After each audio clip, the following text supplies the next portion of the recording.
live, man. Sorry about that. Live. I know now I don't feel my shit, but it's 12 hours.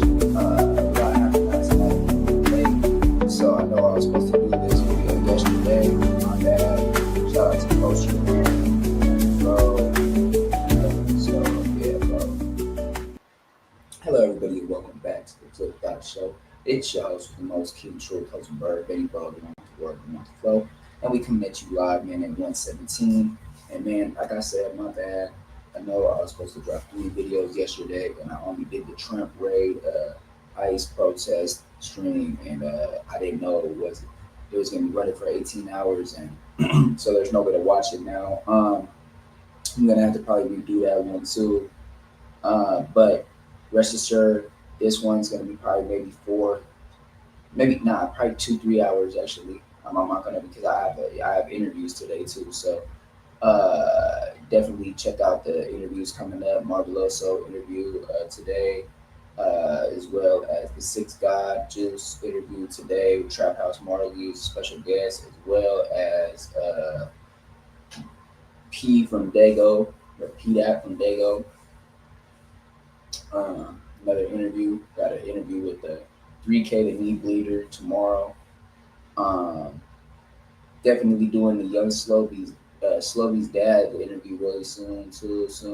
Marty McFly interview coming soon. Marty McFly interview coming soon. The Juice Lee interview again, part 2, because the last one got taken down about a month. And yeah, we definitely. Bam Bito interview locking in real soon.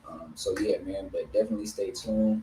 This is gonna be the Rkelly scared for his life due to Aryan Gang Murder plot.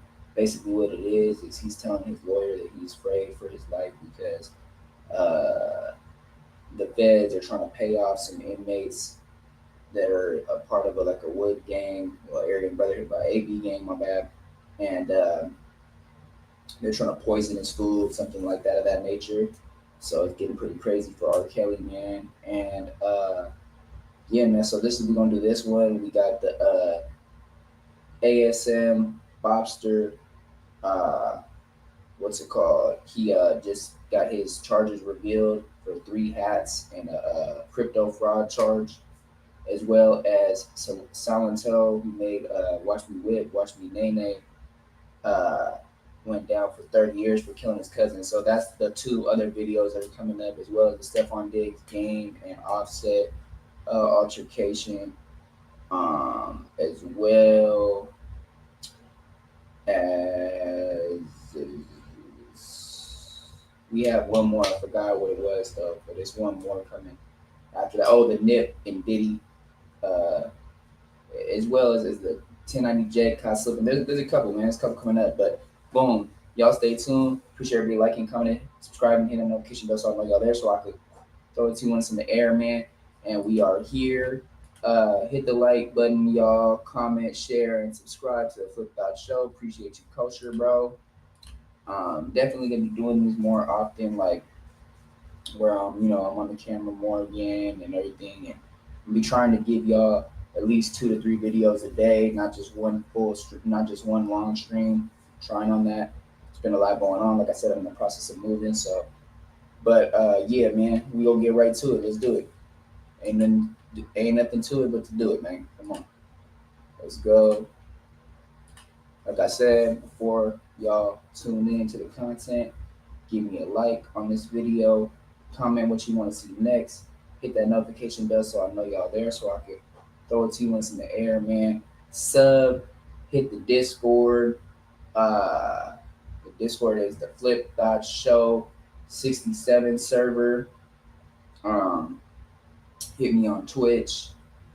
Hit the Instagram if you want to hit me on there and tell me what kind of content you want to see next on here. What else, man? Share. Yeah, man. Basically, like, comment, sub, share. Hit that notification bell so I know y'all there, so I can throw it to us in the air, man, and definitely know that we are coming tough again, man. Pause, but we are definitely coming hard. Pause, but for sure we coming, bro. Just know we bumming with new shit soon. A lot of interviews, a lot of content, a lot more outside content, and maybe a lot more outside interviews, in person interviews as well. So y'all stay tuned, man. Let's go.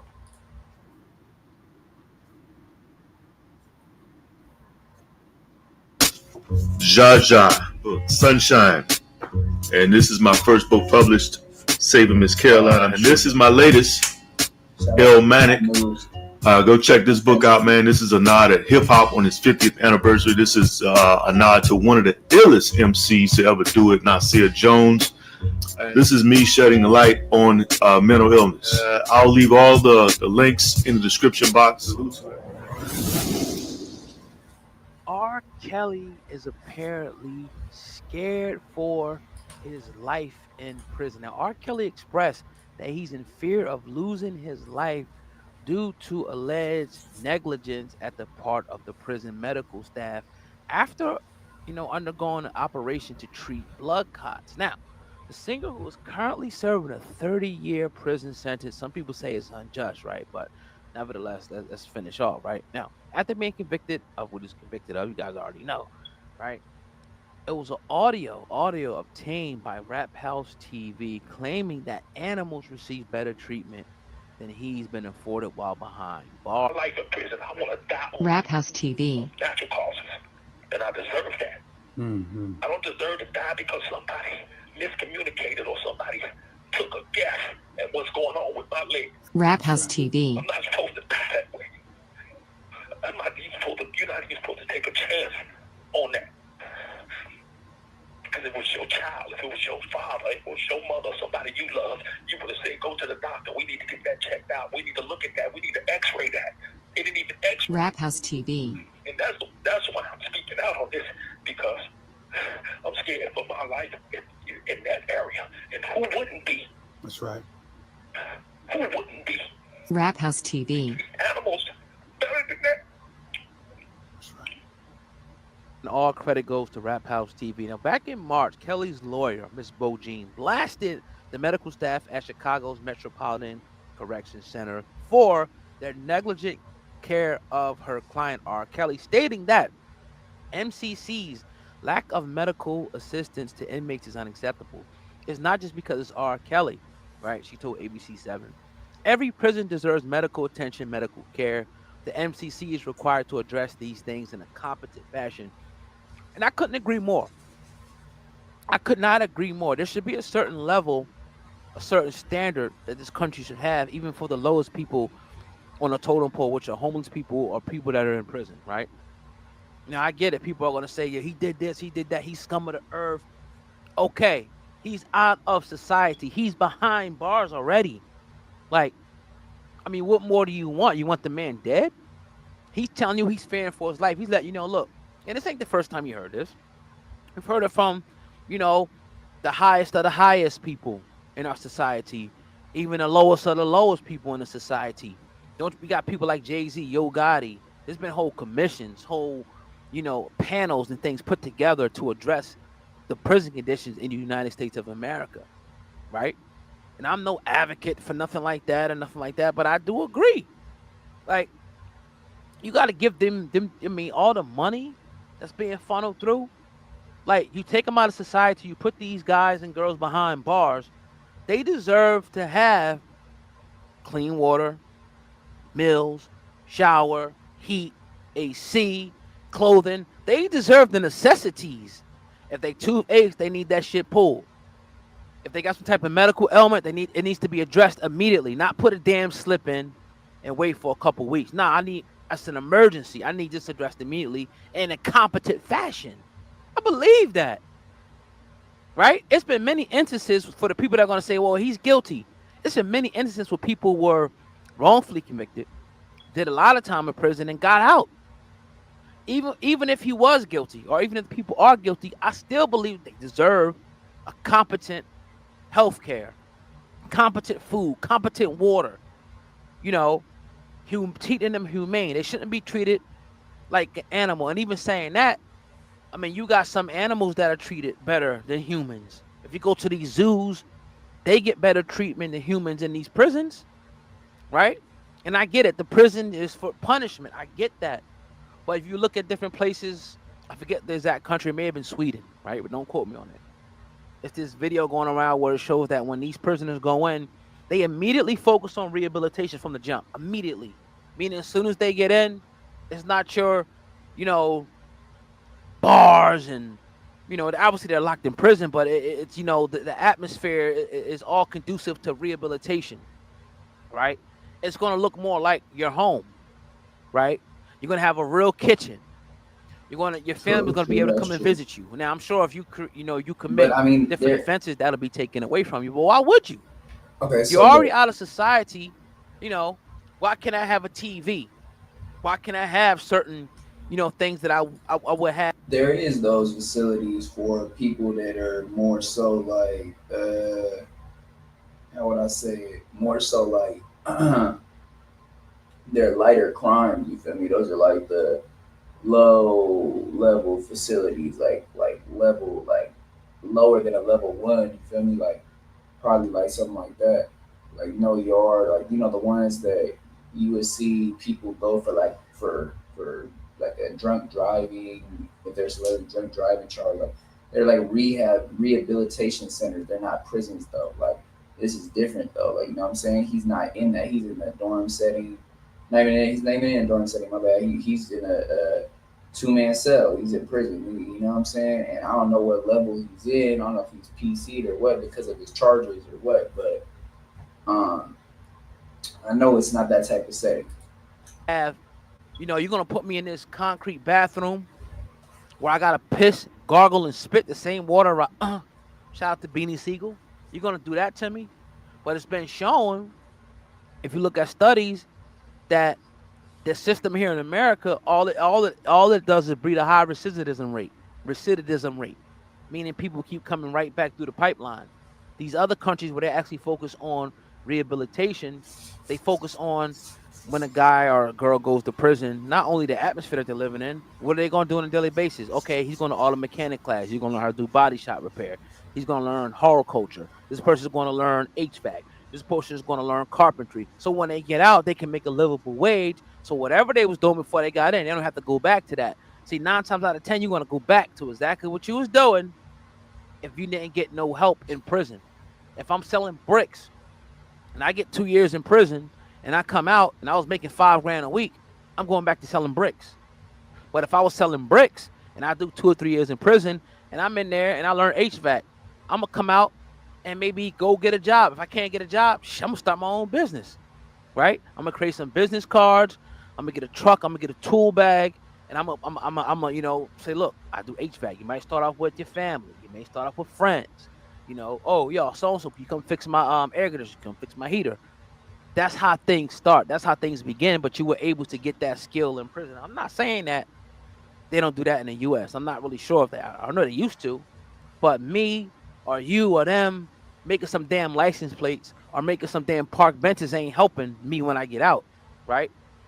If you're focusing on rehabilitation, if you're focused on reoffending, because again, the prison for profit pipeline is like, all right, look, we we need these people to come back. We got to keep these beds filled. This is business. So I need people to keep funneling through here so we keep getting the money and we can keep, doing what we got to do. True, big business. If you were focused on rehabilitation, you're trying to make sure these prisons ain't full. And that's going to lead to a better society. So a lot of things are backwards. I hate to go off on that tangent, but it needed to be said. As disgusting, as crazy as people think Rkelly is, he deserves to be treated like a human being. Hey, hit the like button, meaning the thumbs up button, if you enjoy what your brother Ogad said, today. Also, real quick, stick around. I got a special announcement right after this that you need to listen to, so don't go anywhere. The website is hiphopyours.com. Click the top line of the description box and go grab your Fallen Soldiers shirt right now. Your Fallen Soldiers hip hop shirt. The link is at the top line of the description box. Peace. Okay, so right here we have Rkelly speaking out from prison, and it's a very sad situation for him right now. Trust me, because he is really scared of his life. Like, according to what he said on this clip I'm about to play for you all. You get what I'm saying? He said, I'm scared for my life. I almost lost my life. They treat animals better than these. after having serious, clots in my leg with some boo, stuff like that. I can't really say some things because of the YouTube, rules and all that. So I'm going to play you guys a clip, man, and a very big shout out to Rap House TV for getting that clip. Actually, they had a phone call with Rkelly from prison. I don't know how they got the clip, man, but they are the one that put out the clip on Instagram. You get what I'm saying? So we caught them on the clip speaking with Rkelly. So a very big shout out to them. You can go check them out on Instagram or on YouTube. You get what I'm saying? But before then, man, just do me a favor, smash the like button, subscribe to the channel, turn on notification bell so you get notified whenever I drop a new video. Check out this clip and this phone call, from Rkelly to Rap House TV. Check it out. The rest of my life in prison, I want to die on Rap House TV. natural causes, and I deserve that.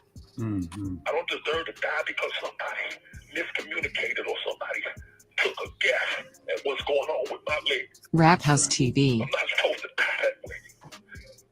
I'm not even supposed to. You're not even supposed to take a chance on that. Because it was your child, if it was your father, if it was your mother, somebody you love, you would have said, go to the doctor. We need to get that checked out. We need to look at that. We need to x-ray that.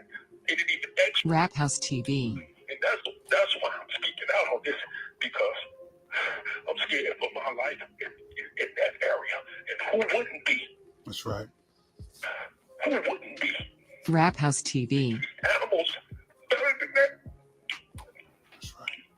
Okay, man, this is really crazy for Rkelly right now. You get what I'm saying? What I'm gonna say about this is, some of these street gangsters, some of these goons in the streets, running the street and all about that street life, or doing some unlawful things or some illegal things, man. You can learn from what Rkelly is trying to say on this phone call. You get what I'm saying? So it's really crazy. It's not really funny in there. Yeah. Trust me. Yeah. When you get locked up, when you're in prison, they don't care about you.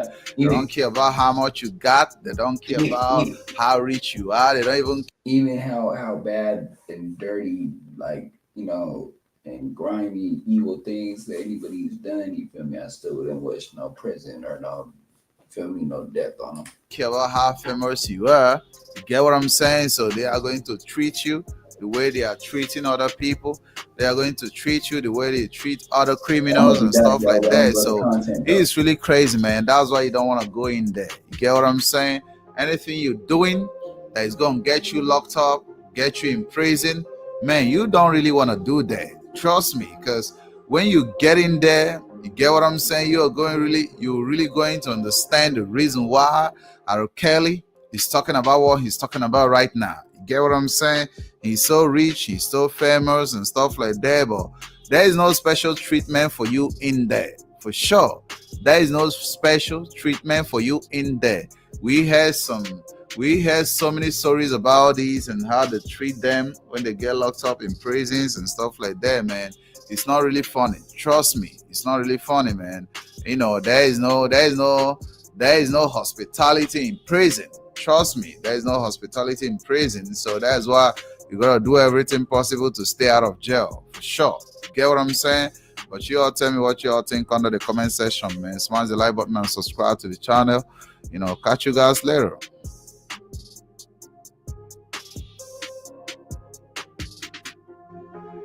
The legal team for R&B singer Rkelly files an emergency motion asking for his immediate release from federal custody. They say Kelly's life is in imminent danger. They claim federal authorities are behind a plot to have him killed. Kelly is housed at the federal penitentiary in North Carolina, where he's serving a 30-year sentence for sexual misconduct. His attorneys claim high-ranking prison officials solicited one inmate to steal Kelly's mail and another to murder him. These are people who seek to kill Mr. Kelly rather than allow the corrupt criminal conduct of those who manufactured his convictions be exposed. And Kelly's attorneys say they are seeking a conversation with President Trump because Kelly doesn't have time to seek a pardon through normal channels. Man, so, and no disrespect, whether you think he did or he didn't, in the days of something happens to somebody else, remember the threes? The trifecta I tried to tell y'all? Well, the first one was Tory Lanez. But we had two other people who supposedly either got stabbed or attempted to get stabbed in custody. Let's go. Filed a motion seeking the immediate release of R. Kelly based on the solicitation of his murder by high-ranking Bureau of Prisons officers and officials.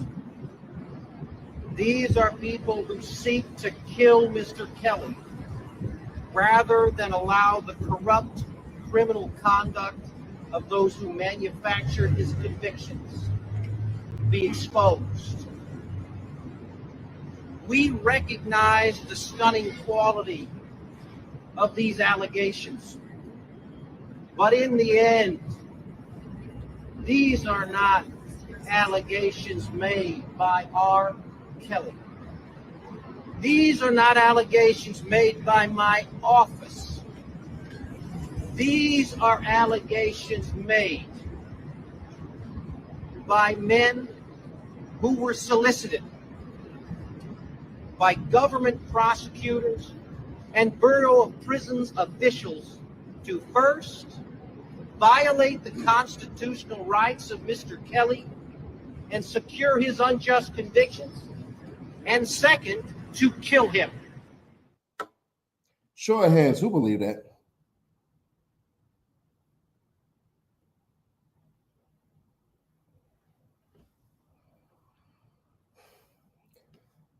I will always hold this position, and if you don't like it, you don't like it. And if you do like it, you love it. The people who gave those kids to R. Kelly should be there with him.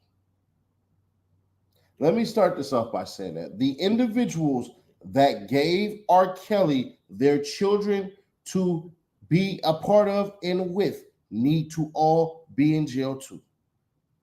That doesn't absolve R. Kelly of anything. I believe R. Kelly is guilty of everything because I literally watched a video of him when I was, 14, 13, him doing the do with a little girl.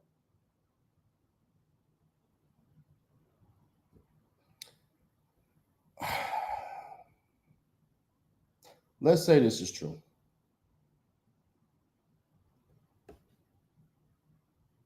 The transfer is everything. The transfer is everything. There's no way in this world that Donald Trump decides to say, you know what, I'm going to go ahead and get him out of here. None whatsoever. There's none whatsoever. I don't see that. I do believe that if Diddy does get convicted, that Trump will pardon him. I would 100% believe that. But R. Kelly, the Pied Piper, I'm not seeing it, bro. I ain't gonna hold you. I'm not seeing it at all. I wish I could see what a lot of people see, but in this instance, I can't. Because the part of this story that didn't happen is that it didn't happen. That's the whole thing. Like how, and I'm only comparing and contrasting. I'm not trying to be disrespectful because a lot of y'all be, oh man, no. Leave it be. With Tory Lanez stuff, Tory actually got stabbed. Now we have like Loose Cannon, who has a story that he got stabbed. Now with R. Kelly, it's like he has a story where he might get stabbed. He could have been stabbed. So it's the time to put this, I don't want to say in the algorithm, but it has to be in the space because one common thing we know about prisons, you get stabbed in multiple ways. Ding. But yeah, bro, I'm not believing this. I'm just not. When I keep on hearing people say we're not going through the proper channels, we're not filing these motions, we're not submitting this paperwork, which in all three cases, it hasn't happened, and they go straight to the people who can pardon them, my question is always, why is it that if you had such strong evidence, and this is for R. Kelly, majority of everything else is the same as well. And I'm not saying this for Loose because I don't really know a story. I just seen it pop up. Why is it that the channels are not followed? The proper channels of appeal, and all of this stuff happens. Why not? I'm just asking because eventually people have to say, hey, man, yeah, there's this thing called chain of commands that you have to do before you can do that. If they were hollering this in the beginning, then all right, cool. And they've been hollering, man, this is injustice. Man, we need the higher ups to get us out because the court is going to fail us. If they say that off the rip after conviction, then I can stand with you on that. I have a problem when people say these things are going to happen and then they don't. In the case of R. Kelly, you're not even going to try the appeals process. You're not even going to try to seek justice against the people who are supposed to be protecting you and making sure you're stay there, that you absolutely had to sit there and take care of. You're going to tell me that at least the proper channels to make sure that it's documented, you're not going to do that in case it turns out you have to file a lawsuit? It's things like that that jump off the screen at me, and I can't play dumb and ignore. Now, if you can, and I'm not calling you dumb, but if you can ignore those flags because you're saying to yourself, it's the remix to Ignition and all that stuff. If you're doing that, all right, I get it. But if you're not a fan of the person and only a fan of the music, can you at least acknowledge a couple things? He does have an affinity towards kids. He does like young women. He was with Aaliyah when she was underage. That he was with Sparkle's cousin when she was underage. Now, if you want to say, oh man, but no charges were brought up on that, and that stuff was so long ago, and he did go to court and he did beat that. If you want to bring that into it, then that's fine. Then I got nothing for you but to say, all right, this is retribution for that. Because two things can be true. Yeah, people will be right. No, he didn't get found convicted of that stuff. And yeah, I believe this is retribution because of what he did prior. I believe that 100%. That's what I believe. I don't believe R. Kelly basically should be in jail for now for the crimes that he's did, because to me, it's not making sense. Some of y'all gonna be like, but you can say Tory Lanez is this and Tory Lanez is that. But I still believe he still should be in there based off of what he did in the past. It is what it is. I'm not with the hump on the girl stuff. I'm just not. Maybe some of you are, and that's just the type of person you are. But I'm not believing this story. I'm not biting on this story. I don't believe these cats were told that to go do that, because if the cops are willing to do that to you, imagine the other inmates they can hire to do it to you for not listening. Y'all remember Luke Cage? When certain inmates didn't want to fight anymore, they sent other inmates after them. That's the same exact thing. You have to keep chaos in order. There has to be somebody who can administer it and other people who are the helping hands. But what happens when one of the helping hands don't want to help? You use the other hands to beat on them. But subscribe to our bell, stay notified, and share to keep your people going. Hit that like button like you like something. And I'll catch y'all in the next one. Blacks don't mess around. We different from 90. Cuddy gang. I wanted to play this call. So the brother R. Kelly in jail, calling home from jail, in tears, crying about his leg being blooded. I mean, having blood clots, and he basically neglecting treatment. No x-rays, no nothing. He basically saying, you know what I'm saying, he afraid for his life. You know what I mean, because he's not being treated for the blood clots in his legs. So the brother called on the phone crying, man. Let's listen to this real quick. Wow. I don't deserve to die because somebody miscommunicated or somebody took a guess at what's going on with my leg. I'm not supposed to die that way. You're not even supposed to take a chance on that. And it was your child, if it was your father, if it was your mother, somebody you love, you would have said, go to the doctor. We need to get that checked out. We need to look at that. We need to x-ray that. They didn't even x-ray. And that's why I'm speaking out on this, because I'm scared for my life in that area. And who wouldn't be? That's right. Who wouldn't be? Animals better than that. That's right. But what we... Now, let me make this clear. I know a lot of y'all saying, y'all don't give a F, y'all don't care, R. Kelly. He's in jail serving his time. Like, I don't think nobody in jail should be treated like, you know what I mean, be neglected or treated like, you know what I mean, he should be able to get treatment while he in there. He already in there serving his time. Yeah, our prisons are definitely. He's in there. No, but let me address this because I see a lot of people that saying we don't give a F. R. Kelly did what he did. He deserved. I'm like, all right, you can feel that way, but you gotta understand those people are already in jail doing their time for their crime. They in there, they serving their time. Like you don't get, serve your time and get treated like an animal. Nah, we ain't inhuman. If people being treated inhumane in jail, they need to, that jail need to be shut the fuck down ASAP. I don't care what them niggas did in that prison. I don't care what they did in there. I think they in there serving their time. We definitely need prison reform. I believe that prisoners should get really good, high quality food. I believe that they should get high quality everything. The tax everything. Like they shouldn't want for nothing. Yeah, they shouldn't want for nothing in there. And these private corporations that's making money off, they need to put some bread back into the prison because they've been taking a lot out. Yeah, we definitely need some reform.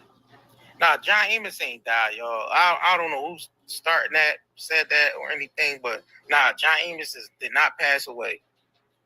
But I feel like, you know what I'm saying? I don't care what crime somebody committed. Time already. Yeah, I don't care what crime somebody committed. They should have access to high quality food at all times. Office phone. High quality water at all times. High quality food, water, and air at all times. Like for people to even have that mindset of, he deserved it. That's what he get. He deserved to be in there with. I'm like, yo, nah, he already serving his time. He did the crime. He's serving it. He in there doing his time. You think that's coming out. If you're a taxpayer, the way they got the system set up, so-called, it's coming out of taxpayer money. So that means if the prisoners is being treated humane, that means you being robbed for your bread. If I had the bread to do it, I would do it. They robbing you for your bread because they ain't upholding humanity inside the prison. That means y'all getting robbed for your bread then. If I had the bread to do it, I would do it myself and I wouldn't even pay taxes. Exactly. I would just go and make sure prisoners get high quality food myself. Exactly. I would just go individually to all these prisons and make sure they eating and getting proper treatment. I don't give a fuck what you did. I don't care what you did. I don't even want to know your crime. I don't want to know your crime. All I need to see is that you're living, you're breathing, you're a human being. I don't give a fuck what you did. You need to be eating the highest quality food. Everybody on this damn planet need to be eating the highest quality food. I don't care how effed up or how, whatever. I don't care. I don't care. Right. And the same thing for animals. Animals need to be eating the highest quality food for their whatever their diet is, whatever their diet type is. Have access to food, water, shelter, and energy. You know what I'm saying? That should be natural. I don't care what you did. You know what I'm saying? I don't care what you did. Like that's a shame that you know what I mean? Like he can't get treatment. I mean, he in there, blood clots in his legs and all that. He can't get treatment. Like, and that's just not R. Kelly. It's just anybody that's getting neglected in them prisons, man. I don't care how heinous they crimes is. You know what I mean? Like they shouldn't be treated like that in there. Well, if y'all don't agree with that, that's just something that we'll never be on the same frequency. If you can't agree to that, and then like I said, if taxpayers is paying it, if taxpayers is paying their money into that, then why is the prisoners being treated like that? If taxpayers is paying their money for that, for those prisoners to be, if they taking money out of people's taxes to uphold those prisons, then why are the prisoners being treated, inhumane? Then I don't rock with that.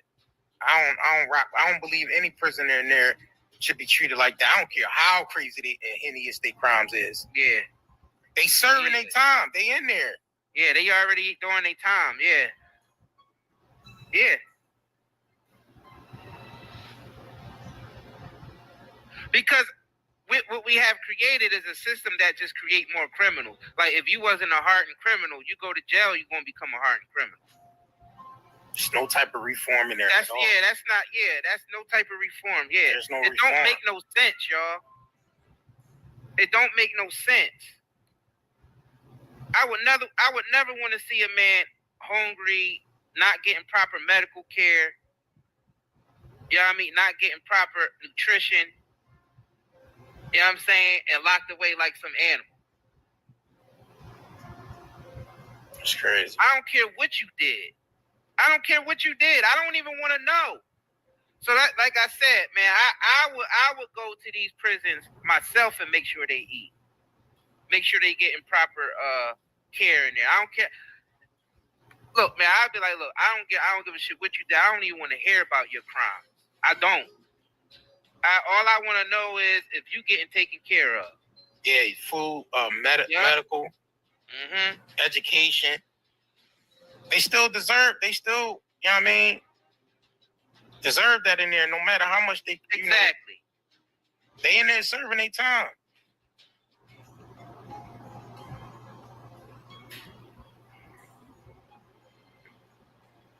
And I don't know why we don't have the mindset like that in society. That's why society is deteriorating.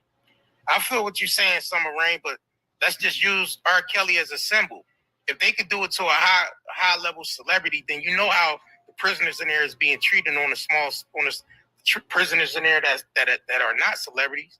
That's the point we're making. We just using R. Kelly as a symbol now because he is a bigger name. And for him to be calling from the prison crying, saying he's not getting treated and he got blood clots in his leg, then you know what they doing with all the other prisoners in there. That's the point we're making. Yeah. R. Kelly is just symbolizing for that. He's just a symbol for that. Yeah, I would rather be like, nah, government. I still break you off, government. I pay my IRS tax, but I'm gonna go make sure, these prisoners is eating and shit, man. Cause y'all niggas ain't doing it. Cause they not eating. They not eating. When I say they not eating, they not getting proper nutrition, spiritually, mentally, or physically in there. That's what I'm talking about. But I'm not just talking about food, y'all. I'm just not talking about physical food. I'm talking about all three categories of food: mental food, spiritual food, and physical food. They ain't getting it. They lost. They lost because the system is lost.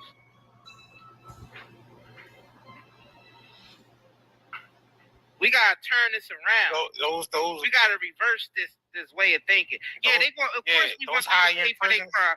The people who deserve to be in there, they deserve to be in there and pay for their crimes. We're not saying that they don't deserve to pay for their crimes. They need to be in there.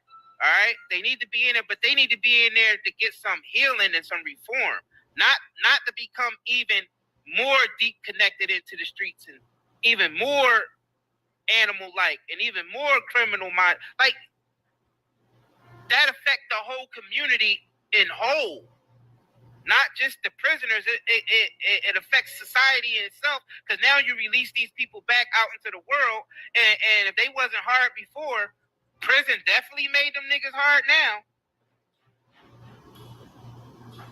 So it's a bigger picture, y'all. You get it? Yeah.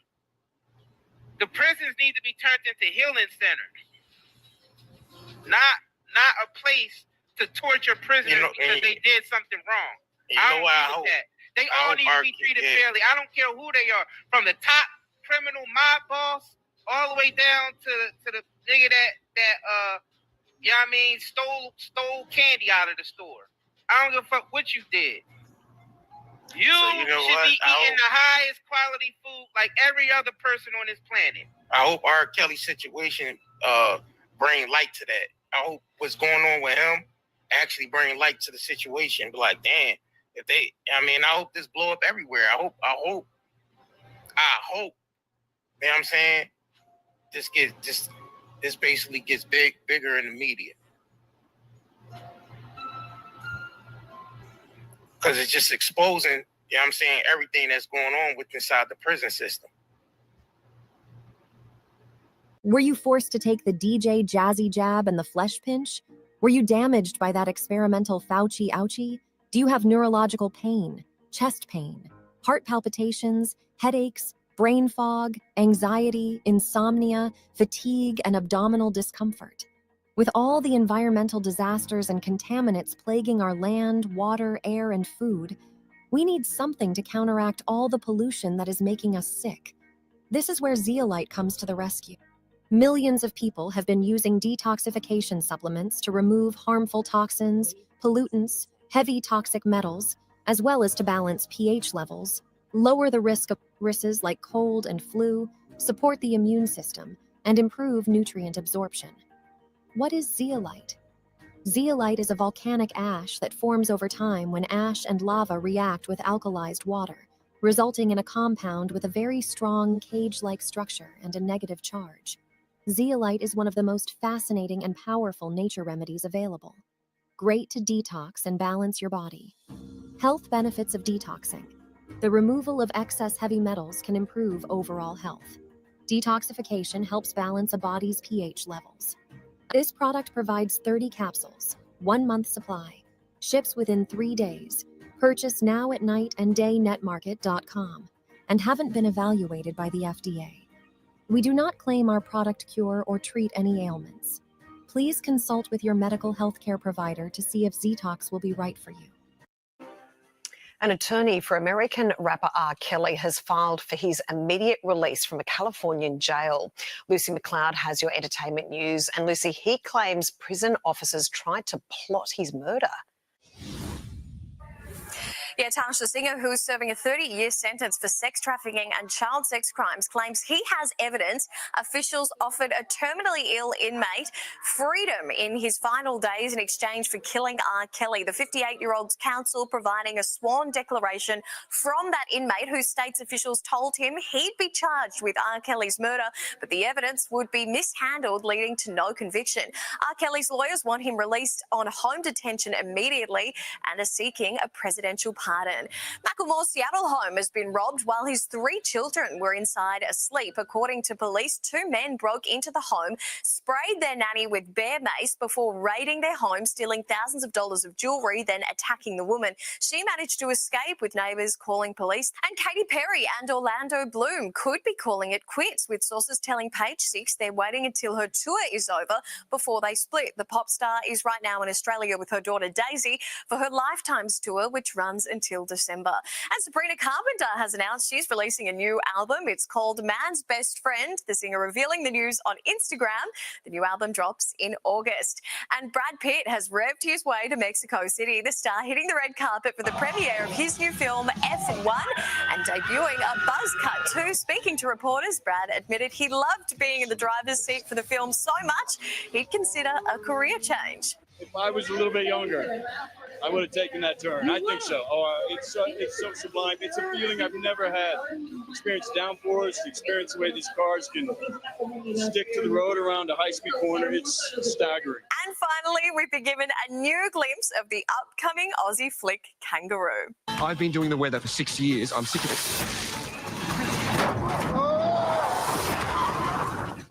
She looks pretty hungry. Come on, mate, jump in. And that is all your entertainment news for today, Tash. I'll see you tomorrow.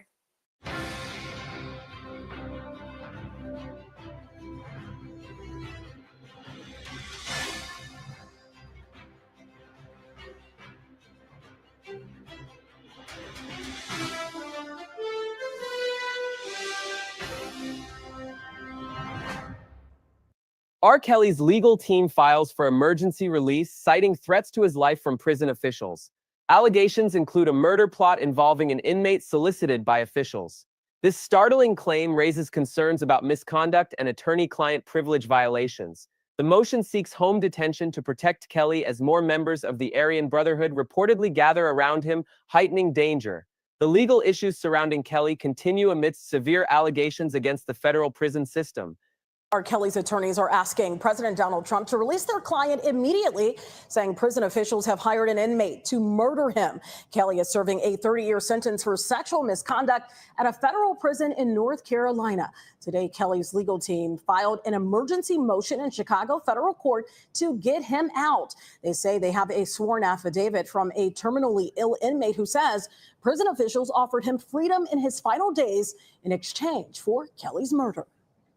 There have been discussions not only with Michael Stein, but as the motion indicates, we've recently received information from another inmate named Mr. Harris.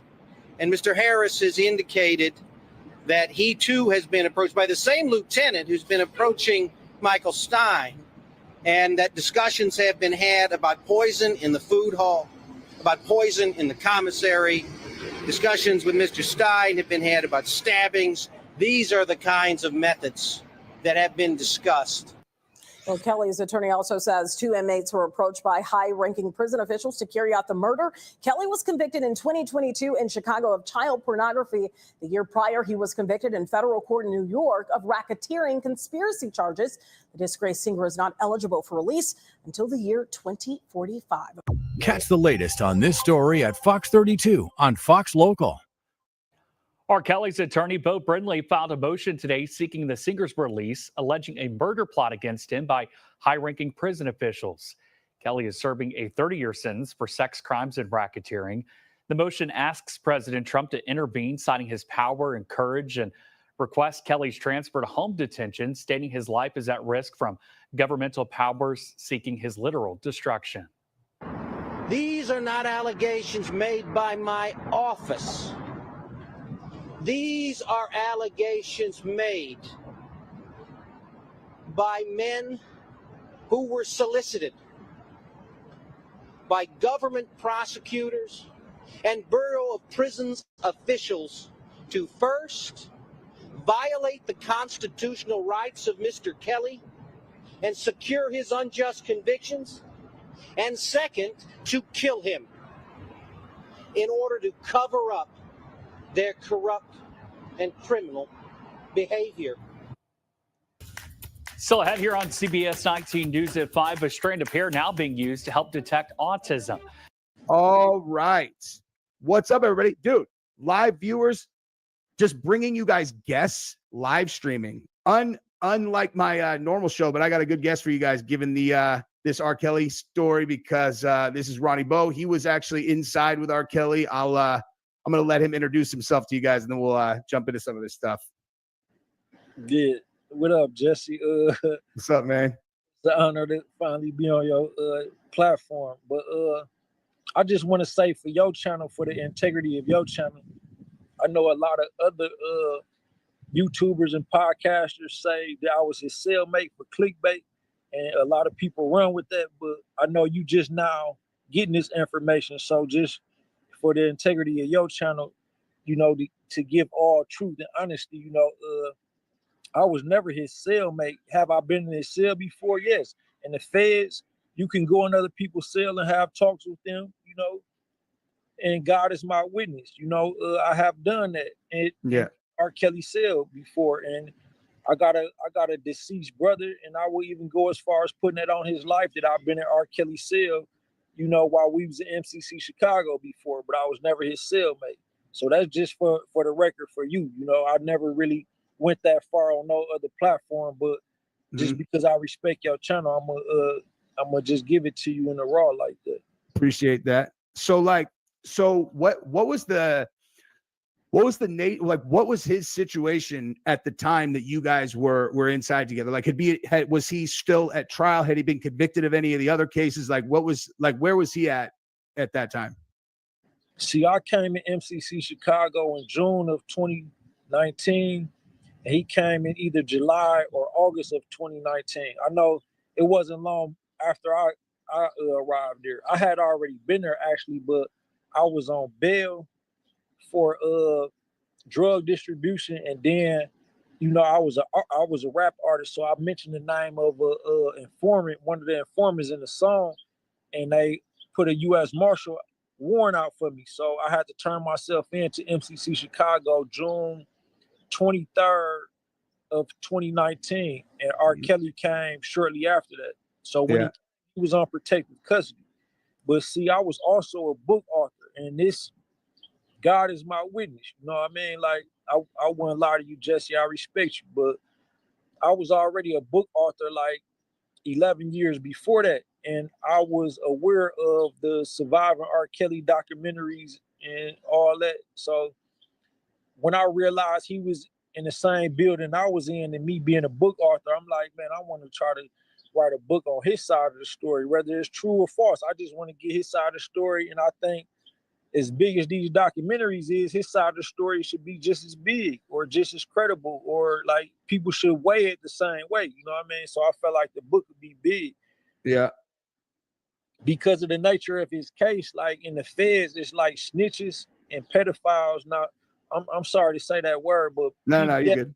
PDF files, like they not supposed to be on general population with us.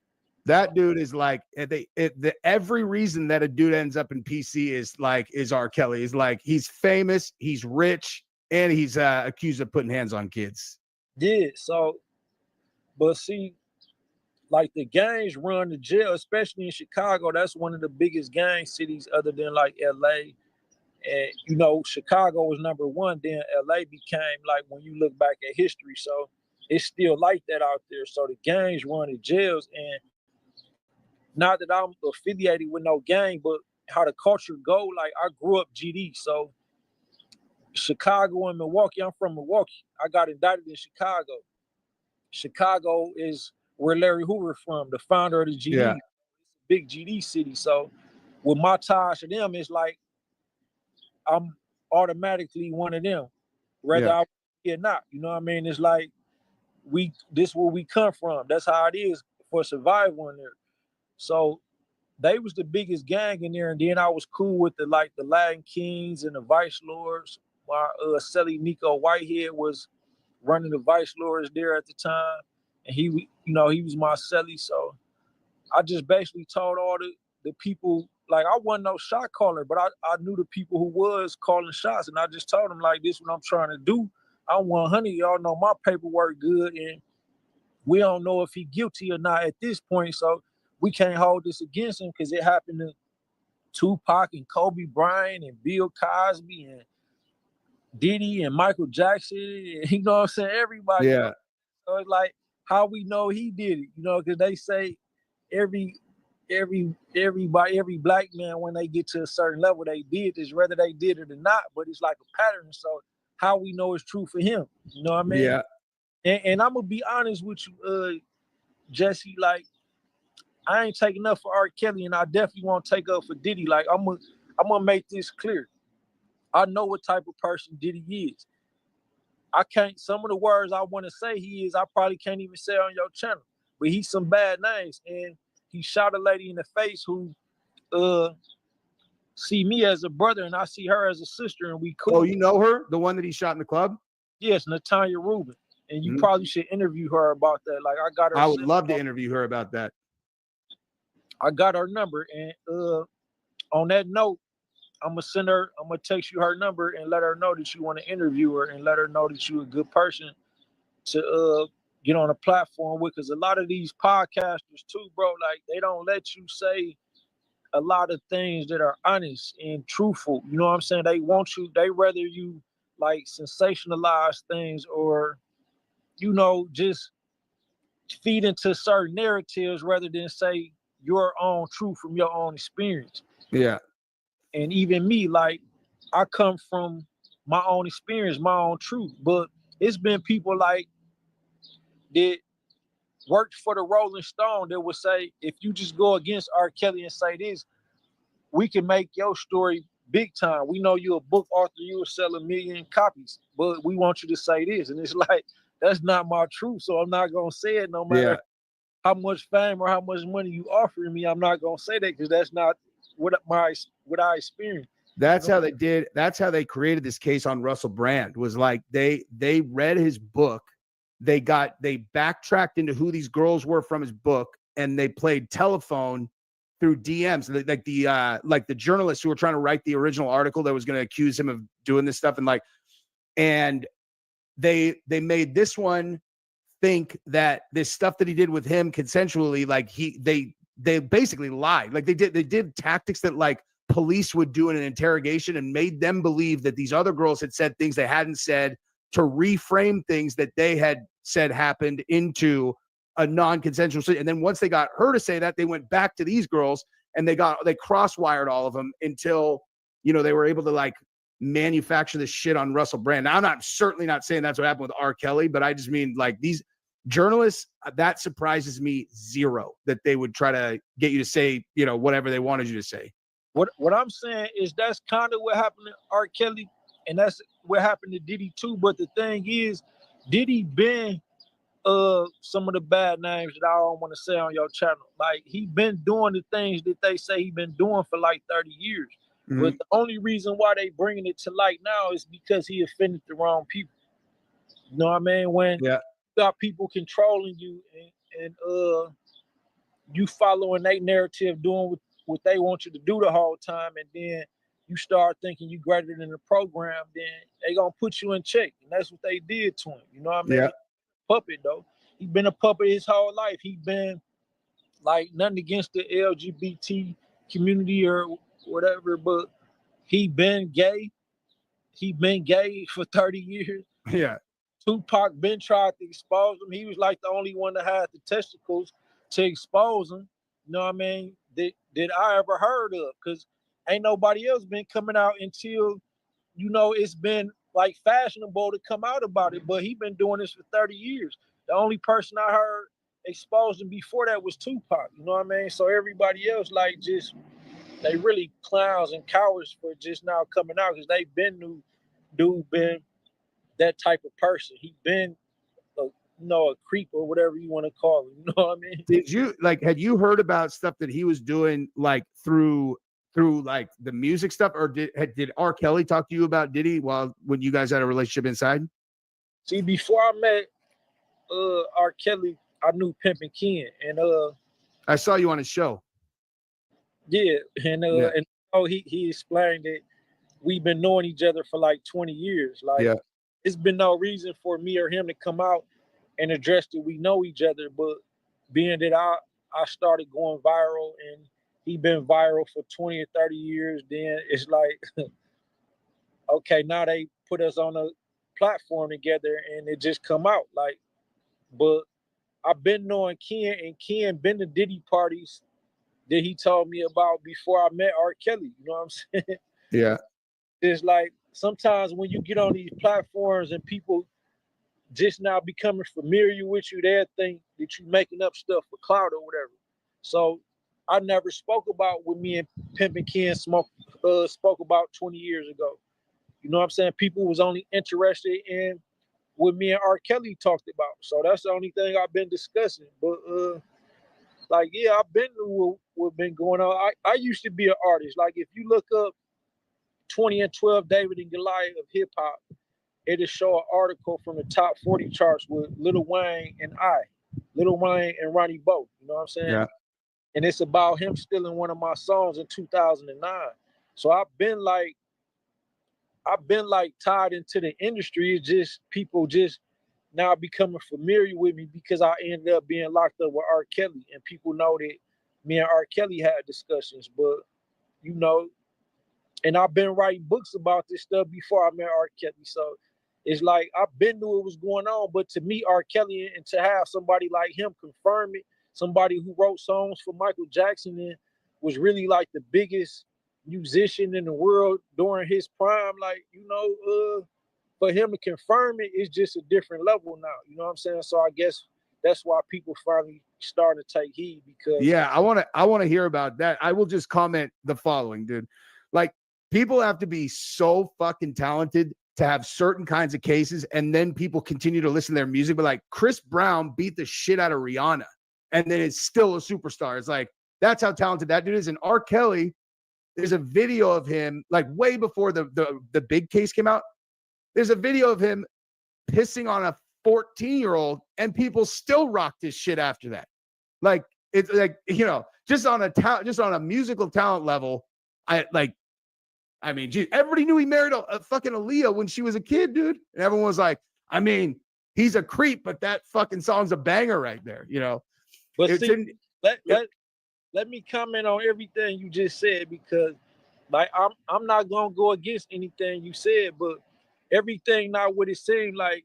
I can't justify what Chris Brown did, but I heard that Rihanna had just gave him like some type of STD or something before that, and she just told him, and other things were going on, and that was his reaction. Like, I wouldn't have reacted that way, so I can't justify it, but I heard there was other things going on. Now, with R. Kelly, with regards to Aaliyah, that was a publicity stunt on behalf of Barry Hankerson, who had signed R. Kelly and who had signed Aaliyah, and Aaliyah was like his niece.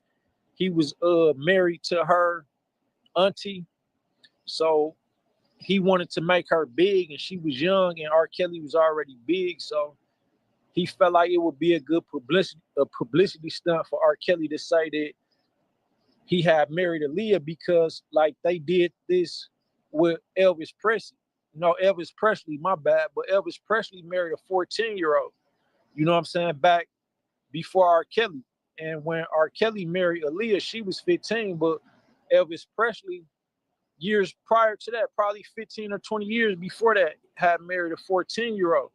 So they felt like it was good publicity, and did, followed by an album from Aaliyah called Age Ain't Nothing But a Number. Yeah, I remember that. So again, the album called Age Ain't Nothing But a Number. So they was trying to promote something. I don't know if they was trying to promote that it was okay for older grown men to have sex with teenage females, but they was trying to promote something. And probably knowing those fucking creeps. Yeah, and they was trying to use R. Kelly to promote that. Now look, I'm not taking up for R. Kelly. If he did that for money or for publicity, or because he wanted to do it because he found her attractive at that age, that's in his mind. He never told me that was true. I'm going off what he told me and taking his word. Like, even this situation with the 14-year-old girl, like, if he did that, that's terrible. And I think that somebody should do something to him in jail if he did that. But I don't think that he did that under the circumstances that we're aware of. Like, according to him, like with these Diddy parties, if everybody believe these Diddy parties, did they put stuff in your drink or rub stuff on you, and then you under the influence? Why they won't believe that they put something in R. Kelly drink and rub something on him and had him under the influence, and that he possibly didn't even know what he was doing, or that the girl was 14? Now that's what he tell me. I'm not saying that's true or false. I was gonna say, what's his side of the story? If you could tell like a condensed version of like his side of the story, because I remember I saw something where you were saying like that they pushed these cases on him because they like wanted him to do some satanic shit or something like that. Like, so I might be butchering that. Like, yeah, condense kind of like a high level what his side of the story of his case was, and then we'll look at like what's going on today with him, with his like this murder plot. Because I just read about it. It's the Aryan Brotherhood that was going to whack him out. I just read the Aryan Brotherhood is what this article says in People magazine that was going to take a shot at him. Okay, so now we bringing things to the light, but the R. Kelly, I don't take up for him because I don't know if he did what he did. I don't stand for that. Yeah. But I believe some of the things he said as far as certain people going against him, like even my own experience, like with Sean Atwood. Shout out to them, but I had a big altercation with Sean Atwood because he was only interested in having me come on his channel and say bad things about R. Kelly. He never wanted me to tell my truth, or he wasn't interested in the truth. So I'm glad that you are interested in at least the truth. You know what I mean? But yeah, though, like, I don't know how deep you got to ask me a specific question, Jesse, because I don't want to beat around the bush. I want to give you exactly what you asking. But it was a incident dealing with that, but I would like for you to point a finger on exactly what you want me to. Yeah, for sure. Okay, so like the stuff that I saw in those documentaries that, where I was watching it, just like, if this was me and it was Mike, that like he would essentially, like what was implied by the documentary that was done by these parents was that like he would get these young girls into his circle and they would basically get like locked in a room, like, and he would never let them out of the room. And then that like he would get like, I remember, I think there was something like he'd give him a bucket in there for a toilet. Like they didn't even have a bathroom in there. He would just give him a bucket because they wouldn't allow him to leave the room. And then like when the parents were trying to get a hold of these kids, they like couldn't get a hold of the kids wouldn't respond to them and all that. Like those are like the main things I remember seeing in the documentary where I was like, what the fuck is this? Is this like, because if he was locking fucking kids in rooms with a bucket, like someone should just, I don't know, like just, I mean, I don't know, just fucking put him in the ground, dude. Like put him in the ground if he was actually doing that. Did you talk about any of that stuff? Yeah, like first I just want to say like it well let me just address that. Like as far as that situation, like those same parents, bro, believe it or not, but with me reading the paperwork, those same parents were like encouraging their daughters to entice R. Kelly and to lie and say that they was 18 or older to get his phone number. And then even when they was with him, they had coached them while he was with them and say, tell them this. And it's text records that show that. So I'm not trying to take up for him, but that's what I seen as far as paperwork that I looked into when I was looked up with R. Kelly. So he's saying that like that they were trying to like entrap him so they could sue him later and get at his money is what he was saying. Yeah, see, another thing about that, like he was telling me, like as far as his biggest hits, like I Believe I Can Fly, which I had to sing in my elementary school graduation.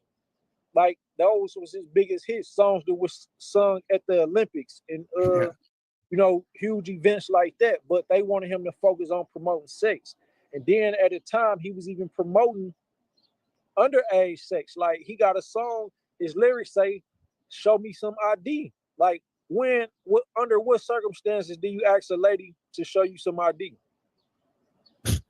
I mean, if I have to ask a girl for ID, well, first of all, I wouldn't be in that situation anyway. But like, if I had to ask a girl for ID, I'd find another girl. So my point exactly. So this is the shit he promoted in his songs, though, bro.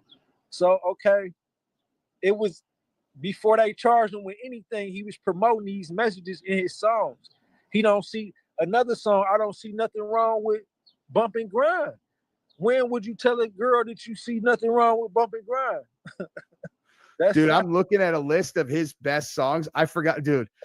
The fun Step in the Name of Love, dude. I remember that specific song coming out, and me and my friends making jokes about that. We're like, man, this dude's a fucking creep. Because that was after the tape. And I was like, but this is a fucking jam, dude. I don't like I'm playing this song. No, I don't find Step in the Name of Love creepy. I Wish, I Believe I Can Fly. Now, when he said, show me some ID, that's creepy. You know what I'm saying? Oh, yeah. No. I mean, I was talking about like, because that was right after like that tape had come out. So I was like, we've established a dude a creep, but he can make a fucking banger ass song. That's for goddamn sure. You know? But yeah, though, sadly and ironically, bro, a lot of those same parents that wanted to bring charges upon R. Kelly, those same parents was like selling their underage daughters to R. Kelly. So not that R. Kelly did anything wrong or right, but they did things that should be weighed as wrong and right as well. You know what I mean? Because certain things wouldn't happen if other things were in place. Like if me and you have teenage daughters, I think we wouldn't allow circumstances for them to be somewhere around people like Diddy or R. Kelly. So, bruh, they was in that situation then can allow to continuously be in that situation. Then that shows that something wasn't right, like for a period of time. So, yeah, we just gotta wait. We're aligned on that for sure, dude. Like these kids that are around rappers and R&B stars when they're fucking teenage, it's like, what are you doing, dude? Like, why would your teenage kid be anywhere near a rap star? Period. Actually, yeah, like, well, especially without you there. But like, especially, like, what are you doing? Like, why? It's bad parenting. Bad parenting for sure. I'm trying to look at his like specific conviction. I see this one like, so he got convicted in 2022, child exploitation, 30 years on September 27, 2021. He got convicted of all 9 counts, superseding indictment, charging him with racketeering, predicated on criminal conduct, including sexual exploitation of children, forced labor, man, dude, this is actually really similar stuff that they try to charge Diddy with. Like, I didn't even realize that. But just would you like for me to also, because a lot of times, a lot of YouTubers and podcasters interview me to talk about R. Kelly and what he told me about Jay-Z and Diddy. I think I talk a lot about that, and I'm willing to go more in depth into that. But he also told me things about Epstein. Are we also willing to go into depth about that? Of course, dude. Give me all of it. Okay, well, I wrote a book about what he told me about Epstein. Yeah. What's the name of the book? Tell everybody. Darkest Fantasies of the Richest Freaks. Hold up. I'm going to send you the link exclusively, though, to give it away to your audience for free. Just for sharing it. They got to show that they shared it or liked it or something. But I'll give it to your audience exclusively for free. But yeah, a lot of people, well, I think it came out before, but I think it came out as conspiracy theory. And mine is based on more informed speculation. Like, informed from a witness, like R. Kelly. Yeah. Who went there, and he went there with Jay-Z, right? Beyonce's husband. And they shot a video called Fiesta. I think Fiesta Remix to be exact. Was on Epstein Island? That figures. Yeah, but a lot of people, I think it came out as conspiracy theory before, but even if it did, it's been hidden. But that's more so like informed speculation, like as if I'm saying it really happened. But shout out to Donald Trump because, he just pardoned Larry Hoover. He did. But at the same time, Elon Musk said that Trump was in the Epstein files. And I just wonder why. But I don't Oh, dude, hey, that's funny that you bring that. I keep forgetting to do that video, dude. I got a clip of the attorney who represented all of the Epstein victims in the original Florida case. There was 250 of them, and that's when Epstein got that sweetheart deal where he got to do 12 months in prison with the stipulations that he could leave from 8 a.m. until like 9 p.m. every day from the facility. And also, if he needed to travel to New York, he was allowed to do that. If he wanted to travel to the island, he was allowed to do that. It was just like a complete and total fucking lie. But that guy, like a fake sentence. But that dude got interviewed and someone asked him, he's like, so was Trump involved in that case? He's like, what's funny about that is he's like, we had a list this long of prominent figures that had been named in this Epstein thing. He's like, Trump is one of them. And we subpoenaed all of them. Or I'm sorry, not subpoenaed. I'm sorry, like reached out to all of them. The only one that responded was Trump. And he talked to me for 2.5 hours and gave us a ton of information that was really helpful to the case. And he's like, he was never implicated in anything related to that case at all. He's the only one who actually, out of all the other people, he's the only one that actually helped. He's like, he actually helped us, put Epstein down. So like, I think Elon was just mad, honestly. I think he was just mad. So should we deport Elon Musk? Shit. No, I mean, I guess they made up, dude. Like I just saw a thing where Elon tweeted, he's like, I said some things I regret last week or whatever. I don't know, dude. I don't even have an opinion on any of this shit. Like it's like any of the deportations and all that. All I know is that if you throw a Molotov cocktail at a fucking cop, then they should be able to shoot you in the fucking face afterwards. Like these rioters, fuck these rioters, man. But see, Trump and Eli, I think they taking a page out of Kanye West's book, Ye or Yeezy, whatever they want to call them, because they starting to do the same things that Yeezy was doing. The media. I started a media campaign where it may offend my culture and my ancestors because I wore like a white sheet and it resembled the KKK, right? Yeah. And I've been going to every news. I'm gonna send you some pictures, bro. I've been going to every news station in front of their signs, doing a press conference in front of every news station, and this will become viral very, very soon. But my people, I've been called all type of names by my people, and they say I'm mocking my own ancestors and all that. But a lot of times, like, you got to get. It's all about getting people attention. Like, people don't want to admit that, but you got to get their attention to tell them what's really going on in the world by any means sometimes, because the media, like Malcolm X said back in his times, he said the media is the greatest weapon that the United States government has, and he said it's because they have the potential to make the innocent look guilty and make the guilty look innocent. And that shows Yeah, that's true.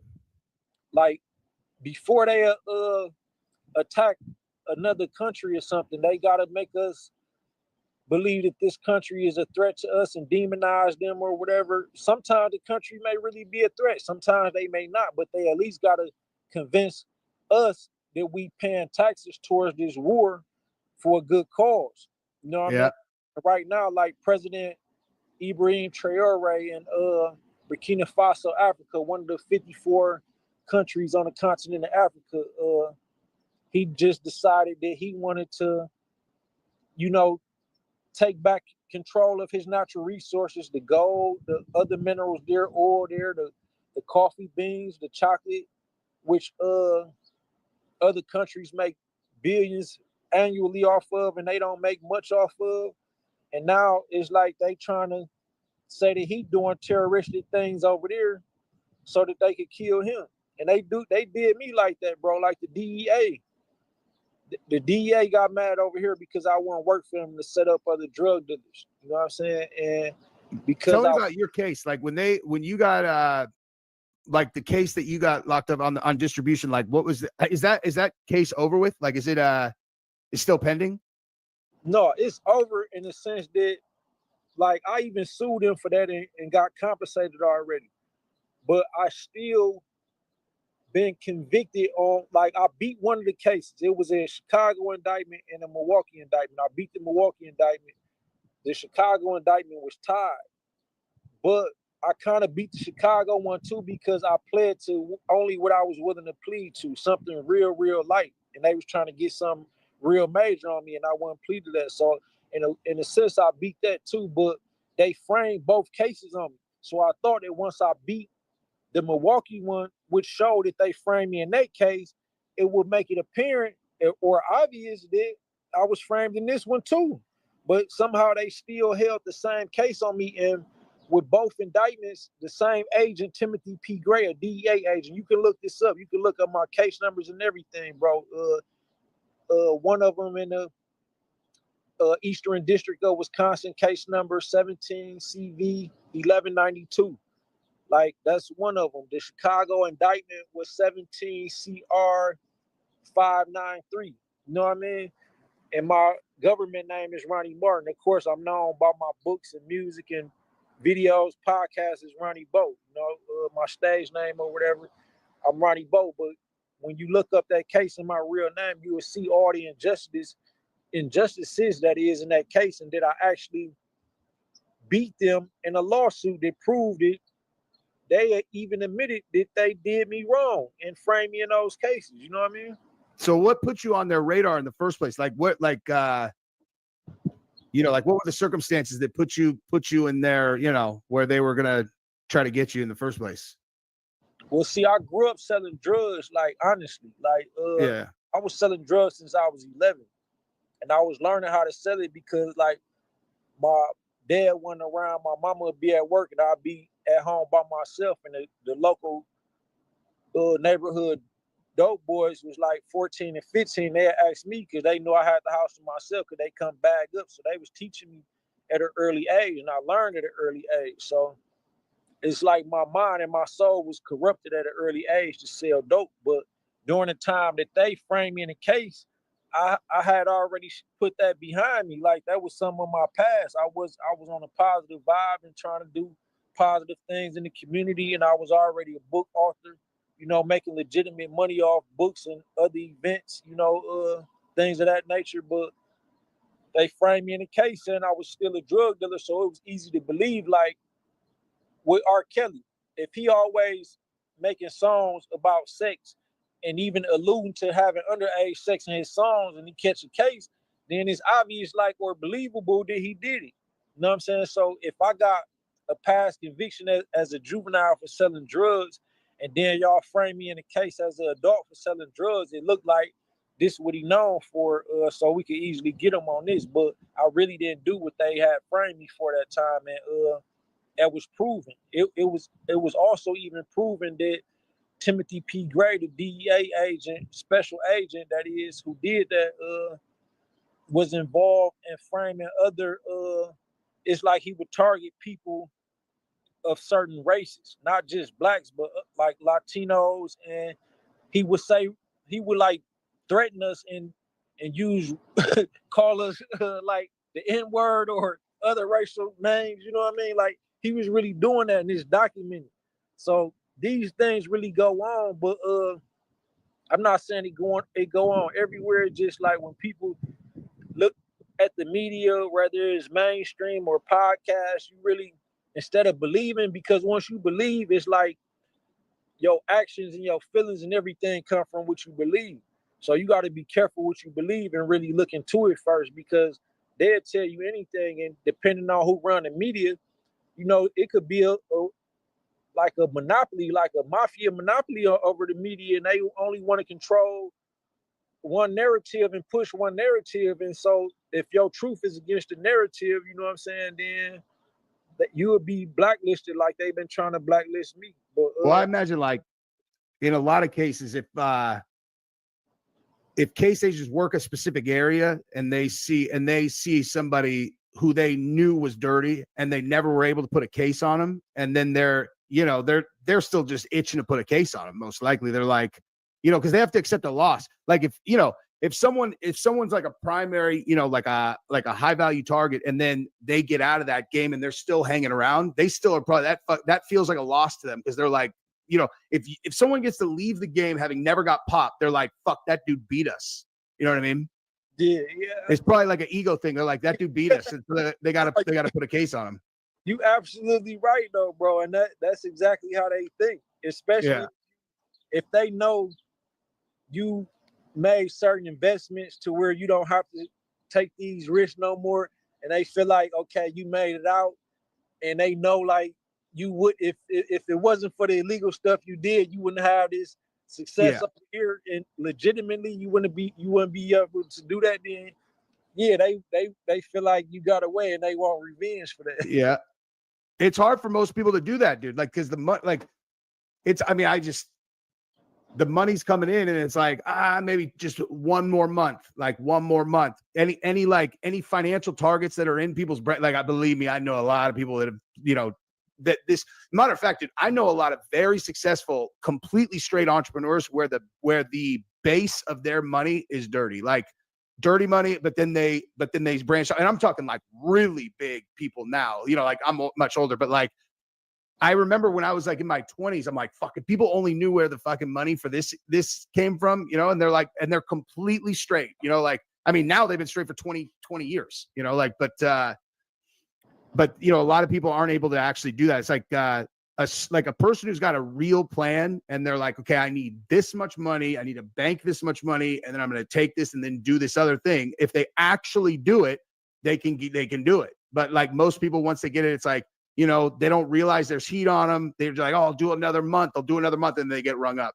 A reason why I think they was mad at me, because I taught that same principle that you just taught. I taught that in one of my books back then. Basically, look, if you could just make this amount of money and invest it to this, you could get out. Yeah. So hurry up and get out. And I'm teaching them steps about how to get out, but it wasn't a thing of humor for me. It was really like survival, because I know how I just woke up into it. You know what I'm saying? Because I started so young. It's like, damn, what am I doing? Like, I'm risking my freedom. This could carry this much time, and now I'm already tied in. This is how I'm buying school clothes and video games, you know, and then by then it's like too late. Now I caught a case, and now it's like, wow, I didn't know this come with 10 years or 5 years. You know? Yeah. Where are those guys at that were bagging up when you were 11? Those guys, where are those guys? Either dead or locked up forever, bro. All of them, right? Yeah. Yeah, that's sad, dog. It's deep that you even brought that up, because that's the truth of that matter. It's sad though, yeah. Yeah. It's a wild environment, dude. I trip out on that all the time. Like in that environment, like, and just use like public examples, like guys like King Von or fucking Dirk or whatever. And it's like Dirk especially, man, where he just he couldn't let it slide. Like he couldn't let it slide. It's like, just leave it alone, dude. And he just couldn't. And now he's done. And you're like, because he had like made it, but he just couldn't set it down, you know. It's like, it shit's fucking sad, dude. But I mean, aside from Dirk, it's like, if a person grows up in an environment where like all they see is, it's like, if a person thinks like, oh, you know, I'm going to live for 80 years, like even 80 years, super short period of time. But if people have it in their mind, they're like, oh yeah, people live to be 17 or 21, and then they're either in jail or they're dead, and that's how they set their mind to it. That's just the world that they are in, and then that's the outcome for their life. It's like, speaking of Dirk, bro, it's like I never had a close bond with Dirk, but people who I grew up with, like my guy Mata, for example, he had a close bond with Dirk since like 2014, right? Mm-hmm. So it's like 11 years. And the first time I was introduced to Dirk, that is, was in 2015 when he brought him here in Milwaukee for an event, right? Mm-hmm. And during this time, Dirk was doing events, but he was struggling. He was taking anything for events, and I know because I saw it. He was taking a couple thousand and some pills and shit, like anything for events. And he was sleeping on hotel floors with multiple people. They'd get one room and it'd be 8 to 10 people deep in this room, and they sharing rooms like this on the road. So I saw the struggle and I saw the growth, but I also saw people close to him getting killed. Yeah.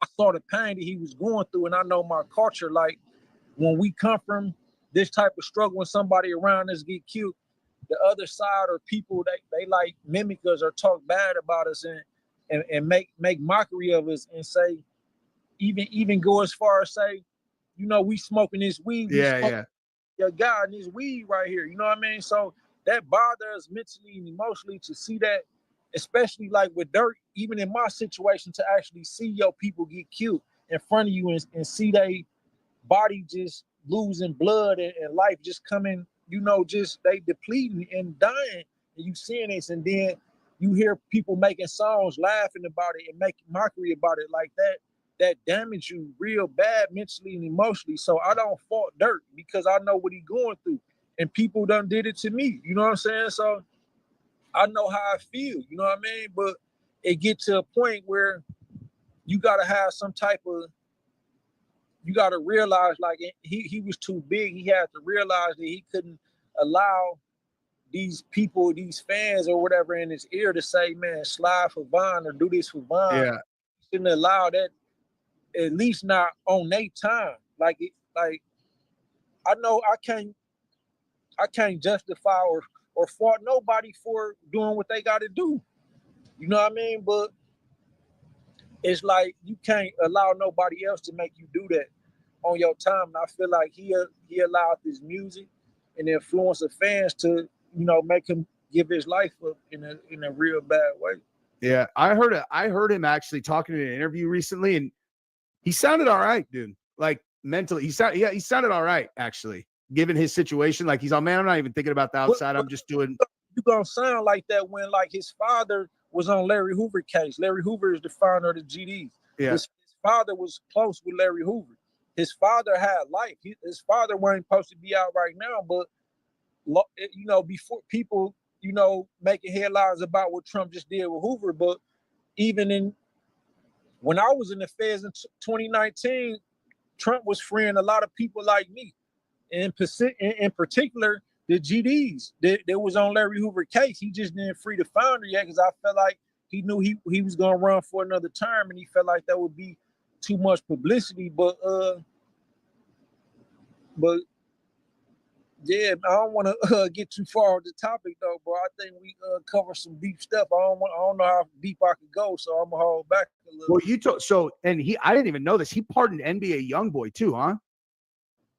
Yeah. That's wild. Like, the only reason I say that's wild is just because, like, how the fuck did NBA YoungBoy end up on Trump's desk where he's like, yeah, let's pardon him? You know what I mean? Like, it's not, I mean, NBA YoungBoy's case was fucking stupid anyway. They're like, oh, he had people going to fucking pharmacies to pick up pills. Like, who gives a shit?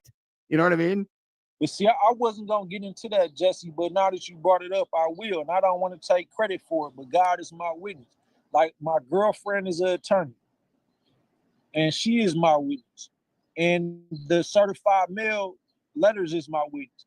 But I brought that petition to pardon NBA YoungBoy to Trump desk before anybody brought it to his desk. You know what I mean? I just don't want to take credit for it because people will say it's clout chasing. They believe what they want to believe. You know, that ain't a topic of our discussion, but that's the fact of the matter that I can confirm. You know, the certified mail number will confirm, and my attorney girlfriend will confirm. But that's another story. You know, we don't gotta go there. But you know, I'm glad that he let him out, and just because, like, when I look at that case, what I see primarily is like, that's a drug addiction right there. And I don't like people getting locked up behind drug addictions, dude. Like, you know, it's like, oh, he had people going and picking up prescriptions and he's doing blah, blah, blah. And you're like, you tie that to a RICO. That's a dude who's addicted to opioids that's doing whatever he has to do to get pills. That's what you're looking at right there. And you're going to fucking sit him down for a decade for that?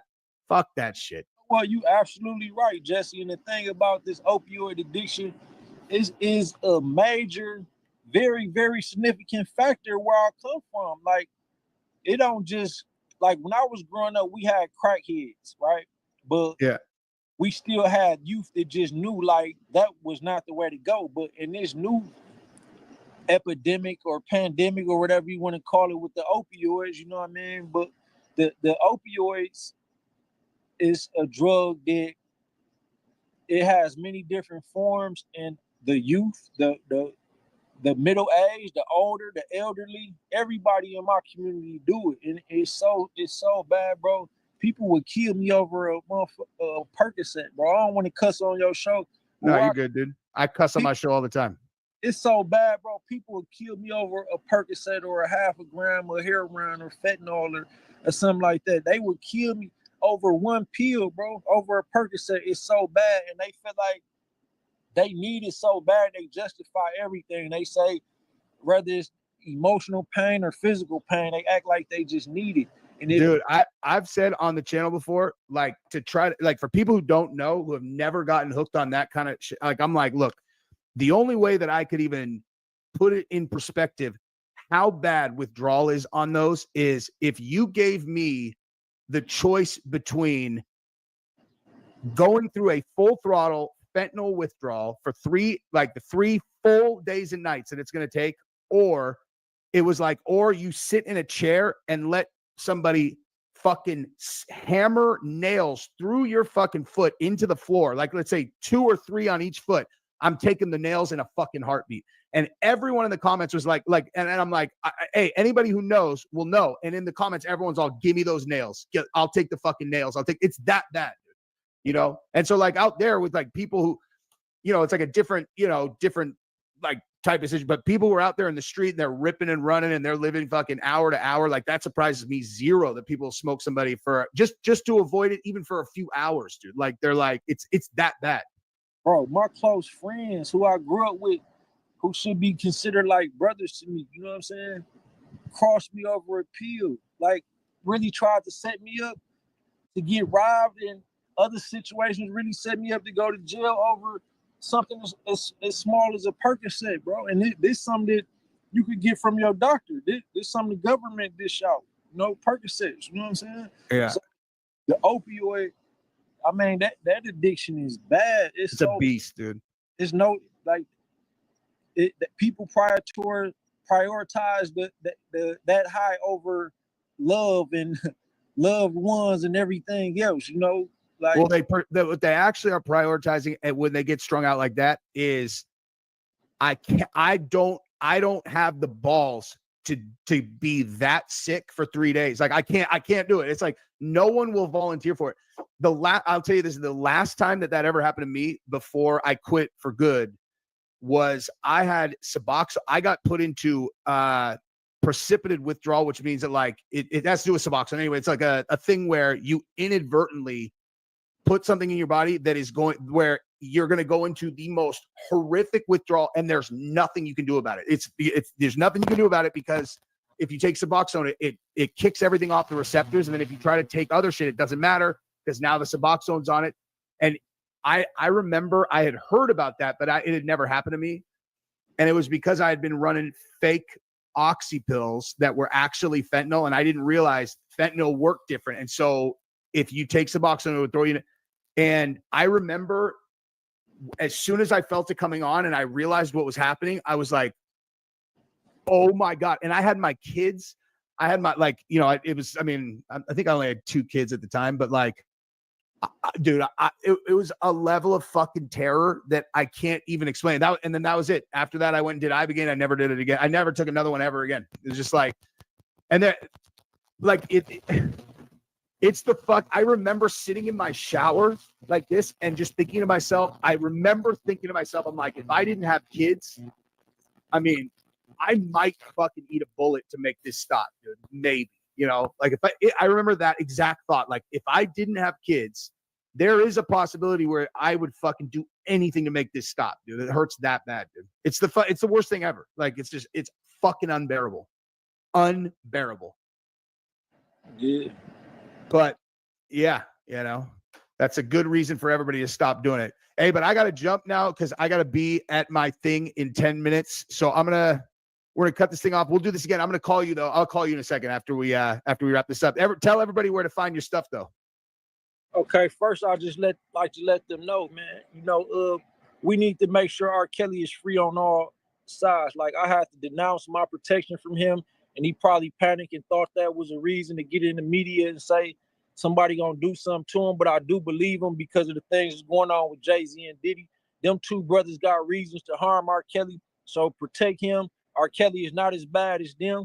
No, I don't know if he did the things they say he did, but with me, I mentioned a book, you know, as far as what R. Kelly told me about Epstein. It's called Darkest Fantasies of the Richest Freaks. I'll just send Jesse the link, you know, and I'll try to make sure y'all all get that for free. You know what I mean? Other than that, Jesse, I'll give out my phone number, which is 414-587-1919. So if they hit the phone number, they can get the books for free that way. And I appreciate you having me, bro. All right, my man. I'll hit you up in a second. Thanks, everybody. I'll be on. We'll be on later on. All right, guys. The way his lawyers tell it, prison officials want R. Kelly dead. You heard me. The government, they say, has put a target on the singer in prison. And what's more, Kelly's lawyers say the Bureau of Prisons conspired with one of his fellow inmates, a member of the Aryan Brotherhood, to murder him. What I just read, what I just said, it just all sounds very fantastical. Do you have proof? Well, the answer is we do have proof, and we appreciate the opportunity to be able to come on and talk about it. In terms of proof, the most powerful piece of proof I can provide is the sworn statement of the man who says that he was solicited to kill R. Kelly.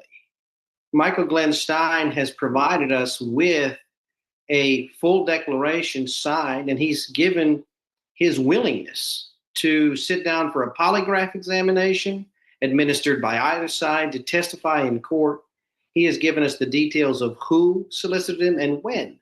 And I think that's the key here. These are not R. Kelly's allegations. These are the allegations being made by Michael Glenn Stein, who's the person who says that he was solicited to kill Robert and sent to Butner to do it from another facility.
Attorneys are asking President Donald Trump to release their client immediately, saying prison officials have hired an inmate to murder him.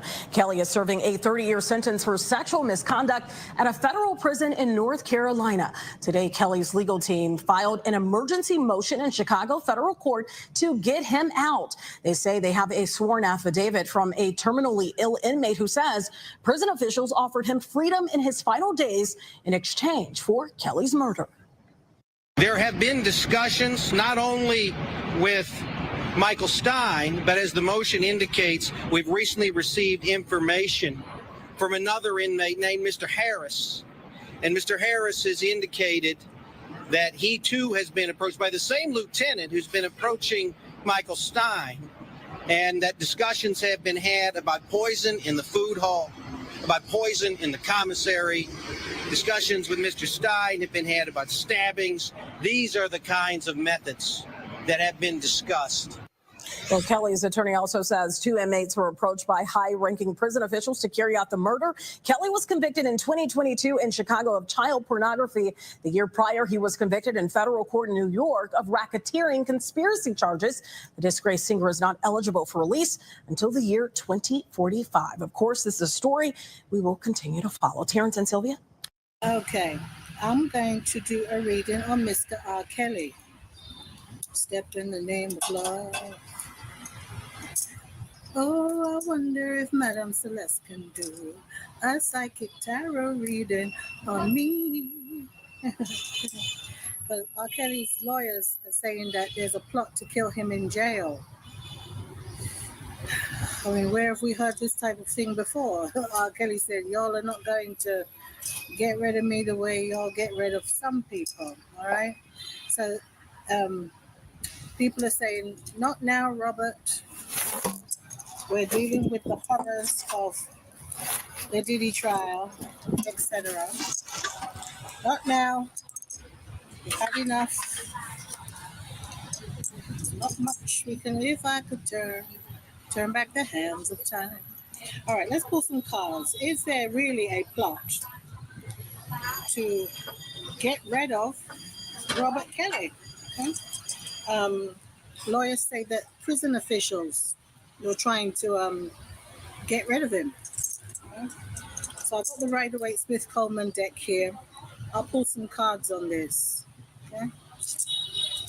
Oh. Step, side to side.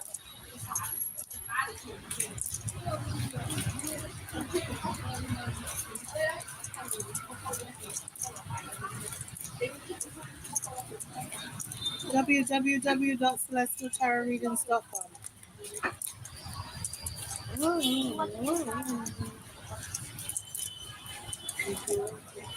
All right, here we go. Okay, we've got the 3 of Wands here. It's interesting. You can see the pedestrian. It's black and white here. It's yellow and black, but it's supposed to be black and white. Okay, some kind of big businessman here who's looking at all these ships in the water. One of those ships is Rkelly. Okay. Not really getting much off of there.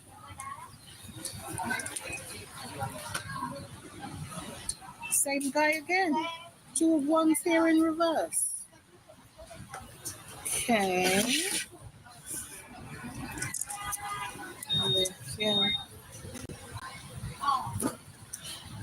The globe in reverse here. As you can see in the businessman's hand. He's not just any old businessman. Okay? Someone who's in charge of this. He owns the port. He owns the land where that water is, where that lake is, where those seas are, etc. Very important person. He's the one who's giving the orders for things. Okay.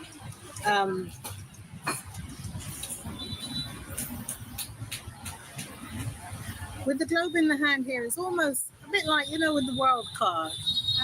If the world card was in reverse, it has that kind of same energy here. So somebody definitely does not want him out of jail. They want him out of here, out of this world. You know what I heard the other day? Okay. 8 of 1s here in reverse. Yeah.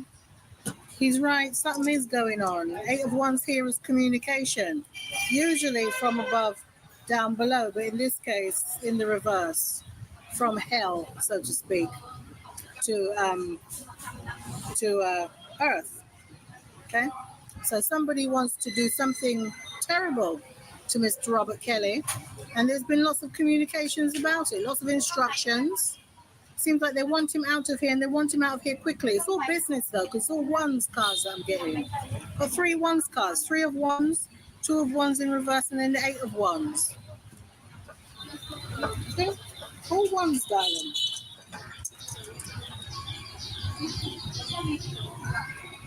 They want him to step, and get out of here. It seems as if they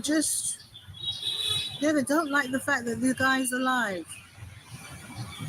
Yeah, 8 of 1s in reverse. It seems as if there's like this hurried energy though. You know those javelins, they go very, very quickly.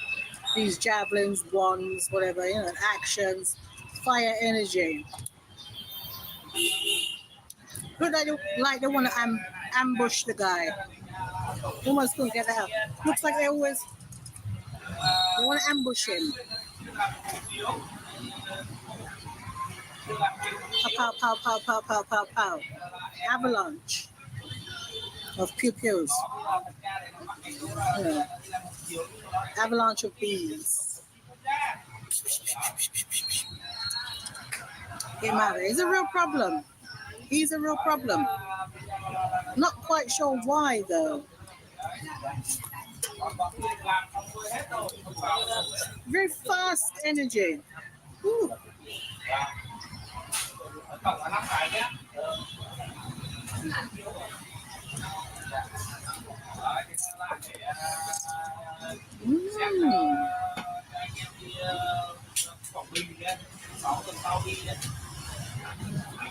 Interesting. Why now all of a sudden? So quickly they want to get rid of him now. Now.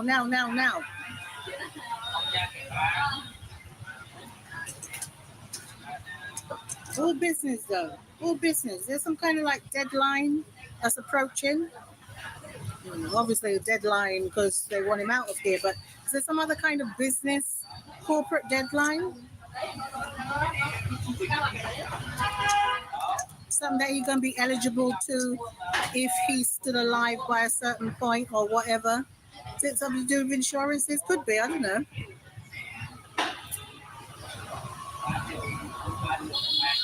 Like somebody's expecting something now. Somebody's expecting some big money now.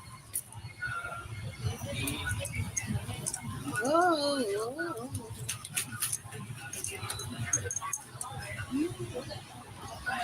Right, I swear. Sometimes when this 10 of Cups card comes up, it's some kind of sinister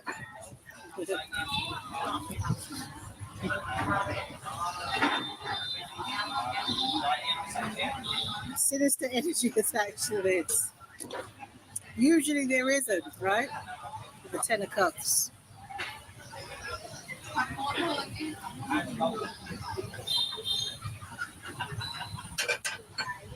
Interesting. The death of Robert Kelly will make everything right.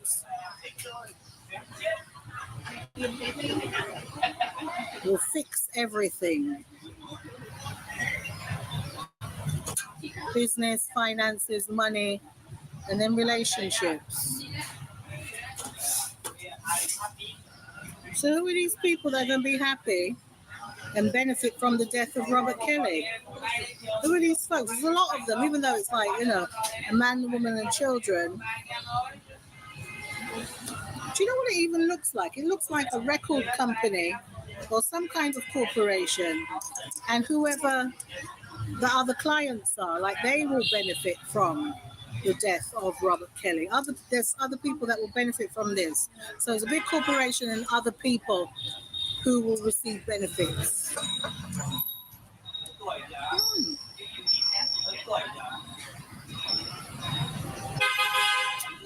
Interesting.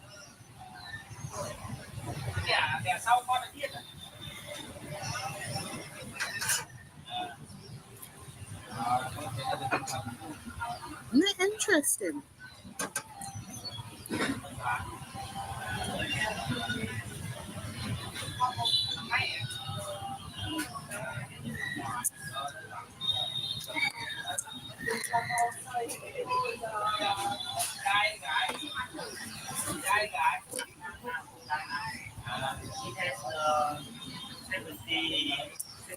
Another thing about this Two of Wands card here in the reverse is that very often it's about somebody who wants to expand their business and do something overseas or perhaps, I don't know, out of state or something like that. To kind of expand. When the card is in the reverse, it's almost as if that person is stopped from expanding. Well, usually it takes money to expand, doesn't it? Right? If you want to open up another branch of your business, you want to register your businesses elsewhere, or new businesses elsewhere, you need money, don't you? You need, you need investment. You need investors. You need capital. You need support. You need, links, boots on the ground, etc., etc. You need cash flow.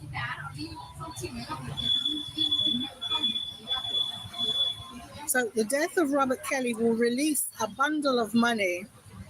Well, and this is a lot of money. It's pure ones. So it's a lot of money. If I was to add up the ones, we got the 3, we got the 2, and we got the 8. Sorry.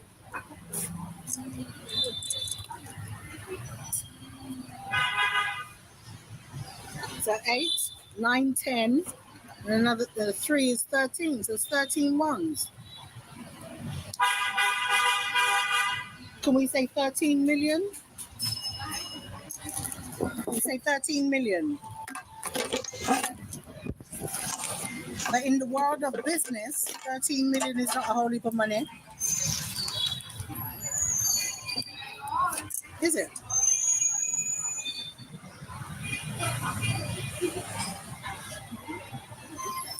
In the world of business, 13 million is not a lot of money. Right? So it got to be more than 13 million.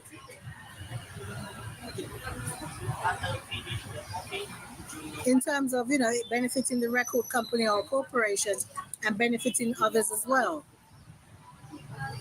Unless, of course, there is somebody new that they want to invest that money in, unless this new business, new artist, new genre, whatever it is for something quite significant.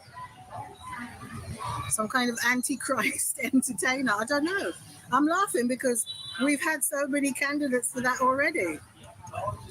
So what wretched, raggedy new artist can they bring out who is more abominable than the rest of them?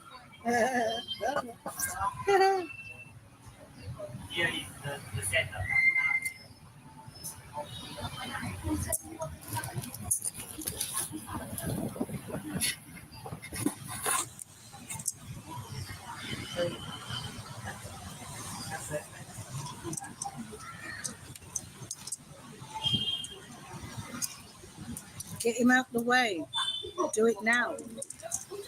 Fast.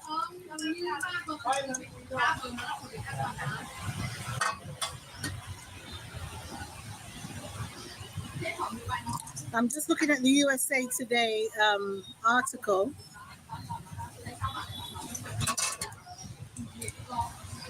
It says R. Kelly's lawyers are requesting his release after an alleged murder for hire plot in his North Carolina prison. Born Robert Kelly, the 58-year-old singer has been serving a 30-year sentence for racketeering and ex-trafficking since 2022.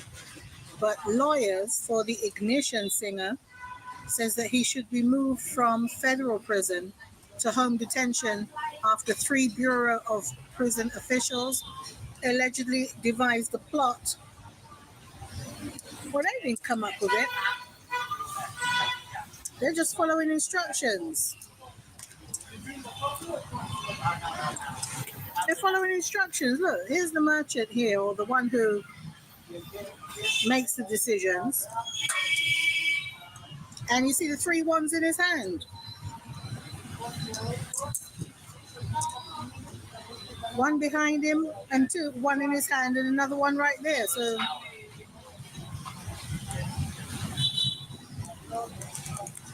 3 Bureau of Prison officials.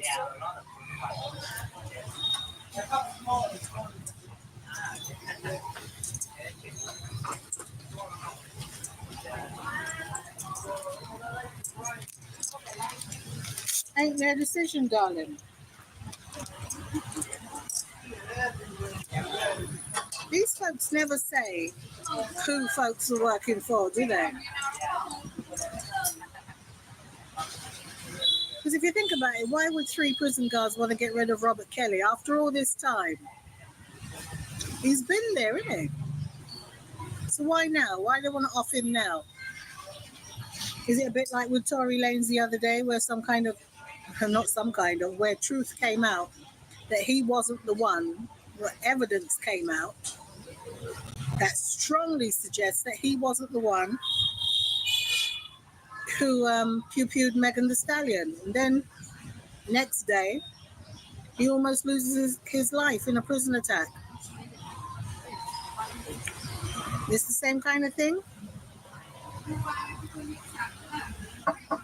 Did Tory know that this thing was going to happen? Or did it catch him by surprise?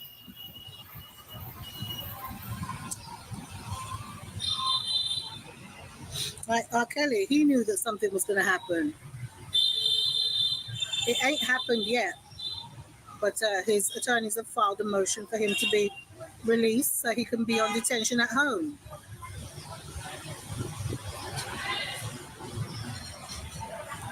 Pull one more card.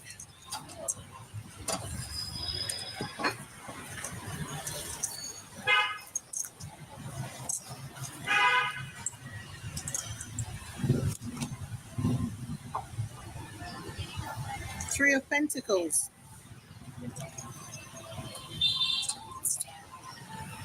Their new king of R&B coming out. I thought R&B was dead. Somebody's definitely building something brand new. Someone is teaching, someone is learning, someone is a pupil. Okay? You know, we could take this a little bit deeper. Maybe they want to plant the consciousness of Robert Kelly into some new vessel and revive R&B. They want to make Robert Kelly, they want to put his essence in somebody else. That's basically it. extract from his body before or after they kill him, and then implant that in somebody.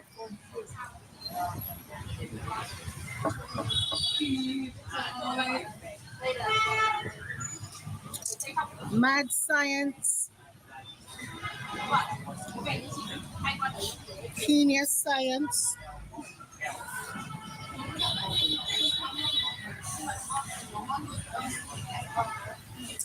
Demonic, of course it's demonic. To kill him and extract his essence and put it into somebody else, of course.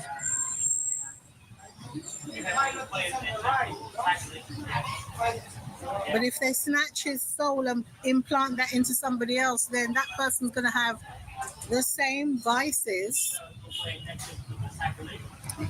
that Mr. Kelly has, or they say that he has. That person's going to be R. Kelly and then some, right? A lot of investment in this as well. I mean, on the Three of Pentacles card, you can see there is a pupil, a student, someone who's learning. He's got the hammer and chisel in his hand, and he's on a he's on a bench here, so he's being supported. Here's the investor, and then we have a priest or a pastor or the spiritual leader or scientist. But the investor is the one with the plans in his hands. He's the one who wants to make a return on his investment. This seems to be like a new way, though, to be honest with you. The church here symbolizes some kind of new way, new order, new creed.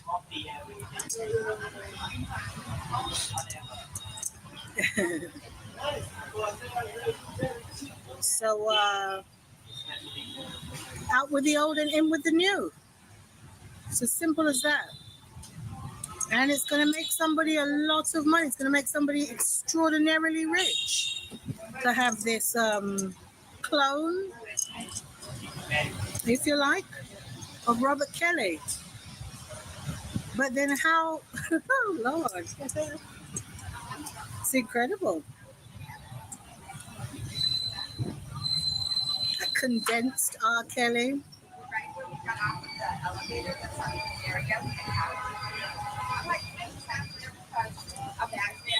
Undiluted R. Kelly. I don't know how to explain it.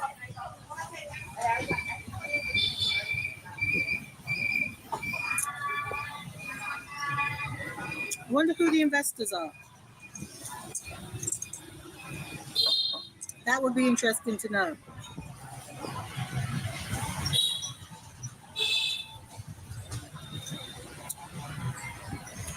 Obviously, people who are very, very interested in the music industry and perhaps making clones that are not going to argue with them, who are going to do as they say, easily programmable. Not just people who are willing to sign contracts and then make music that destroys people.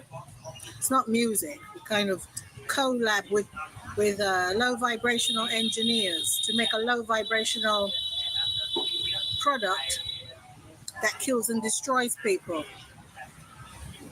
when they hear it, when they feel it.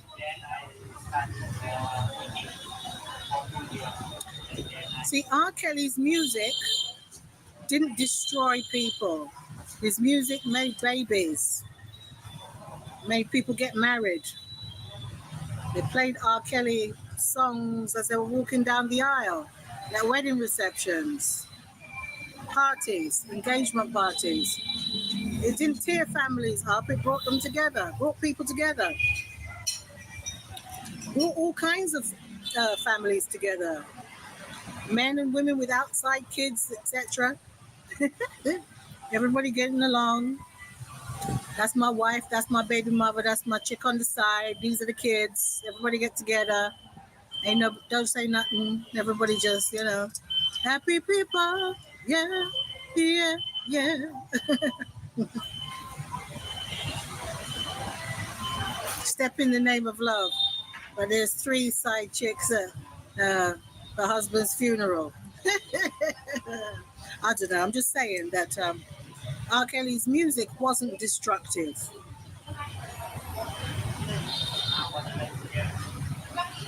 What was the agenda that R. Kelly promoted in his music? I know the song that he had with Aaliyah, Age Ain't Nothing But Number, and all that kind of stuff. So that's one type of agenda. 1, 2, check. Baby, let me know what's up. Gotta let me know, baby. And all of that kind of thing.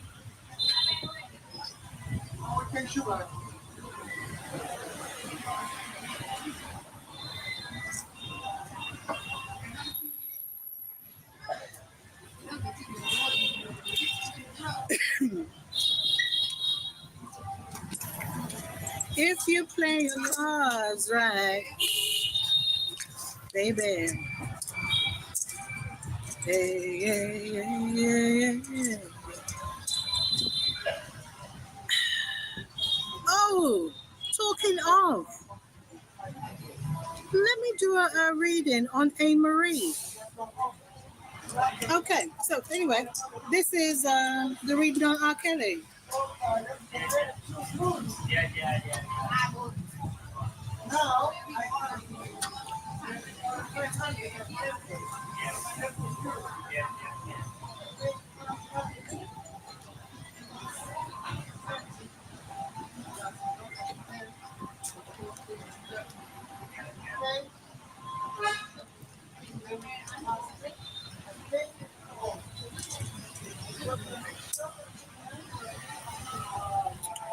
If you play your cards right, baby. Hey, yeah, yeah, yeah, yeah.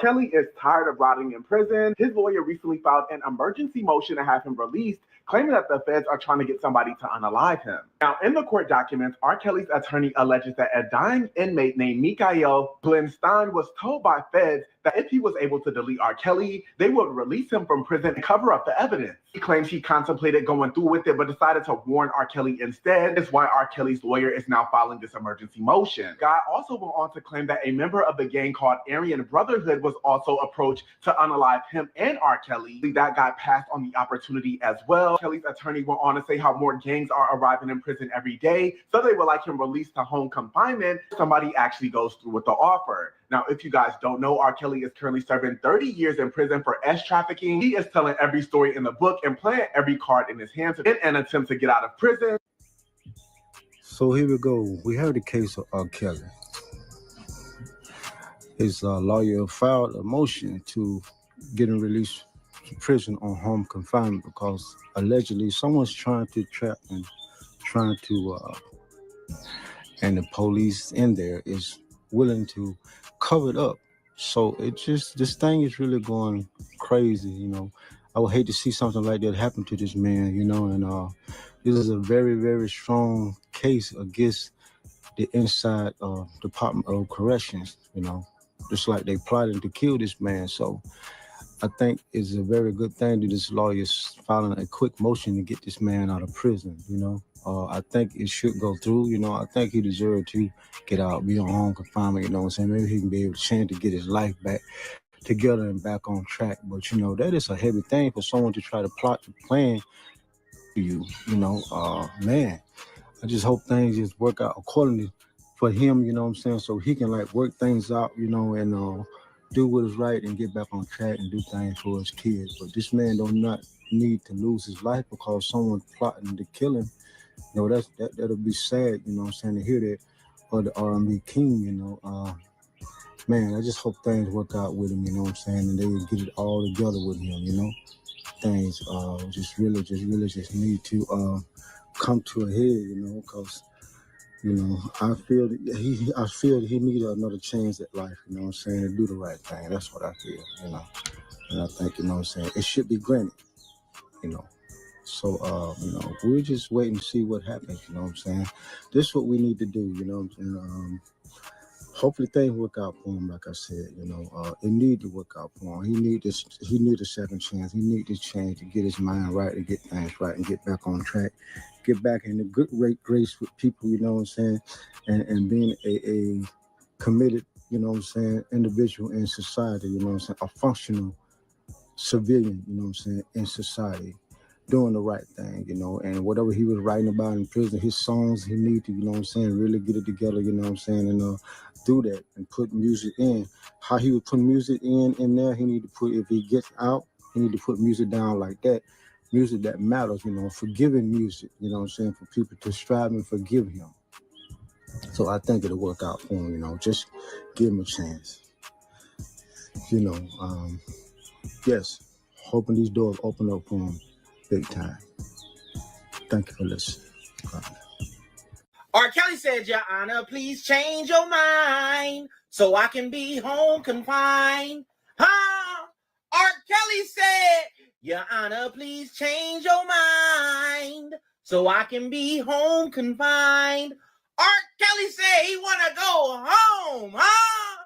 Rkelly said, listen, it was a person in there on their unaliving bed, and basically security officers told them, listen, if you unalive Kelly, you can go home. We're going to hide all the evidence. You ain't got to worry about that. Say he was about to do it, but he changed his mind. Say Rkelly and his team trying to fight for him to get home confined, because they also, right after this situation, asked somebody from the Aryan Brotherhood. Now, when they asked somebody from the Aryan Brotherhood, they said that,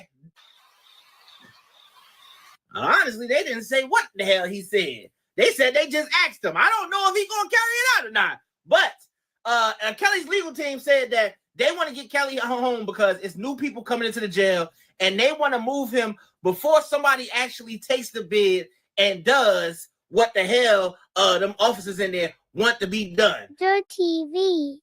Rkelly just filed a motion in court accusing prison officials of conspiring to murder him. And this is not just a lunatic, crazy conspiracy with no facts to back it up. Oh, there's facts. And I pulled some additional paperwork that they don't want nobody to see. Because once you pull the documents, you begin to quickly figure out this isn't a crazy conspiracy. This should be a criminal investigation. We got the documents, people, and it ties everything together. Rkelly was found guilty on CP charges, as well as running a criminal organization that trafficked multiple women. These allegations are very serious. So by no means is this video me co-signing Rkelly or trying to prove that Rkelly is innocent on those charges. This video is strictly to address the conspiracy that prison officials tried to hire two men to murder Rkelly. I got wind of the allegations earlier this morning while I was half asleep. I woke up froggy, couldn't even believe what I was seeing. But Rkelly's attorney held a press conference where he invited multiple news outlets, and he dropped the bombshell that they are accusing prison officials of hiring white supremacists to try to kill Rkelly. Attorneys are asking President Donald Trump to release their client immediately, saying prison officials have hired an inmate to murder him. Kelly is serving a 30-year sentence for sexual misconduct at a federal prison in North Carolina. Today, Kelly's legal team filed an emergency motion in Chicago federal court to get him out. They say they have a sworn affidavit from a terminally ill inmate who says prison officials offered him freedom in his final days in exchange for Kelly's murder. There have been discussions not only with Michael Stein, but as the motion indicates, we've recently received information from another inmate named Mr. Harris. And Mr. Harris has indicated that he too has been approached by the same lieutenant who's been approaching Michael Stein, and that discussions have been had about poison in the food hall, about poison in the commissary. Discussions with Mr. Stein have been had about stabbings. These are the kinds of methods that have been discussed. Two prisoners have came forward and confirmed that prison officials attempted to lure them in the conspiracy to murder R. Kelly. R. Kelly and his attorney is also claiming that they're trying to now get him out the paint. They're trying to murder him due to the ongoing investigation and civil suit he has against prison officials. So R. Kelly is uncovering a lot of illegal things that prison officials did during his racketeering case. Now, some of these things could land them in jail. It could very well land them in prison. And this isn't, from my perspective, an investigation where it could possibly find some illegal things. No, this investigation will for sure 100% find illegal activities that prison officials engaged in against R. Kelly. And they're almost for certain gonna go to jail over this. Attorneys for singer R. Kelly are asking for his immediate release from prison, claiming that federal officials plotted to have him killed. He is serving a 30-year sentence for racketeering and sex trafficking. In an emergency filing today, his attorneys outlined what they called a cover-up. These are people who seek to kill Mr. Kelly rather than allow the corrupt criminal conduct of those who manufactured his convictions be exposed. Their motion alleges that the feds solicited a convicted sex trafficker who was Kelly's cellmate here in Chicago to steal correspondence between Kelly and his attorneys.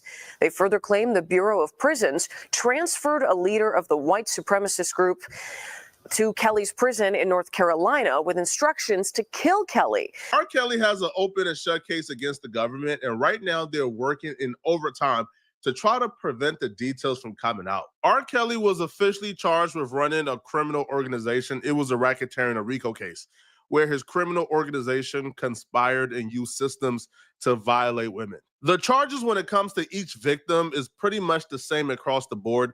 They would accuse R. Kelly of putting together a team and a system that would transport women, and he would solicit them for sexual favors. Some got paid, which is trafficking. And then others, they would claim that R. Kelly will coerce them and force himself upon them. And some they would claim were really young, so they couldn't consent. And that's an additional charge. But a racketeering case is very hard to prove.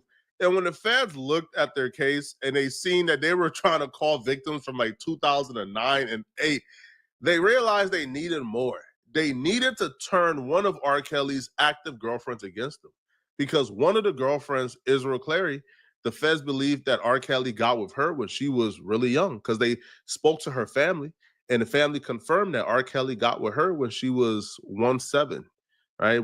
I can't say the actual age due to YouTube guidelines, but she was 17 when they got together. So the feds knew that Rkelly was like a gold mine. If they can get Rkelly to come to court and testify that R. Kelly coerced her, forced himself upon her, gave her diseases, right? Yo, this is like the perfect textbook victim. Got with R. Kelly at 17, been with R. Kelly for about 5 years now, and R. Kelly kidnapped her at some point. R. Kelly gave her an incurable disease at some point. R. Kelly forced himself upon her. R. Kelly would violate her. They needed to turn Rkelly against R. Kelly, but she wouldn't budge. When R. Kelly got arrested, she was right by his side. She was even doing interviews with Gayle King, defending R. Kelly, telling Gayle King that her family was only trying to extort R. Kelly for money, which is why they told the fans that R. Kelly did all those things he did to her. My parents knew where I've always been for 4 years. They have known. They know that I've been well taken care of. They never thought you were missing, Azrael. They just were wondering if you were okay. Well, my parents have actually came to Chicago and seen me a few times. I've talked to them. They stopped answering my calls. You know what they say? They say that you were brainwashed. I talked to your dad last night. He says, my daughter is brainwashed, and he's very concerned. He said he was here 2 days ago and you wouldn't even look him in the eye. Okay, I wouldn't look him in the eye because he's a liar, and he's a manipulative liar. I'll tell you why they're concerned, Azrael, because they say she's 17. We found text messages that indicated that she was having sex with R. Kelly when she was 17. Is that true? No, that is a lie. That is a lie. I was not having sex with him at 17. Why would they want to lie about you, their daughter? Okay, so when I first met Robert, my parents told me to lie about my age. So when I met him, he thought that I was 18. On top of that, when I was 17, my parents were actually making me, trying to get me to take photos with him, take actual videos with him, all kinds of stuff. Wait. Your parents encouraged you to do videos Yes. with R. Kelly? Yes. And they said because if they ever have to blackmail him, what they're trying to do now, they can use it against him, which is exactly what they're doing. Joycelyn, I see you nodding a lot with what Yes. she's saying. Why are you nodding in agreement with what she's saying? Because everything that she's saying is true. Our parents are basically out here just to get money, and Your they're parents, scamming. you're saying the same as saying? Well, you're both of our parents are basically out here. They're trying to get money and scam because they didn't agree on what happened, you know, with music or wherever it could be, and they're just very upset. This is the first time hearing, to be honest with you, that you're. Israel was holding it down. She was not giving up R. Kelly, but the feds knew she was a slam dunk case. They got records that her and R. Kelly met when she wasn't of age. They got records that R. Kelly gave her herpes. This was a slam dunk case. If they can get Israel's testimony on top of the records they have, R. Kelly is done. So the feds began to work on a plan to get her to flip. When R. Kelly went to jail, him and Jocelyn, after some time, the other girlfriend, they fell apart. Israel was the main girl, and she was under the perception that she was the only girl. Jocelyn moved out of R. Kelly's house. Israel was the only one in the house. She was under the perception that her and R. Kelly was now in a monogamous relationship. The feds knew this. And the feds also had access to R. Kelly's jail records. So they knew that R. Kelly was cheating on Israel while in prison. But the feds can't just blast the records, because they were hoping you blast the records, let her know R. Kelly is cheating on her. She becomes so hurt that now she wants to retaliate against R. Kelly. But the feds can't just take R. Kelly's paperwork and post it themselves.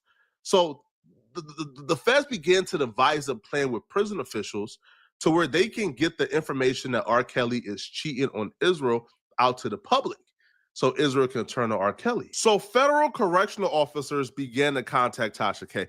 Now, Tasha K is my GOAT, so no Tasha K slander will be tolerated in the comment section. Y'all be kind.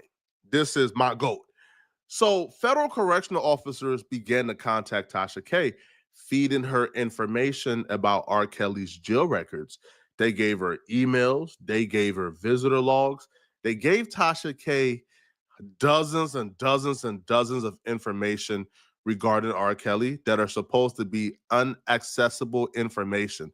This is not information available to the public and would never be available to the public. Him to get on live to say that Azrael is not right in R. Kelly, really? Really? Now, I gave him R. Kelly's jail records. Ask him how he got R. Kelly's jail records. Ask him how I got the emails between Azrael and R. Kelly. So you mean to tell me I don't know what I'm talking about? I ain't got no beef with that man at all, okay? That's Tasha K letting Ezra Clary's father know that she got the jail records of Ezra Clary and R. Kelly emails. Now, Tasha K will go on her show and she would reveal the emails between the other girlfriend, Jocelyn, and R. Kelly. I got some powerful information for y'all tonight regarding this, okay? You know, I got people up there in Cook County. Shout out to my Cook County winos, okay? They work for government. Anyway, okay. So remember I told y'all Azrael had left? She's gone. Azrael is with her pappy. She's with her daddy, okay? Yes, Azrael is gone, but she's still not gone mentally. You know, when you're with somebody that long, she's with this man since she was, and now that he's gone away, you know, she has a lot more time to think. But the other one doesn't have a lot of time to think, because let me tell you, her and R. Kelly be in communication all day. Okay, now right now he ain't got no more minutes on his phone. He can't call her, so they, you know, literally emailing and shit. So let me share some shit with you. Hold on. Okay, these are actual conversations between them. I'm not gonna put it up here because this is considered like somebody's private information or whatever. But you know, my word, trust me. And let me tell you, for those of y'all, I honestly thought that R. Kelly could not like read or write. But obviously, he can't. Well, no, he can't really read because she's asking him. I'll read it to you. Hold on for a second. Hold on. Let me pull it up. Hold on real quick. Hit the wine glass if y'all having a good time. Hit the goddamn wine glass. I'm not going to read all of them to you because it's really hard to read R. Kelly's part. But let me show you what the dynamic is like and how he's talking to them. But like I said, they don't talk to each other, Joycelyn and Azriel. So for Azriel to find out that he was calling Joycelyn the same names, even though they call him daddy, both of them, but he doesn't talk. It's really up. Hold on. Okay. All right, so let me get my little glasses on. Hope y'all ready. Exclusive here on Unwind with Tasha K. Robert Sylvester Kelly, 11/11/2019, 7:34:29 p.m. wrote hi, but he spelled hi, H-A-I. How are you? Now he's typing, okay?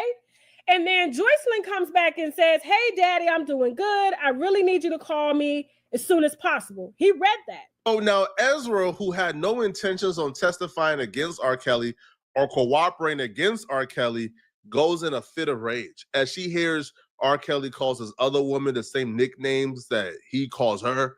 R. Kelly is talking to this woman as if she's the main chick, as if Ezra means nothing to him. Now, Ezra is hearing all of this from the public. So the Fed's mission is complete. They was able to get that information out fast in a hurry, and they was able to enrage Israel. But I don't even think the Feds knew like the level of crash out that Ezra was gonna do. So Ezra began to go in full crash out mode, bruh. Began to become R. Kelly's biggest headache and biggest hop. She contacted Gayle King back for a second interview to expose R. Kelly and to retract all the nonsense she said in the first interview defending R. Kelly. She went on live crashing out, accusing the girlfriend of being involved with her when she was of an illegal age. Here, take everything else. What's yours? What's yours? What you want to take? You can take all this shit for sweats. Here, I'm gonna help you out. Oh, he don't like that. He don't like men. You just told on your own boyfriend.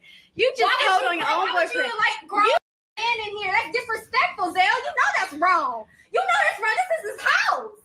You disrespectful. You're so evil. I'm not evil, baby. I need to protect myself. I need to protect myself. Joy, you were sleeping with me. It's a fire.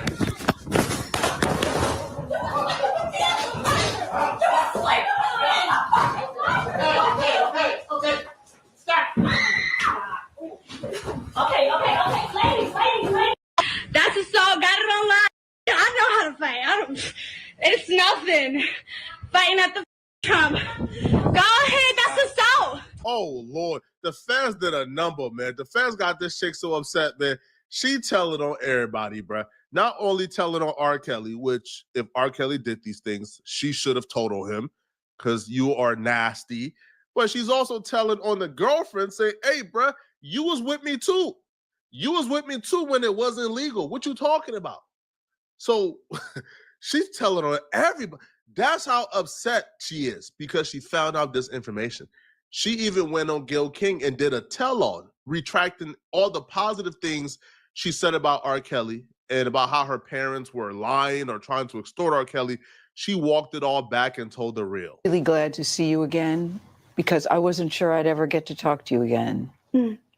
I'm very happy to be here and see you again as well. It feels like a full circle moment to me. When we first met Azriel Clary in March of 2019, she had been living with R. Kelly for almost 5 years and was one of his fiercest supporters. Because you guys don't know the truth. You guys believe in some facade that our parents are saying. This is all lies for money. Clary and another woman, Joycelyn Savage, told us then that they were in a relationship with the embattled R&B singer. But Clary left the apartment she shared with Kelly in Chicago 7 months after our interview. I was lost and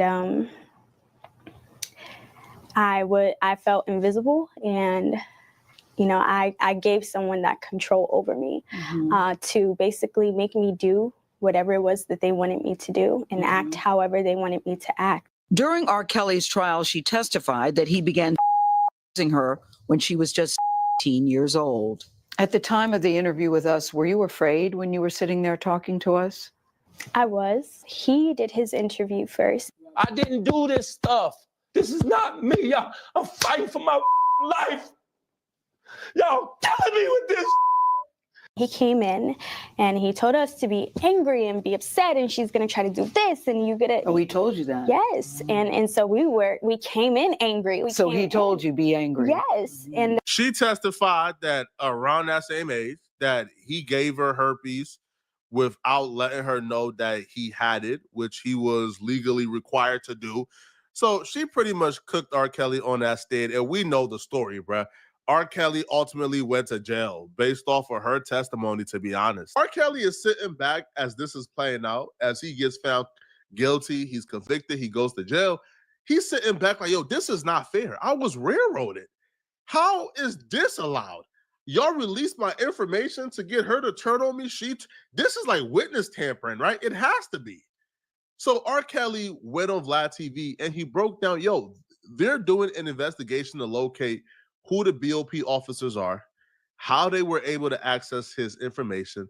And he will say, yo, what they uncovered is shocking. And that this was a conspiracy to get him in jail. Back in 2019, while I was being held in the BOP at the MCC in Illinois, a BOP federal disciplinary hearing officer, which is like the judge in the Bureau of Prisons. She's a judge. Vlad TV. She was illegally accessing my federal restricted law enforcement information, my jail records, meaning my recorded phone calls and my emails.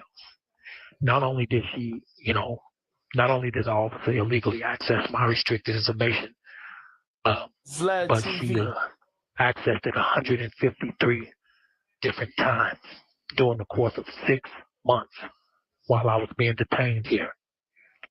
This is all according to a search warrant. This is not me saying this. This is what the search warrant says that was executed on the BOP officer after she had done it. Vlad TV. This BOP officer, whom they are identifying as Officer 8 for the last 4 years, she was not arrested. She still hasn't been arrested, and we still don't even know who she is. She tore off every corner of each page where the dates and times would be, and illegally sent my jail records to her own personal Gmail account. This is all according to the search warrant. But she didn't stop there. BOP Officer A then gave Vlad TV that 6 months worth of my federal restricted information to a female, famous female, and very influential YouTube blogger by the name of Tasha K, who not only illegally received my restricted federal law enforcement information, but the blogger Tasha K stated out of her own mouth on her Unwind with Tasha K YouTube blog that she shared that restricted information with my girlfriend at the time, who after seeing it, Vlad TV. who after seeing that information got very, very mad at me to the point she was scorned and became the government's main star witness in my New York case, testifying against me. Vlad TV. Now, those federal restricted phone calls and emails contain 6 months worth of lovey-dovey conversations between me and my other girlfriend at the time. And their plan was to get the girl, Vlad TV, the girlfriend who Tasha K showed those conversations to, mad enough so they could turn her against me and have her say whatever they wanted her to say about me on the stand. R. Kelly files an official lawsuit against the United States of America, the unknown BOP officer, because, here's the corrupt part. The prison and the government is still protecting the BOP officer. They're not revealing the identity of who handed over R. Kelly's information to Tasha K. And he's also suing the unknown John and Jane Doe BOP officers and also Tasha K. He's suing Tasha K. R. Kelly's rights was allegedly violated in 2019. It's been 6 years, and the government still hasn't turned over who the BOP officers were that accessed R. Kelly's record to give to Tasha K. That's how you know they in collusion, bro. That's how you know this was the work of the government themselves, bro. Because why they protecting the officers? More times than not, bro, you fire those officers and you put them out to dry.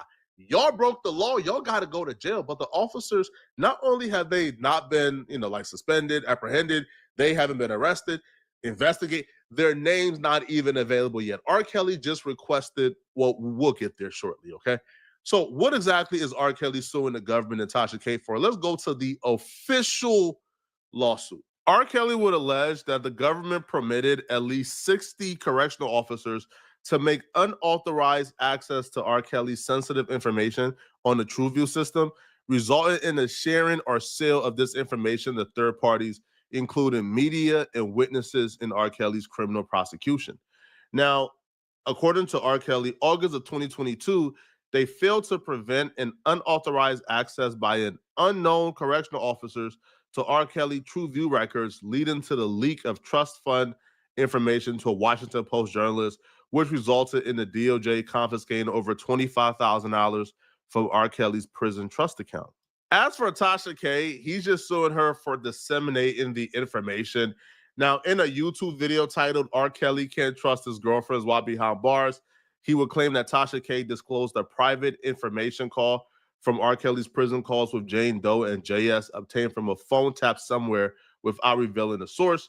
November 7th, 2019 to January 12th, 2020, apparently he would claim that Tasha K will publish his private information, including contents of prison phone calls, email communications, visitor logs, trust account information, literacy, medical issues, and romantic relationships on her YouTube channel and Instagram with over 1.1 million subscribers. Now, this is the part that really got him messed up and really got him convicted.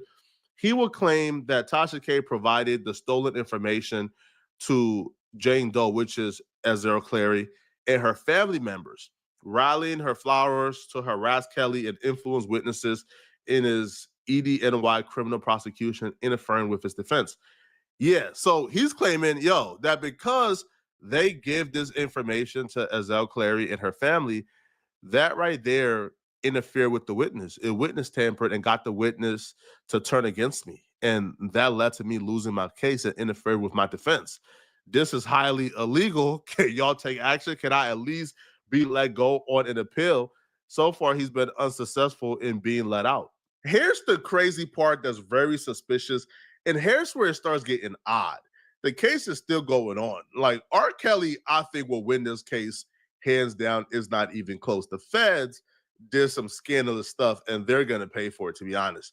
So the feds was just forced to grant access to R. Kelly to like over 13,000 records. The United States has produced more than 13,000 pages of records in response to R. Kelly's written discovery request. Now, here's where it starts to get really odd. Right after the feds were forced to hand over 13,000 pages of records in response to R. Kelly's discovery request, some strange dominoes start falling. You can make your decision. Is this a coincidence, or is this directly involved with some people about to lose their jobs and go to jail, so people is panicking? Days after R. Kelly received the 13,000 pages of records that will uncover the truth of exactly who plotted this and how they plotted it, days afterwards, when R. Kelly responded back to the status report, 2 inmates would be lured in by prison officials to conspire to murder R. Kelly.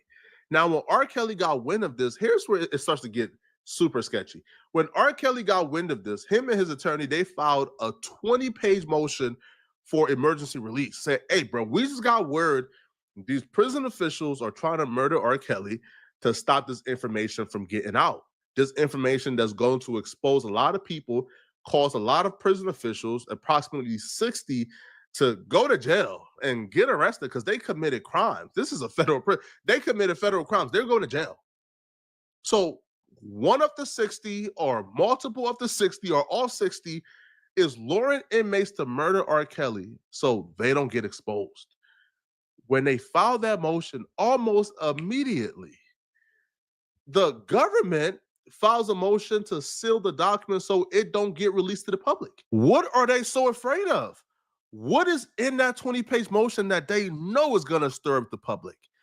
Man, look at corruption in plain sight. Look at this, people. For the reasons stated in the government's motion to strike defendants' emergency motion for temporary furlough, incorporated into this motion by reference, the government also moves to seal defendants' emergency motion for temporary furlough until such time as the court can rule on the government's motion to strike defendant's motion. Motion was obviously approved, right? We can't even see what is in that 20-page motion. It's been sealed. We can't look at it. But here's where it starts to get stranger. One of the attorneys who's been a part of this case, the assistant attorney general, he's been on this case since about 2019. The day after R. Kelly filed the motion accusing the prison officers of trying to have him murdered, once the 13,000 pages gets granted to R. Kelly, once people begin to realize, yeah, like our corruption is gonna get exposed. It's not if, it's when. It's getting exposed. All of a sudden, the attorney general resigns.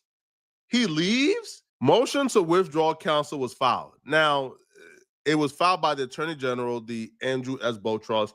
Now, apparently, this is the reason, okay? The undersigned assistant United States attorney who has appeared in this case is leaving the employment of the United States Attorney's Office for the Northern District of Illinois.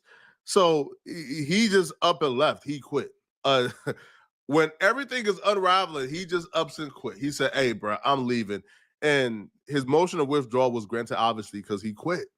Now, this could be innocent. This could be nothing. I'm just pointing out the things that concern me. But the rabbit hole don't stop here. It gets deeper and darker. And it's not looking good for the government. I'll be real, bro. It's looking terrible. And it's looking like they try to get that boy off. The two white supremacists who are apparently part of a white supremacist gang, their name is Mikhail Glenstein and David Keith Harris. Now, they both claim they were approached by prison officials and instructed to kill R. Kelly. One of the inmates, Stein, reportedly confessed the plot to Kelly earlier this year and has signed a sworn declaration admitting the scheme. Stein claims he was promised an escape and freedom in exchange for carrying out the murder due to his terminal cancer diagnosis. So one of the corrupt correctional officers who know their time is coming, they try to play on the emotion and vulnerability of this dude and let him know, hey, bro, I'll help you escape, all right? I'll help you escape if you can get rid of R. Kelly for me. But Stein knew better because Stein has had a tumultuous relationship with BOP officers for the latter part of like 30 years now. For as long as he's been locked up, it's been nothing but a battle with the BOP officers or correctional officers. So while he was serving a 16-year sentence for conspiracy to commit aggravated assault, he was in state prison in Arizona. He filed a pro se civil rights action in a federal district court alleging denial of access to the law library.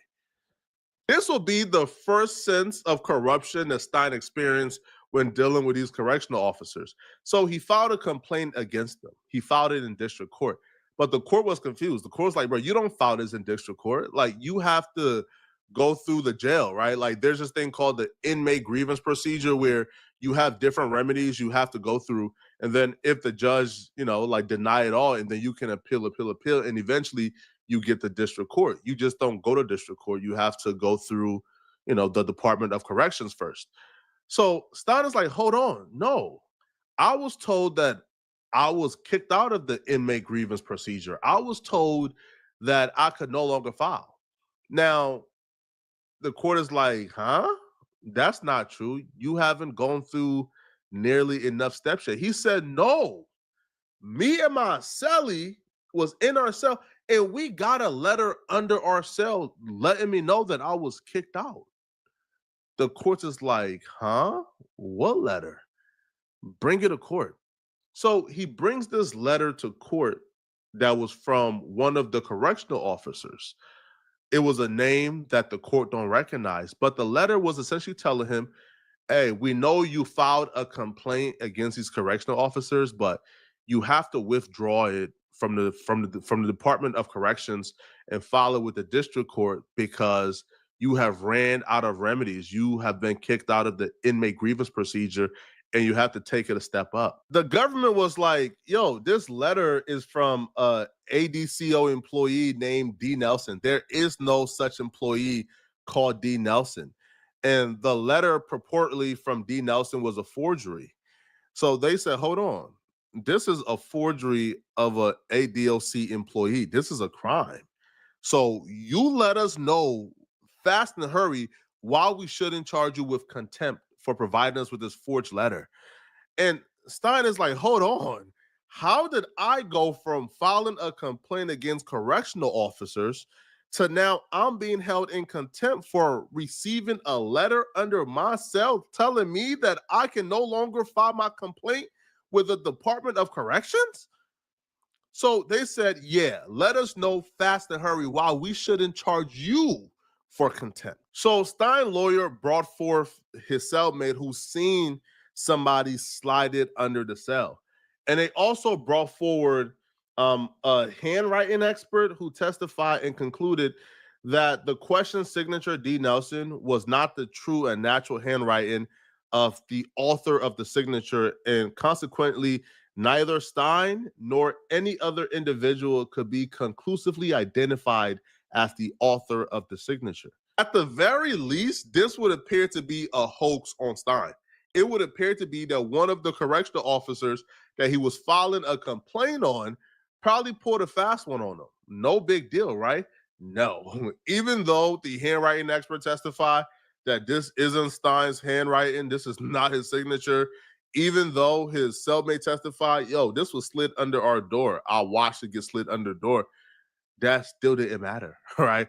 The judge still found Stein guilty. The district judge found Stein guilty of contempt under 18 USC and sentenced him to 6-month imprisonment to be served consecutive to his state prison term. The judge found that Stein knew or had reasons to know that the inmate response letter purportedly signed by D. Nelson, however he obtained it, was fraudulent and did not serve to exhaust his administrative remedies. I ain't never heard of nothing. This is crazy.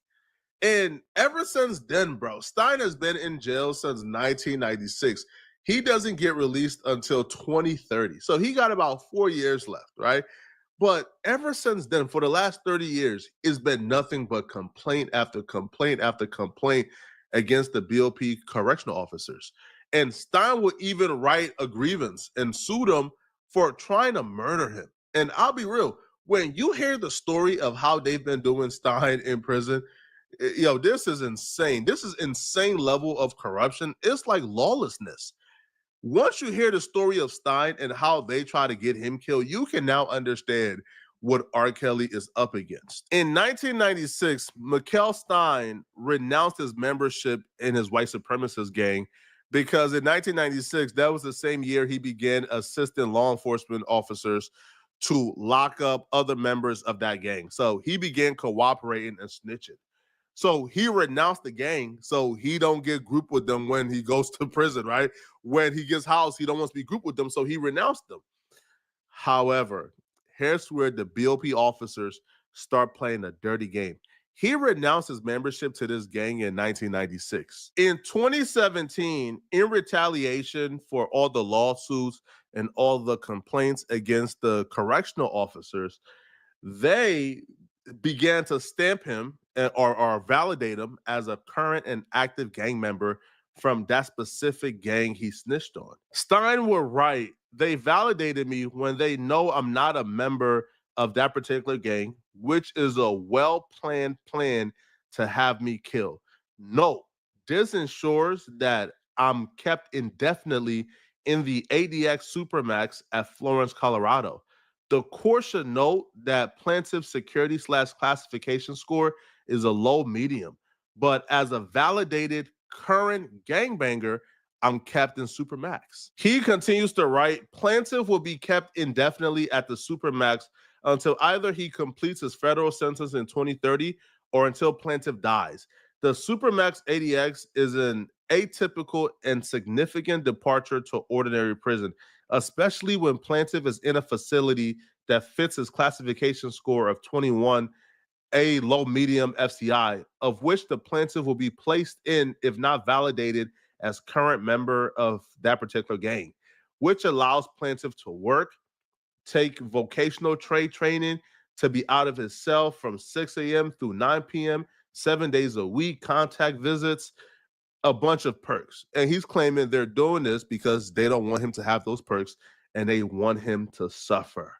Right now, he would also say, as a validated gangbanger, it retires that plaintiff remains indefinitely at the supermax, which plaintiff remains in a cell approximately 8 to 10 feet that contains a shower, sink, toilet combination, cement stool, cement table, cement bed, which window faces a 25-foot wall blocking a view, all visited behind glass, meals taken and called. So he's saying, hold on, man. Like, how is this fair? I'm being kept in my cell for 156 hours out of 168 hours because they're keeping this validation on me when they know I renounced this gang in 96. Why in 2025 am I still being validated as a super high-powered gangbanger on this gang that I told on? And now I have to stay in isolation because if I don't, I'm going to get killed. He will say that the correctional officers personally told him that we know you're not part of that gang. We just validated you so we can transport, recreate, and house you with other members from that gang. And that way, when they kill your sorry we're covered. We did not know his own people were going to kill him. This has been stated to plaintiff by numerous correctional officers stating, his prior lawsuits and grievances has pissed off the director, the regional director, and numerous other correctional officers. So they're just, trying to have him killed, right? So, and he will continue to say, plaintiff directs the court to Exhibit 3. The correctional officers, December 12, 2014, request to transfer plaintiff to a now federal facility because plaintiff's safety is at jeopardy at the ADX. So he is actually explaining in detail how they're setting their plan in motion. They're setting their plan in direct motion. Those same correctional officers are telling the courts, Your Honor, he's not safe here. He done filed a lot of grievances, man. He's not safe. We don't have PC, right? We don't have a PC to house him, away from certain people. He has to be transferred, right? So these same people who try to get him to kill Rkelly also try to kill him before. So he understands the plan they're trying to put in effect with him. So when he gets asked to help them kill Rkelly, he's like, hold on, man. I know this game plan, bro. I'm not doing it at all. Now, he's already dying. So he sees exposing these BOP officers, exposing these correctional officers and the director. He sees this as essentially a dying wish. If he dies but gets to expose these people, he's happy because all these people have done is made his life a living hell, has tormented him, has tormented this dude for 30 years. He done filed, I think, over like 30 grievances, bro. Like, I'm looking at the case files, bro. He done filed at least like 30 lawsuits. Like, it's insane how much he has complained about these people, but nothing has been done for this dude. And he's still classified as, as a white supremacist gangbanger because even when they're talking about him in the articles, he's listed as a white supremacist gangbanger. This is insane. I'm gonna continue to follow this case. But even based on the BOP officers giving out the information that led to Rkelly's girlfriend turning on him, that's unconstitutional. Rkelly is gonna win this lawsuit, and they're doing everything in their power to stop him from exposing their names. He got access to those 13,000 records. He's now beginning to track it. He's gonna find out who the 60 was that sold his information to Tasha K. He's gonna find out the specific names that sold his information to the Washington Journal. He's gonna find out this information. And it feels like right now they're panicking, trying to stop him. So now they're doing everything they can. And the same way they try to get Mikhail Stein killed, they're now trying to get Rkelly killed for trying to expose him. One inmate is telling you they try to kill me for trying to expose them. Now Rkelly is telling you. How many more inmates do you need to tell you, yo, these people are corrupt and they're trying to kill us for exposing them? Y'all let me know in the comment section, what do you guys think about this?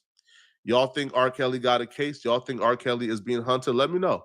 And do you guys want me to follow up with more updates regarding this Rkelly lawsuit? Let me know in the comment section. And if you're still watching, click on this video right here somewhere on my screen, to find out how they're trying to destroy this woman's life and ruin her because she stood on business on a podcast against the LGBTQ mafia. I'm going to see you guys in this video somewhere on my screen. I'm out of here, folks. Peace. They tried to have Rkelly killed inside prison. That's right, the R&B star, locked up for decades for horrific crimes, says prison officers sent a member of the Aryan Brotherhood to end his life. Apparently, this inmate was ordered to kill Kelly because he uncovered evidence of prison corruption, stolen lawyer calls, leaked private emails, and dirty deals with prosecutors. When the hitman refused, his own life was threatened. Kelly's lawyers say this exposes a brutal, illegal war happening behind bars. But prosecutors, they call Kelly a predator trying to rewrite his legacy. Now, it's a deadly power struggle with everything on the line. Yo, it's your boy DZ, man. You already know it's not about the setback. It's about the get back. I want to appreciate everyone that's became a member, that subscribed to the channel, and that watches the channel. I appreciate y'all. If you haven't already, hit that notification bell. Hit that notification bell so you can be notified every time we go live. I appreciate all of y'all that rock with me, and I hope y'all continue to rock with me. Hey, fam. Appreciate y'all, facts. And you know, today we're going to get into a few different things. We're going to talk about Antonio Brown being charged with attempted murder, right? We all seen that incident, and he made a statement thinking that was going to help him. But we're going to talk about that.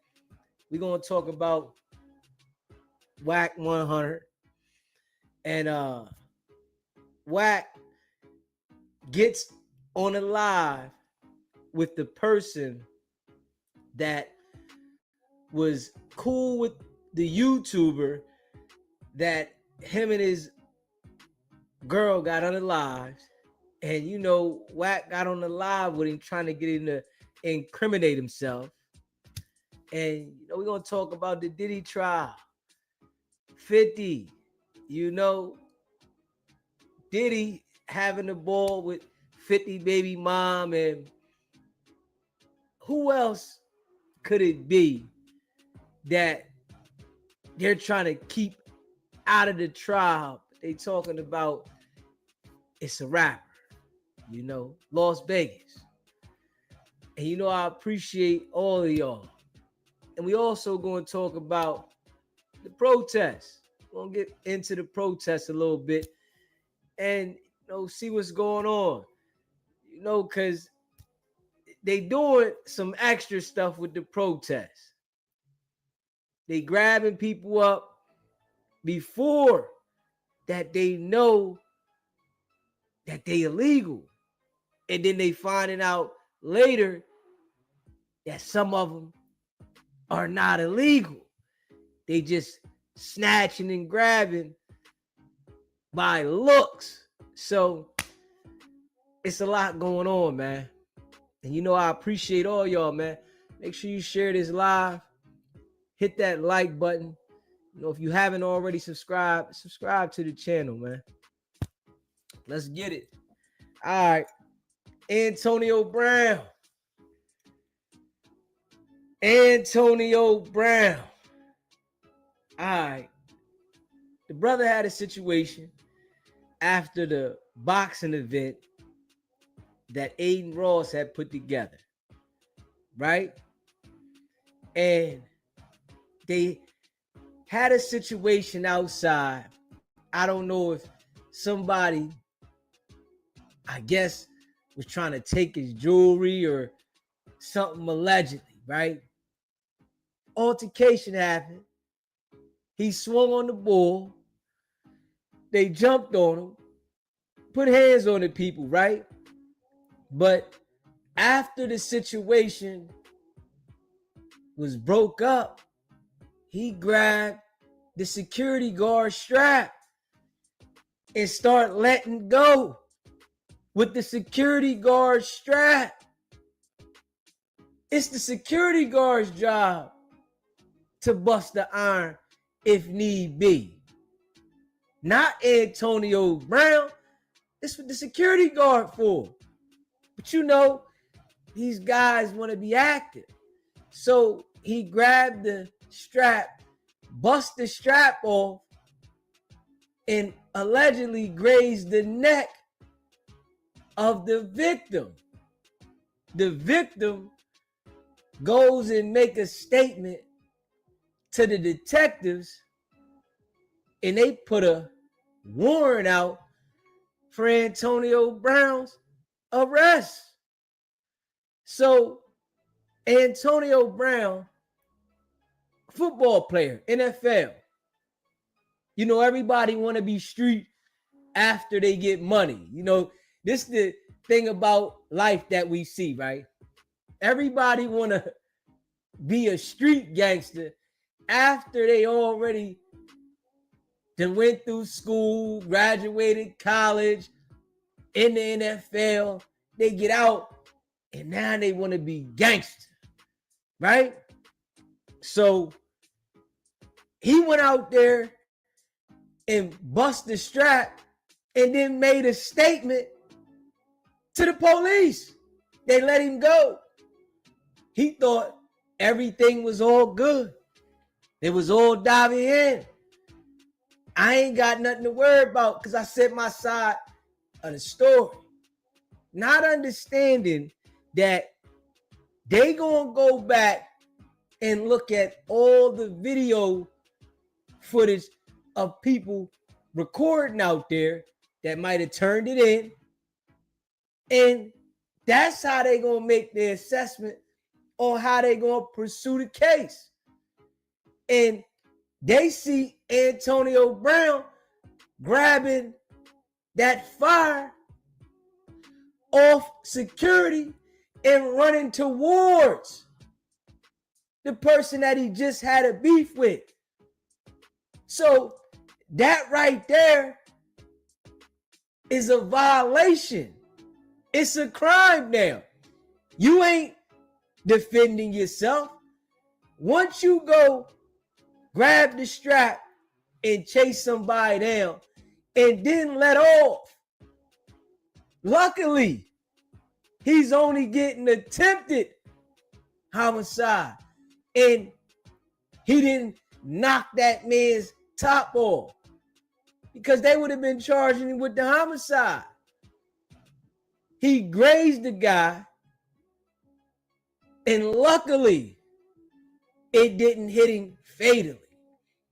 But you know, these dudes, they want to be thugs so bad. The object is to make it and stay away from the BS.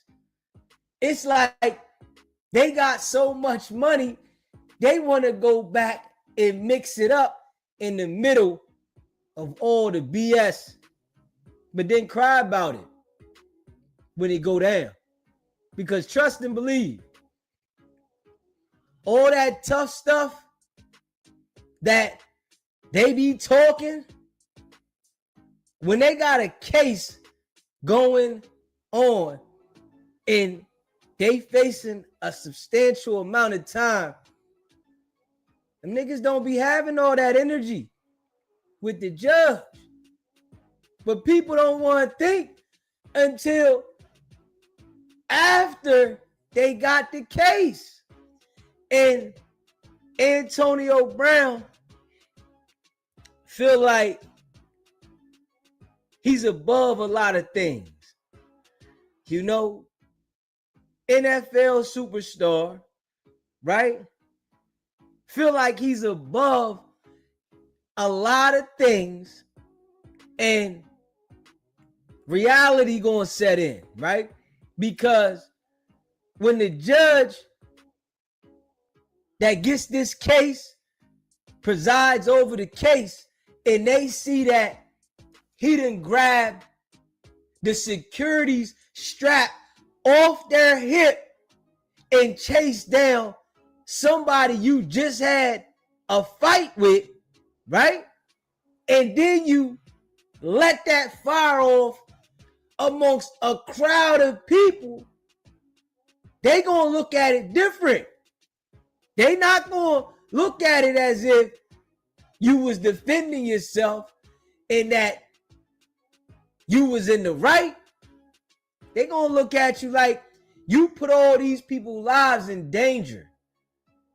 You ain't care if an innocent bystander got hit. Everything had been calmed down. They separated everybody. People went that way, you went this way, but you felt that you was above the law. You took the law in your own hands. And when the situation gets sticky, right? And you in the courtroom, the judge don't care about you. Not at all. They gonna look at this situation. Oh, you think because you got money. You see they making examples out of a lot of people now that think that they can just do whatever they want because they got money. They making examples out of them. Antonio Brown was cocky after the situation. They gonna look at all that now. They gonna review the footage out there. They gonna pay attention to things that was said on the internet. And they gonna definitely hold it to him on this one. Prosecutors, they want to get the rep. I got the football NFL star, Antonio Brown. They gonna look at it like, I got the football star, Antonio Brown, that was breaking the law in my city. See, these dudes don't be understanding, like, you don't run nothing. When it comes to the law, they gonna put their foot down and make their mark and make an example out of you. They don't care, they go home. But these dudes that feel like they got that paper and they flexing on people that don't got, prosecutor and the judge, they get a thrill out of letting you know who got more power. But this is what they don't understand. And now we gonna see how humble he get. Because we know Antonio Brown be real cocky with people. Yeah, got the money. That's how they all get. The judge gonna let them know your money don't mean shit if we send you to jail. Attempted murder now, then grazed the man in the neck, and the man is gonna want to sue him, right? Think about this. The man is gonna want to sue him. So in order for the lawsuit to go the way he wanted to go, he had to go up there and press charges. Antonio Brown made a statement already and tried to justify whatever he did, acting probably as if it was self-defense. Oh, I was defending myself. Didn't the tape show you grabbed the iron off the security and chase him and then let it go? That there might be enough. Especially you got a victim now that's willing to testify that he was grazed in the neck. You got a victim that's looking at, man, I'm ready to get millions off of it. I don't care. We all know the rules of the snitching, like they try to say, they don't apply the same. Niggas is elevating off of cooperation now. Niggas is changing their whole entire life off telling. Why would somebody stick to the code and they can level up financially if they tell? If we being real. A lot of people still living in an imaginary world. People are leveling up now from telling. So you think he's still gonna be out there trying to figure it out? Probably driving mom's car, catching the bus, right? Spent his last to go to the fight to not tell on Antonio Brown? Huh? So that he can have street credibility of not being a snitch? Gotta pay attention. That mentality, everybody ain't living by it. Especially when they see they can get one up. Antonio Brown thought that he was going to bust this strap, make a statement to the police, and everything was just going to be all right. And when they let him go, right, I'm sure in his mind, he said, man, I'm good. See, he don't understand about them people not charging you, doing their investigation, and then come back with the charges. He don't understand that. In certain situations, if you ain't got a criminal history and they get your statement and they might want to believe you, they'll let you go. Go ahead. We'll contact you if we need you. What they did is they put the warrant out on him and then put it out to the world saying, now you gotta come see us. Yeah. Where you gonna go? All that money in the world. Where you gonna go? And then they tell him, right? $10,000 bond. The money ain't nothing. You know where they gonna bust him at? This is where they gonna bust him at. A stipulation of home confinement. Oh, man. See, some people can do house arrest. Some people can handle it. But those people that got that paper and they used to jumping on a jet when they want, doing whatever they want, going here, that shit be popping them. They want to be slick with it.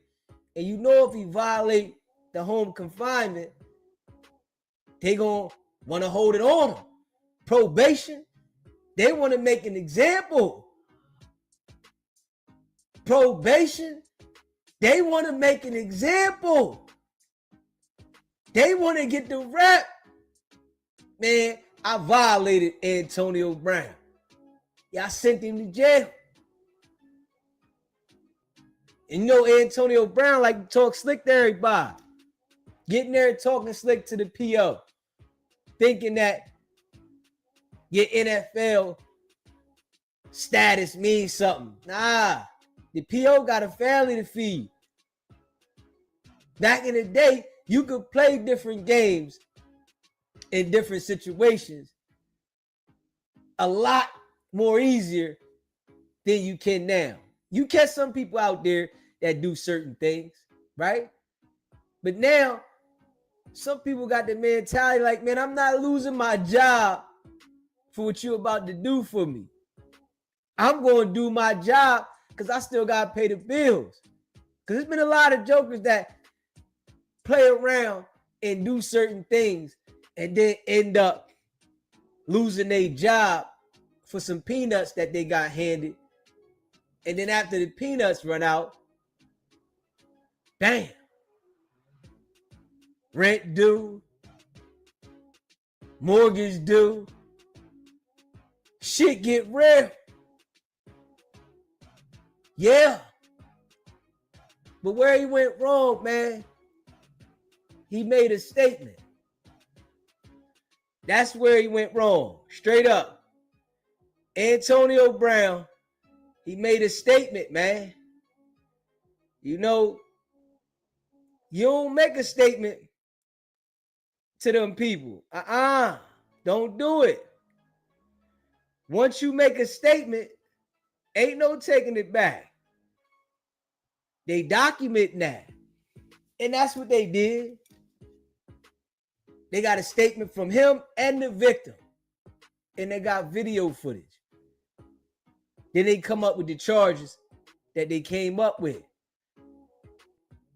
So his lawyer might can try to get him a plea deal. You know, they was patient with it too. They ain't rushing. You know, most of the time, right? Police make a mistake. And they give you something that you can throw at them to get the case dismissed. They sat back. Way home, man. Appreciate you for your statement. We'll get back with you. Appreciate you. They got a statement from him, the victim, and video footage. So, you know, we definitely gonna see how this goes.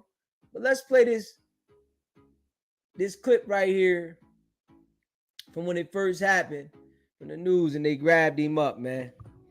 If you haven't already, hit that subscribe button. Hit that subscribe button. Hit that like button. You in the building, smash that like button. And I appreciate you, hear me? Facts. Let's play this clip right here, man. We're gonna play this clip, y'all. Hold on. Let's play this clip right here.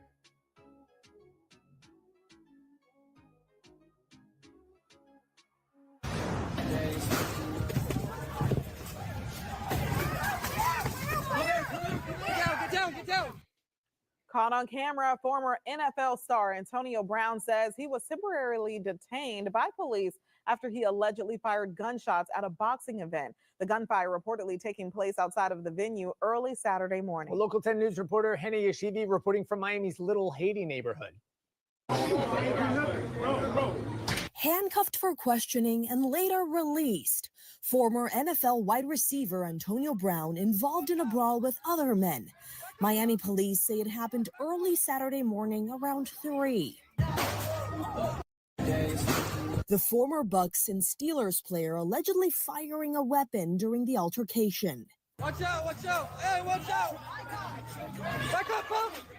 Pump, back up. Brown posting on the social media platform X yesterday morning saying he was jumped by multiple people who tried to steal his jewelry and cause physical harm to him. Back up, pump. Pump, back up. Miami police responding to a ShotSpotter alert. An officer telling Local 10 they interviewed several people. The ex-football star says he was questioned and later released after police heard his side of the story.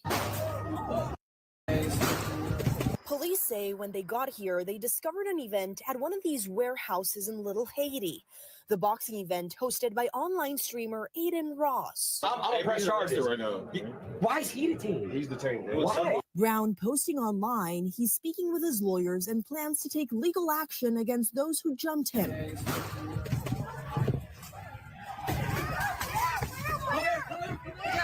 Get down. Now, right? That was what he was supposed to do after the brawl. See, these dudes want to walk around with millions of dollars worth of jewelry, right? Millions, and they everywhere. You know, these guys, man, I go anywhere. They don't want to take it off at certain times because they feel like if they take the jewelry off, they gonna feel like a sucker. So they don't want to take their jewelry off at certain occasions because they want to flaunt it. Anybody can be tried, man. You not exempt from being tried. Now, he's saying they tried him for his jewelry. And it was a scuffle. Nobody got the jewelry. Okay. But when you went and grabbed that iron off of the security's hip and ran and chased and let that thing go, that was no longer self-defense. If you would have let it go when it all took place, when you say they was trying to take your shit, then that would have been self-defense. But it ain't self-defense if you chasing somebody and you let it go.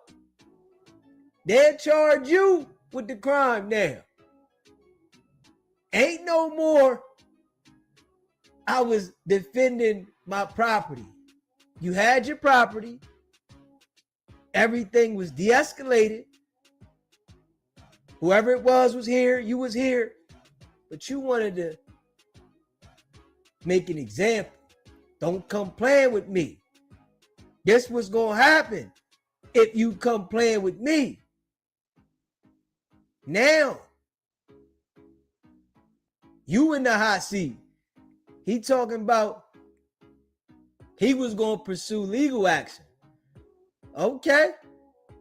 Well, it looks like they jumped the gun on you. You know, he probably was looking at it, right? Like, I don't want to be a snitch, but I'm going to just throw it out there that I'm going to pursue legal action, right?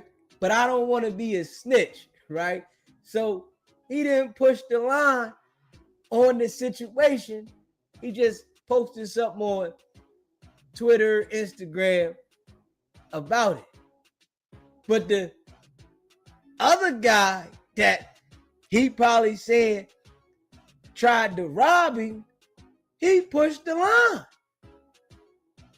Reverse Uno. So now he pressed charges. You went and bust that strap. And now, no matter what he did, the shit he did go away. If he tried to attempt robbery and take your shit, they ain't worried about that. They worried about you busting that strap. They worried about it's a crowd of people out there and somebody could have been fatally injured from you being irresponsible in a crowd of people. That's all they think about now. But I guess he didn't understand that because, you know, they want to be gangsters. You know, they want to be gangsters. See, people that really come from it, right? That make it out of it, that never really wanted to be in it. They was just in it because they had to be and they didn't want to be in it. They think different than the people that were gifted to be in the situation that they're in, but they want to go to the street life. They need that excitement of being a part of that street gangster life. So they want to run towards it.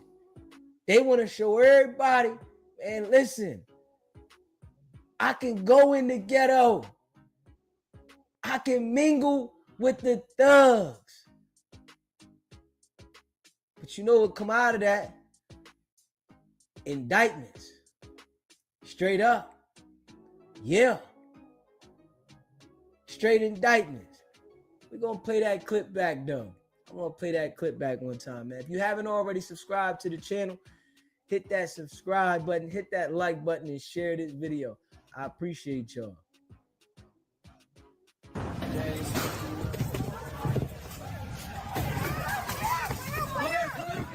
Get down. Caught on camera, former NFL star Antonio Brown says he was temporarily detained by police after he allegedly fired gunshots at a boxing event. The gunfire reportedly taking place outside of the venue early Saturday morning. Local 10 News reporter Henny Yashivi reporting from Miami's Little Haiti neighborhood. Handcuffed for questioning and later released. Former NFL wide receiver Antonio Brown involved in a brawl with other men. Miami police say it happened early Saturday morning around 3. The former Bucks and Steelers player allegedly firing a weapon during the altercation. Watch out. Hey, watch out. Back up, pump. Back up. Brown posting on the social media platform X yesterday morning saying he was jumped by multiple people who tried to steal his jewelry and cause physical harm to him. Back up, pump. Back up. Miami police responding to a shot spotter alert. An officer telling Local 10 they interviewed several people. The ex-football star says he was questioned and later released after police heard his side of the story. Police say when they got here, they discovered an event at one of these warehouses in Little Haiti. The boxing event hosted by online streamer Aiden Ross. I'm press charges right now. Why is he detained? He's detained. Why? Brown posting online, he's speaking with his lawyers and plans to take legal action against those who jumped him.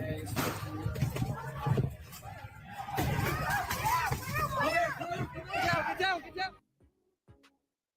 Yeah.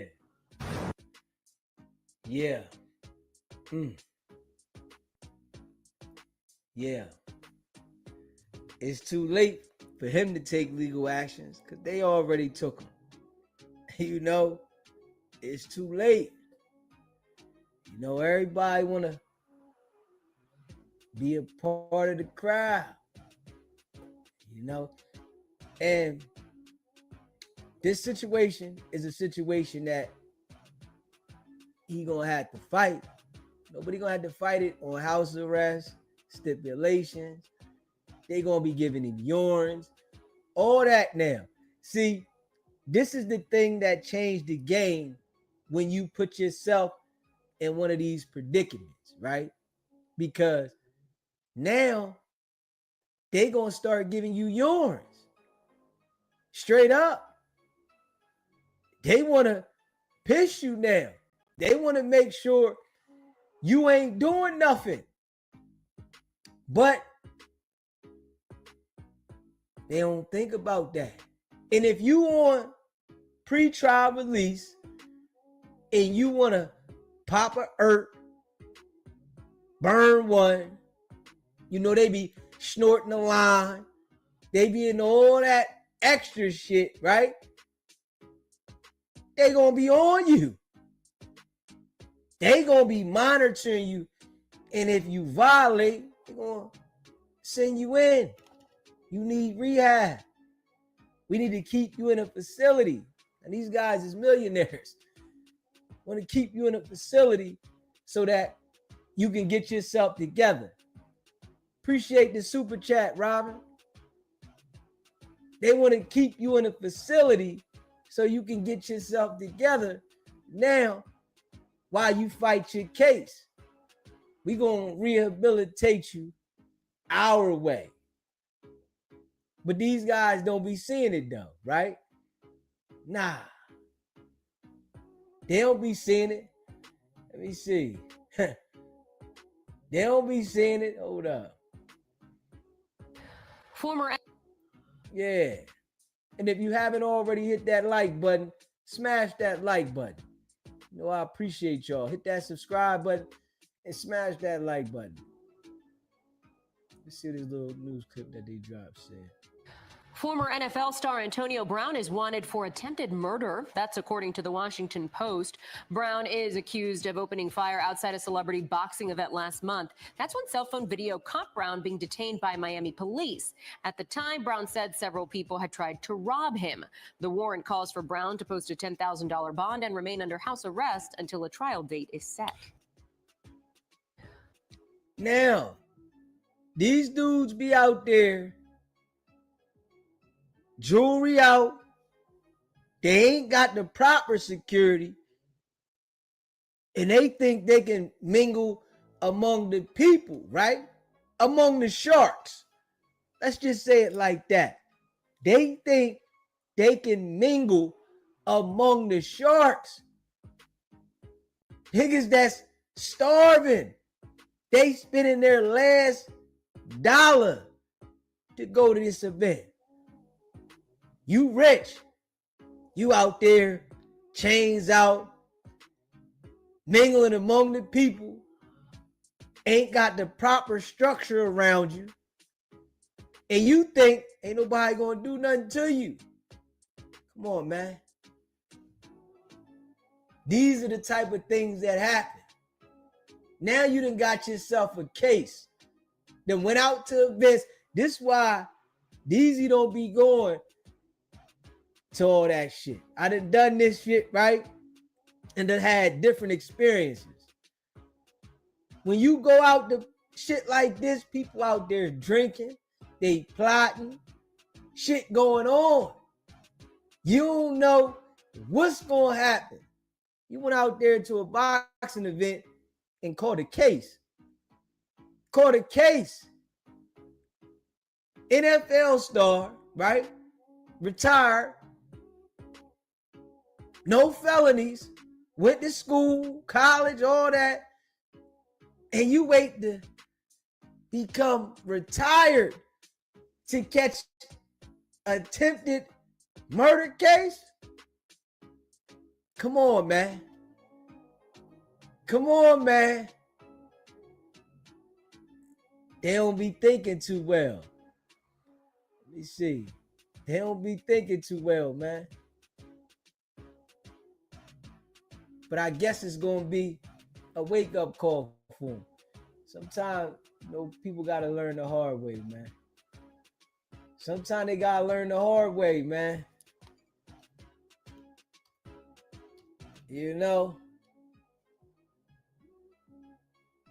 And when they do, sometimes they learn real hard. Let me see here. They got to learn the hard way, man. Let me see. If you haven't already subscribed, hit that subscribe. Make sure y'all hit that like button too. You hear me? Say Antonio Brown reportedly has a warrant out for his arrest after an incident at the boxing event in Miami last month. The warrant in Miami-Dade County lists a charge of attempted murder with a gun and calls for Brown to post a $10,000 bond and remain under house arrest pending trial.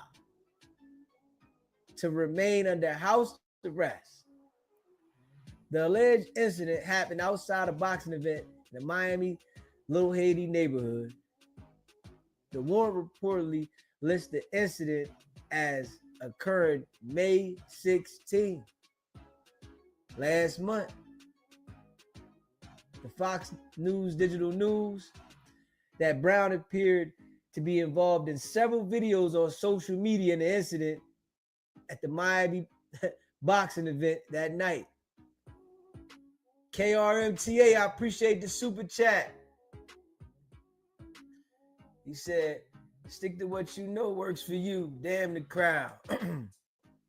Word. Word. Let me see. Word.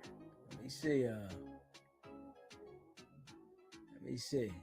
Brown appeared to fight in the parking lot as the crowd moved towards an alley. Then a gunshot appeared to ring out, sending spectators running the opposite direction. Brown was spotted in handcuffs and led back to a cruiser. The event was hosted by a popular streamer, Aiden Ross. It was a 10-match card sponsored by Steak Kick and Brand Risk Promotions. A Miami Police Department spokesman previously told Fox News Digital the development received an alert of shot fired at around 3 a.m. May 17. Police initiated an investigation. No arrests were made and no one was injured, the spokesman said at the time. So whoever that was, they said they was grazed in the neck. It could have been a bystander. Thinking about it, it could have literally been a bystander. Somebody that just was out there and they took a graze of a stray hit and they want that bad. Oh, I got grazed? Antonio Brown? And I'm going all the way with this. I'm going all the way. Straight up. Stake owner is an Australian billionaire, friend of Aiden Ross.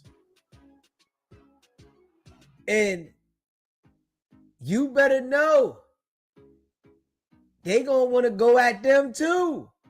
It was their event. Think about that. You already know when people start suing shit that happened at an event, they suing the people that was hosting it, the venue, everything. Antonio Brown then caused a lot of problems. Straight up. Antonio Brown then caused a lot of problems for them people out there being a thug. You know, look at him. He want to be a thug. He want to be a thug. Come on, man. Come on, man. You know, crazy. You know, these dudes, they ain't come from it, man. It's like they looking to find a way to struggle after they found their way to success. They looking to figure how to struggle. And you got this court case, and it all depends on how the person that's making this statement that they was grazed, if they gonna take a payout or their lawyers want to press the line and go through the legal process so that they can get everybody. This when it get messy. We gonna see how this go. You know, we gonna see how this go. But it could be real messy. Shit could be messy. Because whoever it is want that money. Antonio Brown know damn well he shouldn't have been mixing it up in the middle with everybody. Nah. When you paid, you can't be worried about what everybody's saying. You ain't letting the people touch you and you ain't in the middle of this. Nah. Because there's people in the crowd that want to try you. Somebody want to get the rap. Yeah, I'm ready to try. Fuck it. It's always going to be people like that. You know? They thinking like, man, I'm going to try you. I don't care that you rich. I'm going to try you. Straight up. And if you haven't already hit that subscribe button, man. It's people that they don't care. Man, they looking for a come up. The easiest way to get it. How can I get it? You know? Apparently someone tried to grab his jewelry. That's the problem. That's the problem. When you pay like that, you got to move accordingly. You can't be trying to mingle in the mix and act like you can just go through the crowd and nah, nigga, you got to move accordingly. But you know, they want to be in the middle of something. And yeah, somebody tried to grab the jewelry, right? But where he messed up was when he went and grabbed the security strap and ran after the person. It wasn't like you was going to get your jewelry back. You had your jewelry. You trying to let them know don't play with me after it already occurred. So they gonna look at all that video footage straight up. They gonna look at all that. Fine, shorty. They gonna look at all that. Facts. Let me see. Hold up. Yeah, they gonna look at all that. Yeah, they gonna look at all that. Let me see here. Make sure y'all hit that like button for me too. Hit that subscribe button. Hit that like button.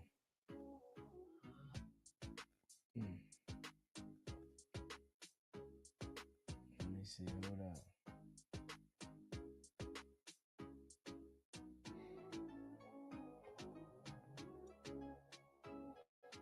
Hit that subscribe button. Let me see. Hold up. They say here. I'm gonna play this. Give me a second.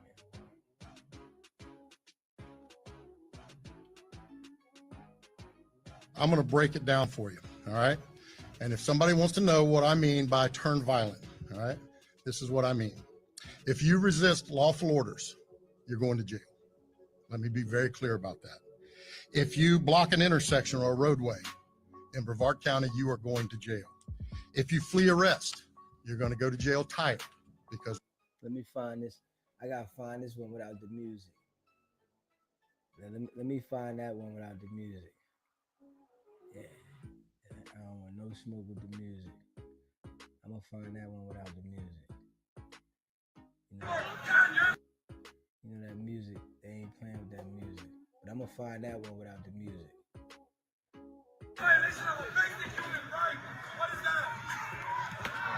Pay attention to this right here. This machine right here. Pay attention to this right here. This machine right here is an LRAD machine. If they turn that on, we're fucked. It's a sound machine right there. Stands for long acoustic range device. Turn the camera around, guys. You officially seen an LRAD machine right there. That is a sound device. If they turn that on, this crowd right here is going to get migraines. We're all going to collapse. That's what they got going on out there.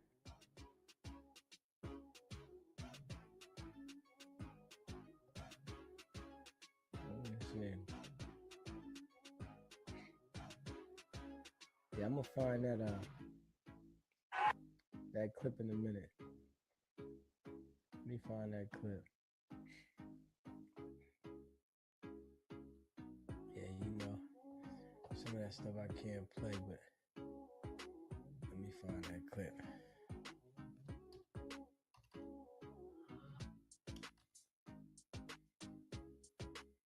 Yeah, let me see. Hold up. I got it right here.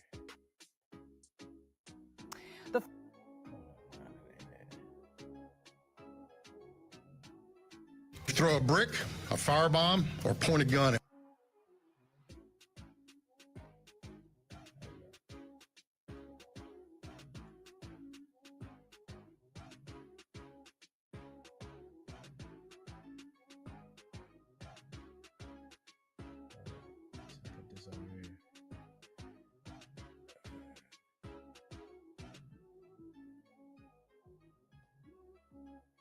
one of our deputies, we will be notifying your family where to collect your remains at.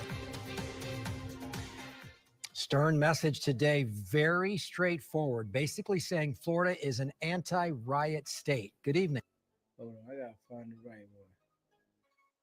Yeah, Florida definitely said they ain't playing. And Florida said they not playing at all.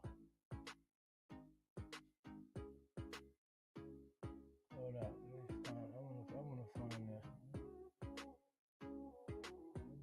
On distracting them from their duties. We're not going to tolerate.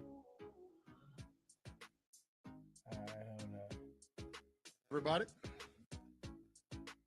Here you go. They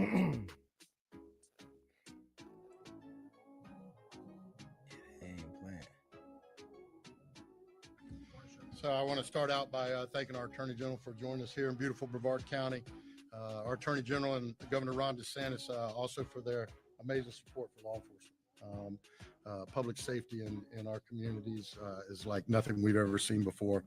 People are moving to Florida in droves because this is the free state of Florida. They're moving here because they know their families will be safe here. Their businesses will be safe.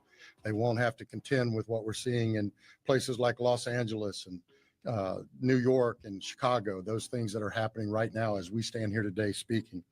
Our general was, I will say, very instrumental, was the tip of the spear in our blueprint for free Florida. And now he's the tip of the spear in making sure that we are protecting what I like to call our 3 C's, our citizens, our cops, and our Constitution. And he has stood strong with not only law enforcement, but with us here in Brevard County, and we appreciate you. I'm gonna start out by addressing the doxing issue that we were talking about. Hit that like button. Our for ICE me. agents, That just like our subscribe Florida button. Highway Patrol, are our partners. We all ride together in this. We all are out here to make sure that we're protecting our citizens, protecting our communities. Many of them have been called to the border. Many of them have been called to other locations to deal with the amount of fugitives and things that are going on, detainers. So for us, we will have their back. We will work closely with Colonel Howes and his team in making sure that we're increasing patrol. We're watching them. Anybody that's doxing them, as the general said, we passed a law about 4 or 5 years ago that makes it illegal to dox here in the state of Florida. So anybody's doing that, we will take them to full task on doing it. We will stand with you. I want to define a couple things, and our general was very kind in how he said things. I'm not as usually as elegant in how I say things. So I'm gonna first say that peaceful protests are part of our democracy. We invite people to share their opinions. That's what our country is all about. The key word in that is peaceful.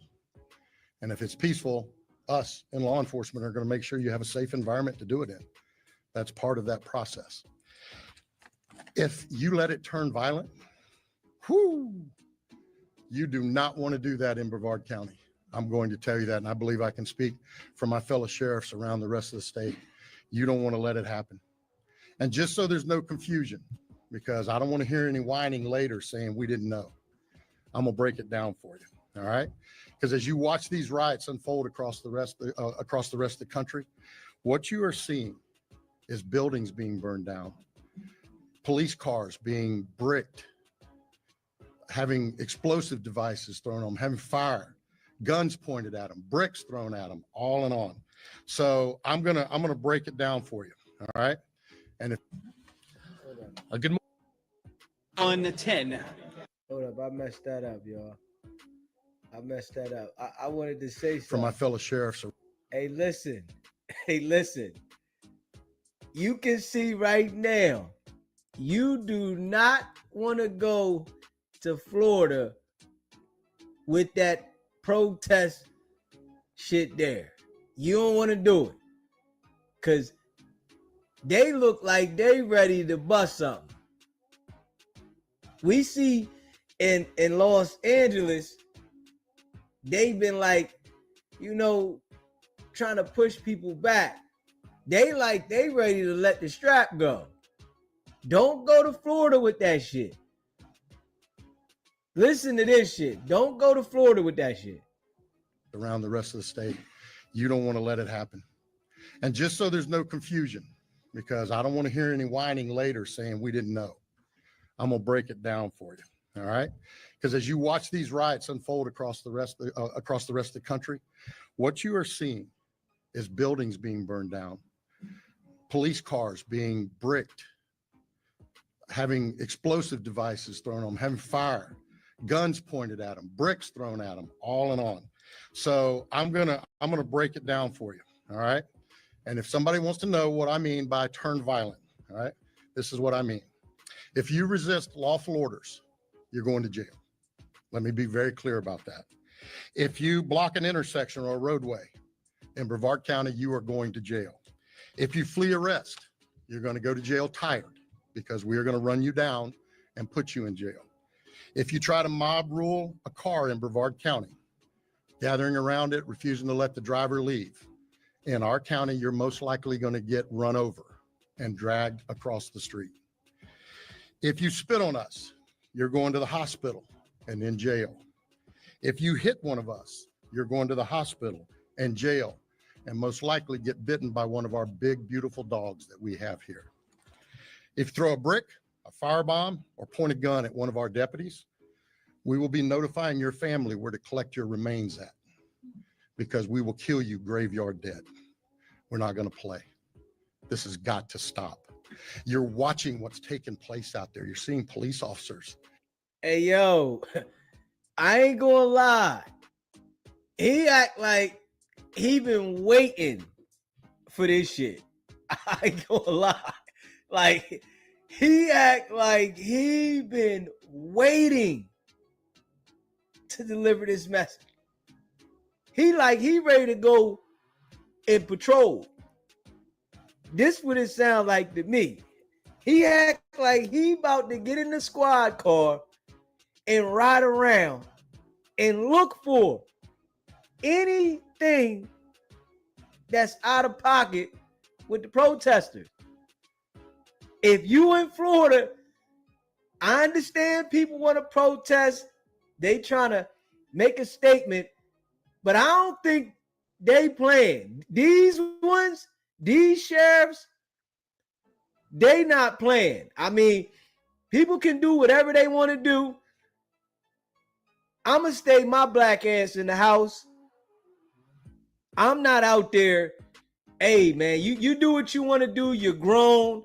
But it sounds like they can't wait to pop something. And I don't know how y'all feel about it, but y'all can let me know in the chat. But this seems to me like they ready to bust. And if they insinuate that you are trying to riot and loot, hey, listen, I don't think you want to do it where they at. That are being attacked, being spit on, being put in harm's way just for doing their jobs. You're seeing ICE agents that are being targeted for doing their jobs. And you're seeing obstructionists that are doing all of this, standing in the way of law and order. Not here, not in the state of Florida. So to make it real simple, if you don't want to have any of those things happen to you, obey the law. Go protest all you want. Do it peacefully. Stand on the mountaintops and yell your opinion, your views. We invite that. But don't you dare break the law, because it won't go well for you. All right, gentlemen, thank you, sir. Dang. Hey, yo. That shit there has been sent across to all the sheriffs, the police, that they are going to use deadly force.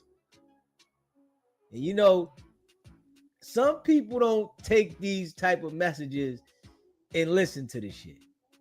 They think, man, I'm going to do what I want to do, and I don't care what nobody say.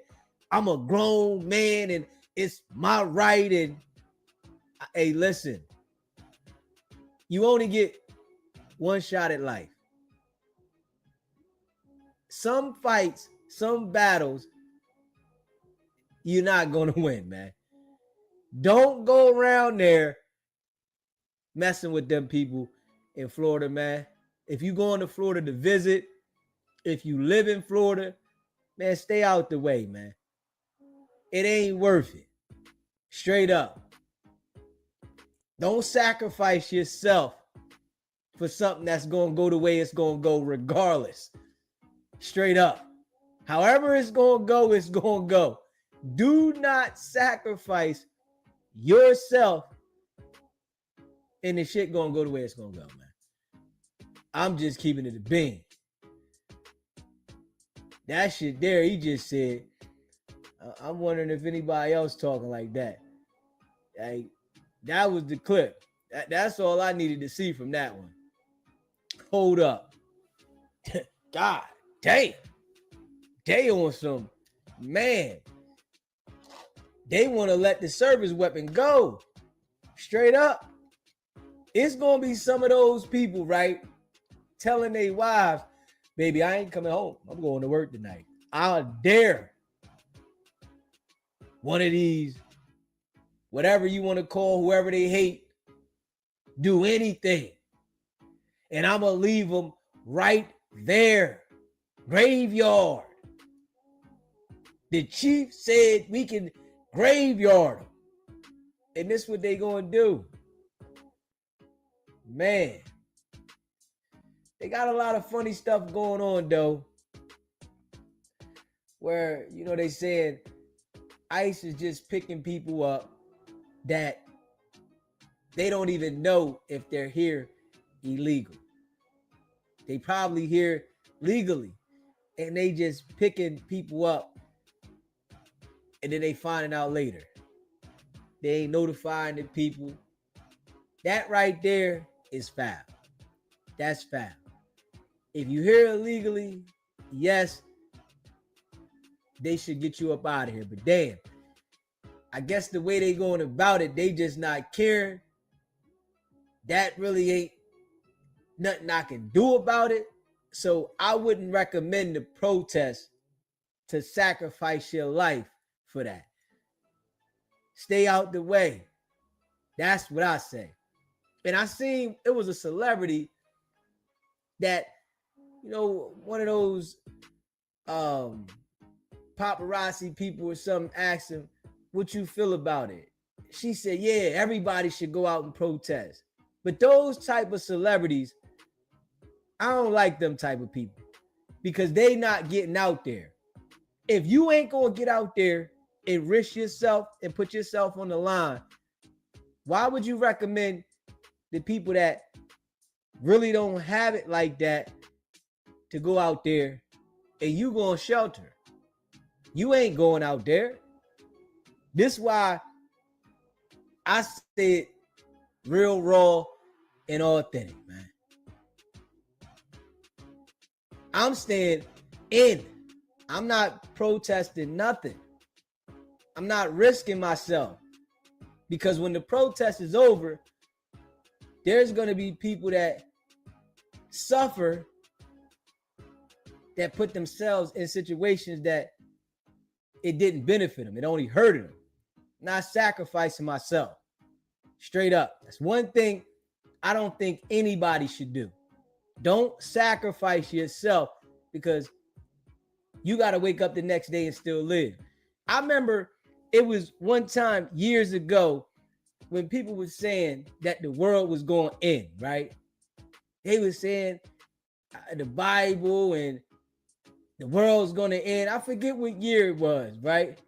But they said the world was going to end. People was giving their money away. They was donating to charities.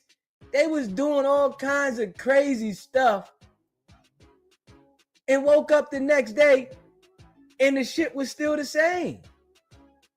I'm like, yo, you got to use your mind on some real stuff. You have to use your mind, man. You can't think with emotions and just jump. Yeah, that was 2000. Yes, it was. I remember, I'm like, I was talking about they just giving the money away and shit. I'm like, what? Man, tomorrow the shit gonna be still the same, man. I'm not sacrificing myself for nobody. People can say you selfish. Call me what you want. I'm thinking logical. I'm not sacrificing myself and then I got to wake up the next day and I got to experience the struggle and the pain. Come on, man. And then you sacrifice yourself for somebody and they don't even care. Straight up. So I say it as try to help somebody and give them encouragement of how to avoid the situation. Don't run to the shit. A lot of jokers be running to the shit. Don't run to the shit because you're not going to do nothing but cause yourself a problem and then later regret it because you ran towards something and now you suffer. Nah. Hell no. That's how I see it. You know? And you know, the line is open. Y'all can let me know how y'all feel about that too. But not me. I ain't, not put myself in a situation to make things worse for me. The most important person to anyone should be yourself. Because if you're not functioning, you make everything around you crumble. You can't help nobody if you can't function, right? People saying they put other people before them. Don't do that. Get yourself in line. Then you can try to do other things. If you not in line and you telling yourself, I'm going to do this and do that, I ain't going to worry about me. God got me. Come on now. You got to think realistic and say, if I'm not right, how the hell I'm going to help something? How I'm going to do this? How? And people that think like that, trust and believe, it don't go right for them. They be wishing that shit don't go right, man. Stabilize you. And that's real important, man. I'm just being real with that one. I know I like to keep it a bean. But not me. I'm stabilizing and making sure that things is in line. You know? Yeah, hit that subscribe button, hit that like button. Share this live. You know, I appreciate y'all.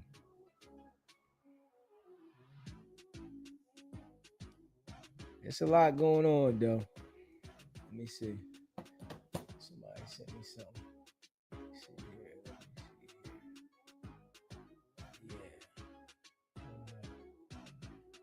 here. Yeah. Man, that's just how I feel, man.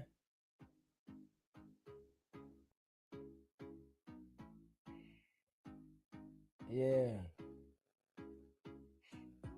That's just how I feel, man. You know, but it's an open discussion. People, if you feel a different way, let me know. You know, don't be scared to call in. You can call in, let me know how you feel. He has gotten away. You know, let me know how you feel. Hit that subscribe button.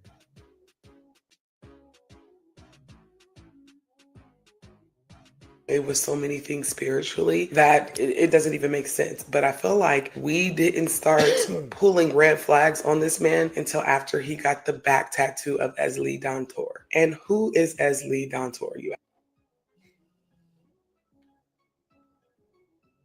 SBGB TV is a live call-in show. What's popping? What's going on?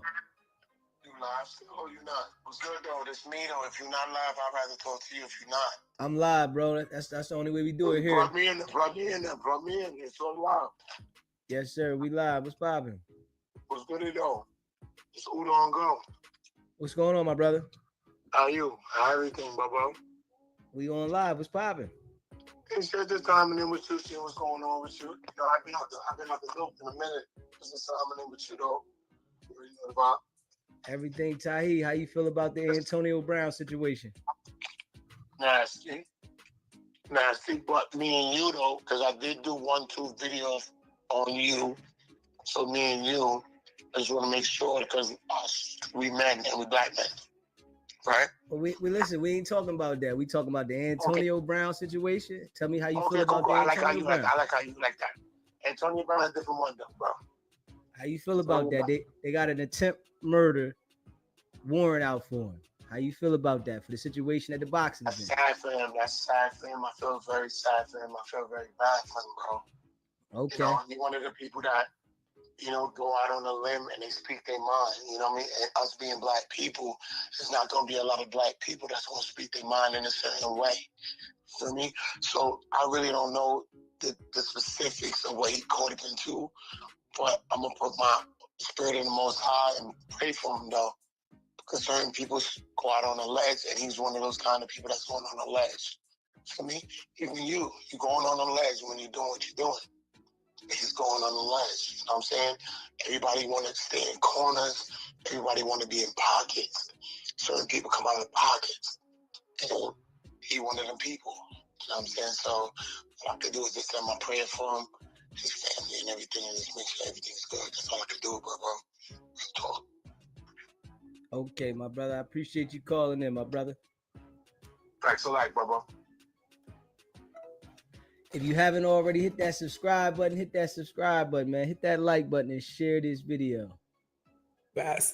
Esli is a spirit. She is the female version of the Orisha Ogun, who is the spirit of iron, the spirit of war, and she is the mother spirit, the protector of women, children, LGBTQ plus communities. Are y'all following what I'm saying? Because those are the same communities that Diddy is accused of terrorizing. He has gotten away with so many things spiritually that it doesn't even make sense. But I feel like we didn't start pulling red flags on this man until after he got the back tattoo of Esli Dantor. And who is Esli Dantor, you ask?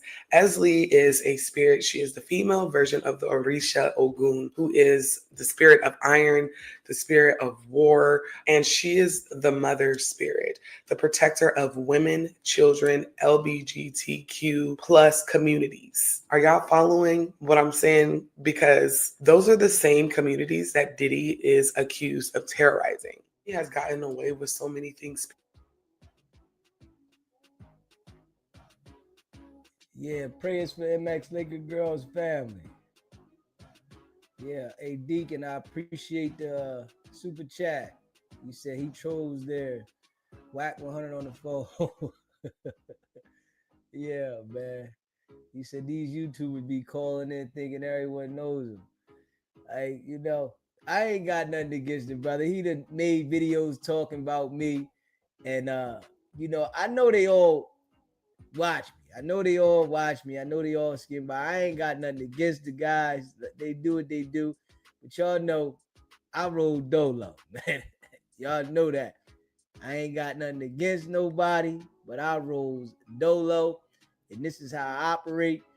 And I don't want no extra drama dealing with nobody. I like how it's been going. We're going to continue to rock how it's been going. With all due respect to everybody. You said that was Whack 100 who just hung up. Hey, Deacon. Right, though, Deacon. Yeah, man. You know I appreciate all y'all. Let me see. Hold up. All right, somebody sent me out something else. Let me see. Hold up. They talking about Diddy. Let me see. Hold up. They talking about Diddy.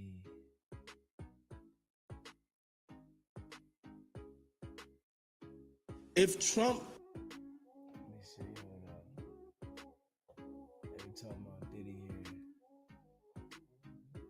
gets elected, I really do believe in my heart there'll be a race war. That's why this message is not just to black people. You know what I'm saying? This message is to everybody. This man is really trying to turn us against each other and put us in a situation America messed up. Let me see, hold up. Conversation. I couldn't have talked to nobody about what we're going to talk about but you. You know what I'm saying? That's a testament to your journalism. Man, you're an inspiration to me, bro. I want to see where you at. I want to see Yeah. where you at. You know, you sparked a crazy conversation. Uh-huh. And you told everybody to hold their vote. Yeah. So, a couple of months, I told everybody hold their vote hostage. A lot of things have gone on since then. None of us expected. I think this president has done a great job of rattling America. When you move in fear, you don't have any leverage. The way I felt before is the way I still feel. Things have got too serious of a point. Seeing what's going on, white men like Trump need to be banished. Oh shit. Oh, see, now I ain't know he was talking like this about Trump. I ain't know that. Hold up. This right here might have made it hard for Trump to come get Diddy. Hold up. He going in too. This might made it hard for him, man. You know, the line is open, man. Y'all gotta let me know how y'all feel about this, man. Yeah, hold up. Let me know how y'all feel about this, because him talking like this right here, oh, man. Trump, that's why 50 was posting this shit. That's why 50 was posting that shit, because he's making sure, hey, if you missed the key parts, Trump, check this out. Don't get him nothing. And you know, 50 is definitely feeling some type of way about, you know, how Diddy was going in with his baby mom. You know what I'm saying? He was going all the way in, like a Lil Wayne and Drake song. SBGB TV, live calling show was popping. What's going on, Daisy? This is Mel G. What's going on, Mel G? Yeah, that party shit dead. I ain't even see that. Hey. Look crazy, don't it? Hey, man, nah. I wouldn't pardon a nigga if I was Trump. That shit over with. Like, nah. Yeah, it's probably part of the reason why did he have to sit down right now. Like, he don't have the powers that be behind him. Like, you can't, it's certain shit you gotta learn how to play ball. You get what I'm trying to say? Yeah, got crazy for him because he said a little too much already, and we a minute and 30 in the video. That nigga out of here. Hey, Diddy don't have no hope, man. They make an example out of him. I ain't saying tuck your tail and be a hoe ass. You know what I'm saying? I mean, pardon my language, or be a sucker or nothing, but come on, man. You can't, you know what I'm saying? That's like going in the courtroom and telling the judge, like, F you or woo. You know what I'm saying? Like, what you expect gonna happen? Like, no, they ain't got no love for him. It's over with. Yeah, they playing dirty with this one. Yeah, man. I've never seen this video before. Like, damn. Crazy. Yeah, all right, dude. I'm going, man. I appreciate you calling in. For sure. Man, the line is open, man. Hey, listen. That little clip right there, that's a lot. That way of thinking, it's real dangerous. This man literally threatened the lives of us and our families about going to vote. Stand back and stand by. Stand back and stand by. Yeah. We're in a war. We're not taking this like it's a war. We're taking this like, oh, we're in a presidential election. No, we're in a war of love versus hate. The number one priority is to get Trump out of office. The tribe of people that have the responsibility and really should be scared to death of this man is white people. Explain. If this man is elected, we're not standing by no more getting killed. We're not scared of anybody standing up and standing by. We're on the verge of a race war. Hey, listen. Hey, yo, Diddy should have chilled out, man. Diddy should have chilled out. SBGB TV, it's a live call-in show. It's popping. Nah, baby, I'm gonna go back to what I said. He ain't gonna pardon his ass. See, he was talking all that crap when they thought Kamala was gonna win. He was all in, but damn, he all in it. You said we fighting for war. You fighting for your life. For your life. Yeah, they gonna have Pam go over there and talk to the prosecutors and all that. Pam Bondi and them and be like, "Did you hear what he said about our president? No, we had dig up some more stuff. Just edit and clip some of them tapes and stuff. No, he said it. What he say? Annihilate them." Hey, listen, man. He said, "Get him up out of here." But I forget how he said it, but he said he'd get him up out of here. Like he shouldn't be on this earth no more. And he was saying it like, see? Yeah, Trump already got this. This shit I'm playing right here, Trump got this ASAP. They didn't emailed it to him. They mailed it to him. They faxed it to him. They texted to him. He got this a million different ways. Come on, he didn't put his foot in his mouth. See, that I'm telling you, Trump ain't the type of person like most people. They used to be friends, and he like, "This how you talking about me since you switched over with the Democrats and was all up there doing all the campaign rallying? This how you feel about me now? After all I done probably done for you anyway in New York?" Yeah. Because did they take the key back from him? I'm sure we ain't see it publicly, but I'm sure they slipped it back. You couldn't take it to jail with it. They probably pulled up to the crib. Told him, "Yo, man, we here to get that key. You can get that back to us. That key shit is dead. Give it on back right now."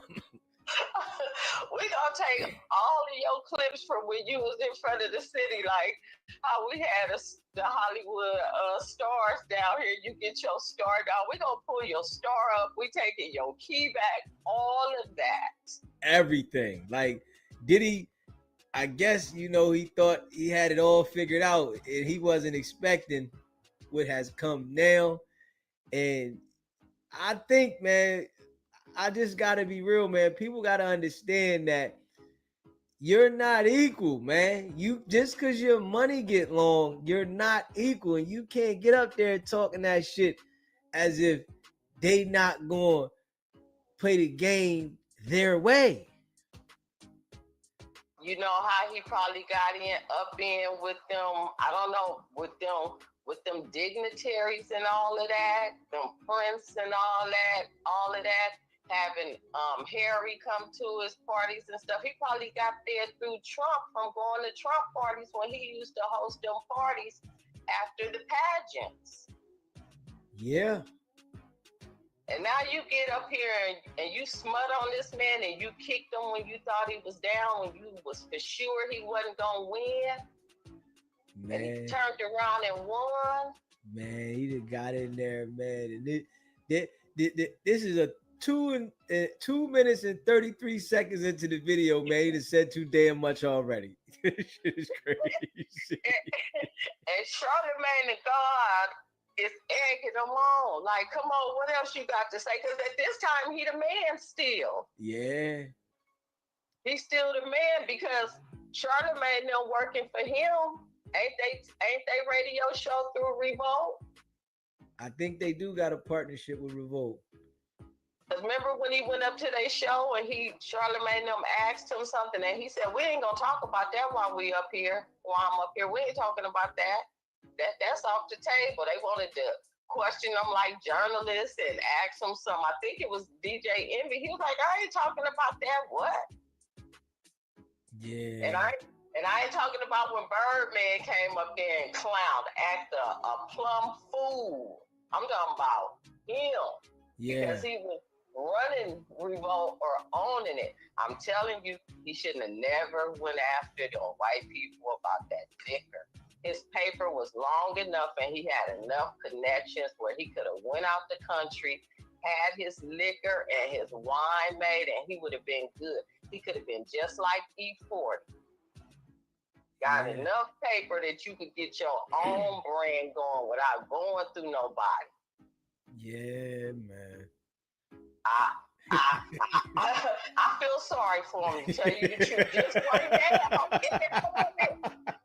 feel like somebody reached in my heart, in my chest, and snatched my heart out for him, just for me listening to his music through Biggie. Hey, yo, listen, man. We see the trial going on, right? And you know, we finding different things that's going on in the trial that got people on the fence and all that shit. Man, listen to this. 2 minutes and 33 seconds in. This shit here, I know it's gonna be some shit he done said that, listen, yeah, he done fucked up. And it looked like he said this with a sober mind. Just catch him when he been drinking. Yeah, man. Well, I'm gonna call back probably tomorrow. I gotta find a sachet graduation thing for my son. Now they saying they might have a graduation, but we can't decorate the hat. So I gotta find one. I think I'm gonna have to go to a men's clothing store or a church store and buy it and take it to the cleaners and have them in and printed and everything, because the ones I'm seeing, it won't even make it here by the graduation. So, and I want to know if you get a chance, look up, I'm going to text it to you, but you see what they doing to Stevie Wonder? I mean, not Stevie Wonder, you see what they doing to Smokey Robinson? Yeah, I looked that one up too. Man, them people crazy. Did you see? Remember Leon Kennedy from the movie Penitentiary? You probably too young to remember that movie. I don't remember Leon Kennedy, but I can look him up though. He used to be married to Jane Kennedy. They had the movies out in the 80s, Penitentiary 1 and Penitentiary 2. He went to prison and was a boxer. Now he a minister. He spilled all the beans. Text it to me. Send me the link for it so I can see it. I will, because what they're saying that Smokey did, I'm not saying he couldn't do it, but at the age he is, and when they say it happened, you couldn't push this old man off of you. Yeah, send it to me so I can see it. Okay, I'll send it to you. But as always, I appreciate you. Blessed. I wore my shirt today. Me and my daughter, we was rocking. So I appreciate you. We good. And my son, the other hoodie I bought from you, where I brought the 3, I bought one for him. He wore his out. I just made him come back in early today. He was trying to hang out with his friends, and I'm like, this is not the time to be hanging out. Please come back in. Not right now. But I appreciate you. Much respect, and everybody in the chat, love. And I'm going back in the bushes to see what I could do about this stove to go around this cap and gown. I appreciate you too.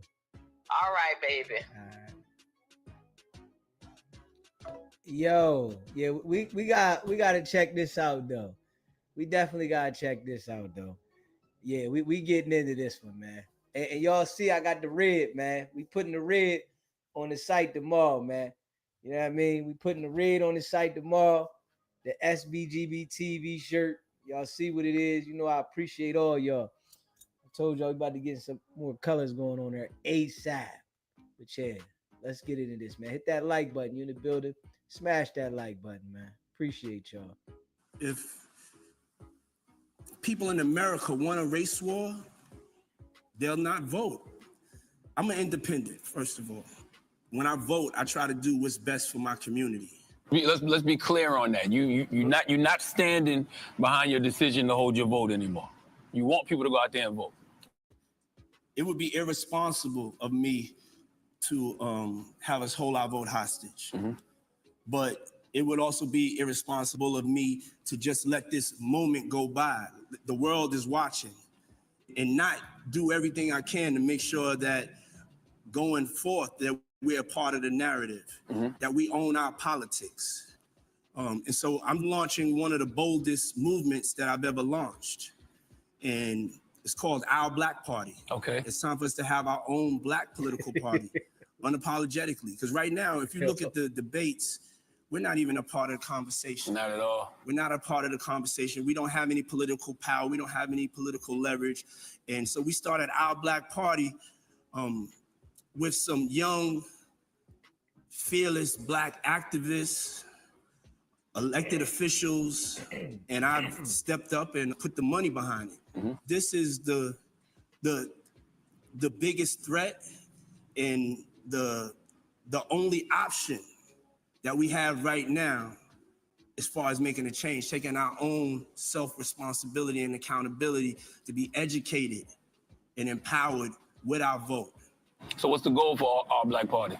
Our Black Party's number one goal is to unify behind a black agenda. That's it. You could be a part of the Democratic Party, the Republican Party, you could be an independent, but if you black, you wasn't born Republican, you wasn't born Democrat, you wasn't born independent, you was born black. Hey, yo, yo, I'm all for the people, right? More for my people, all that, right? But man, don't think they gonna allow you to operate in this fashion and think you gonna pull your shit out and slap it on the table and say, this is the way we doing it now. They not allowing that much power to come through, man. They not allowing that much power to come through. And they broke Diddy all the way down. Diddy talking like this, going at the liquor company, acting like he was untouchable, saying he gonna start his own thing. Us, some fearless people. See, Diddy was fearless, right? But he had the skeletons in his closet. And them people, they know the secrets. And we have to seize our political power, because it'll just be more the same, being pushed this way, being pushed that way, and we expecting a different result. But the definition of insanity is like doing the same thing over and over the same way, expecting a different result, and it's not going to happen. So we have to change the tone. We got to start with us stepping up and really taking the responsibility and accountability to be a part of this political movement. The hardest part of that is going to be getting other black people to buy into it. This is not for all black people. You know what I'm saying? This is not for the scary ones. This is for the ones that want to move things forward and want to get to the smoke. A black person spends an average of like 5 hours on Instagram a day. If you could give Instagram that time, 15 minutes you could give to educating yourself. And Our Black Party's that platform. So when we get down to the local elections, when we get down to the school board, we get down to the judges and the justices, that's so confusing for us. We've never played this game. This is another level of gangster. But I played this game before, you know? I started in 2004 with Vote or Die, and this is the evolution of that thought, of that empowerment, of that independence, of us taking self-accountability so we're not caught with our pants down like this election. Right now, we're not gonna get nothing. We caught. Man, they done caught you with your pants down. They got you pants down to your ankles. To your ankles. And you can't get them back up right now. Man, it's a lot deeper than we think, man. Diddy was getting loud, trying to have control. And I think that played a part too. Diddy was getting loud, trying to have control. Nah, they ain't letting no niggas have no control like that, man. Niggas get cocky. They ain't allowing it, man. with our pants down. We're not organized. We're not ready to really take this on. Hold up, let me ask you, what's the difference between vote or die Diddy and hold your vote Diddy? And what occurred between those two phases that made the change happen? I went through the experience of politics. I played the game with the Democratic Party. The people that I went and campaigned for, after they got elected, I don't feel like they really did anything to change the reality of Black people. Like I was blessed enough to find God come to me and tell me my purpose. And he told me my purpose is to play a part in saving the Black race. The Vote or Die Diddy was about politics and, trying to be supportive. And also, they kind of Run the table. I appreciate the super chat. Man, the U.S. won't even let the trillionaire Middle Eastern king and prince come over here and push their weight around. Much less P. Diddy. Hell nah. They not doing it, man. Oh, man. Diddy was going too hard. It looked like he was trying to start a movement for the people. But that shit don't go that well. Nah.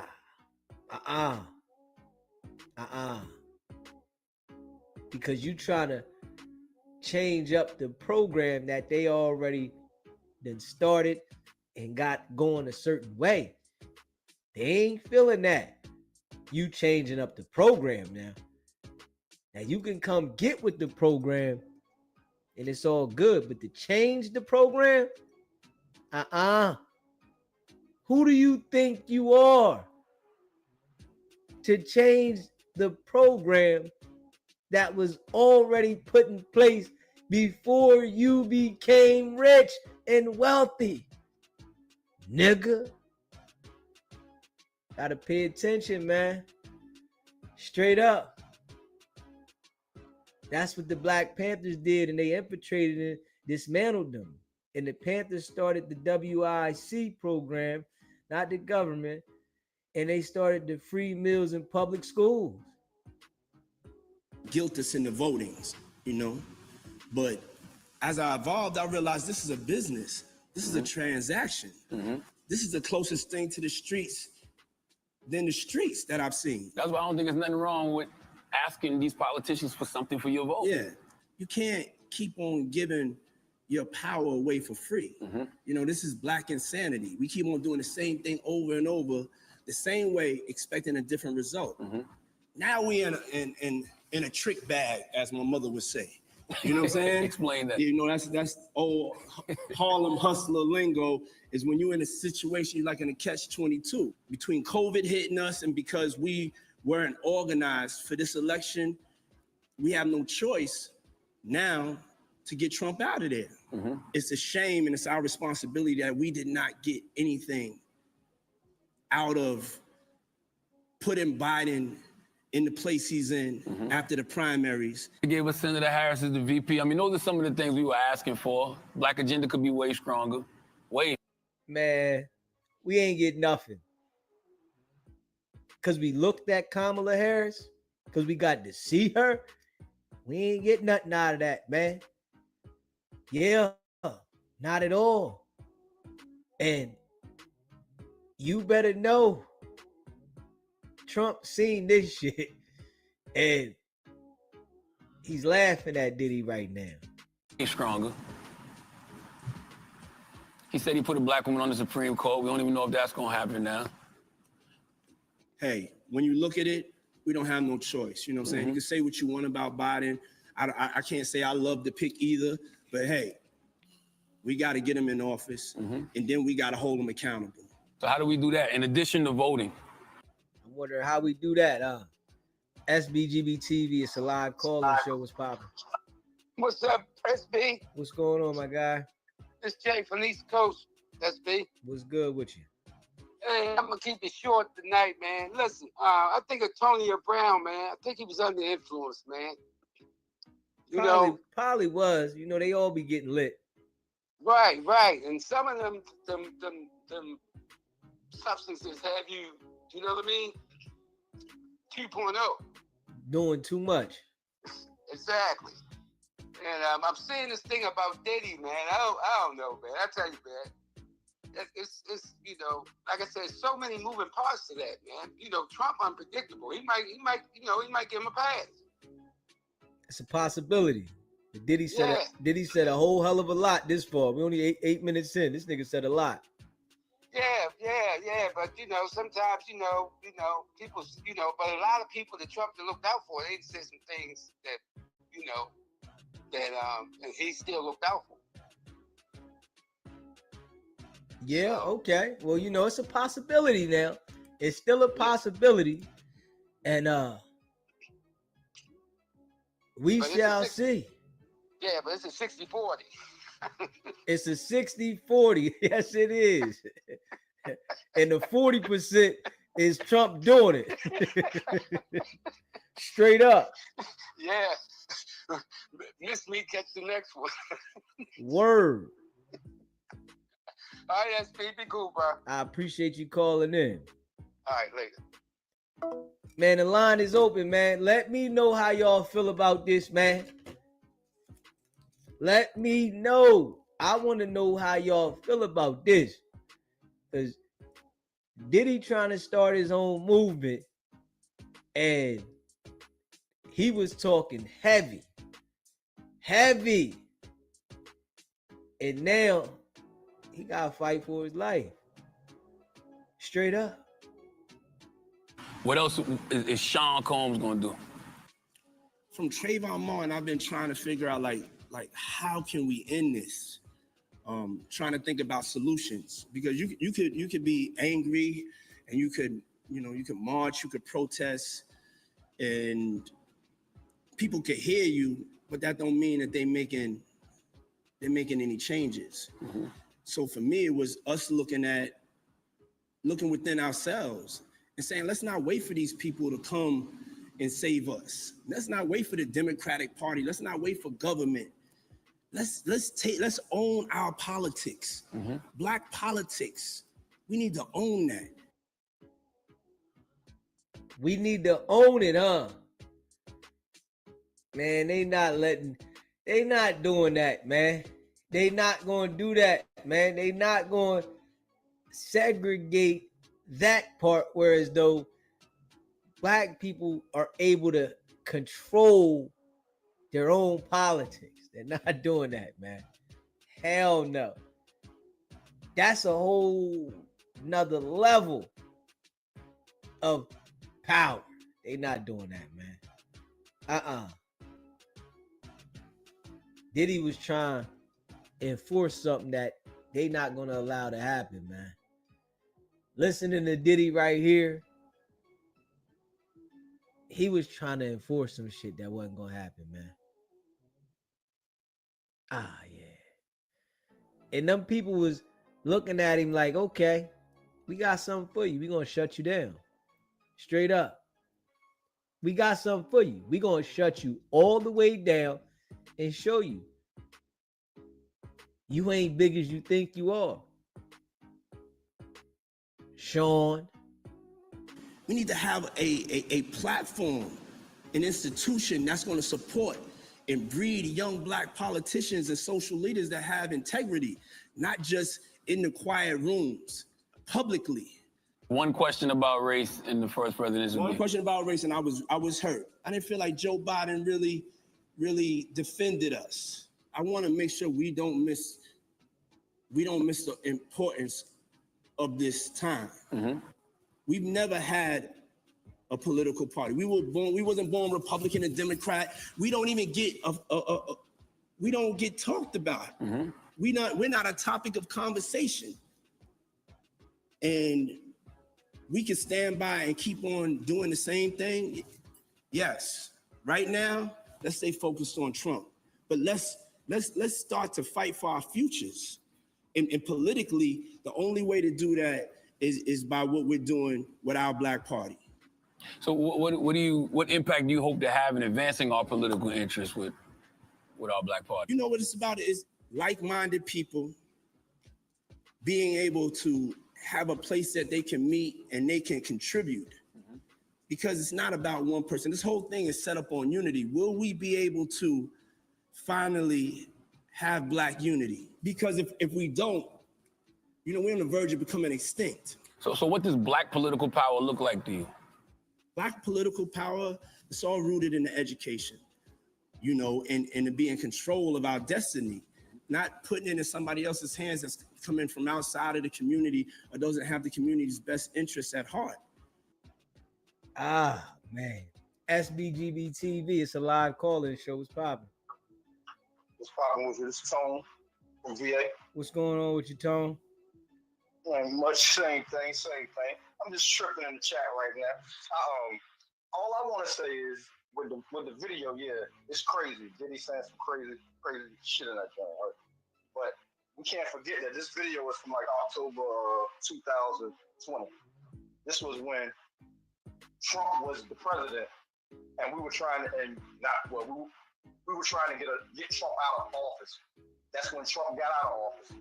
You know, he didn't win that election.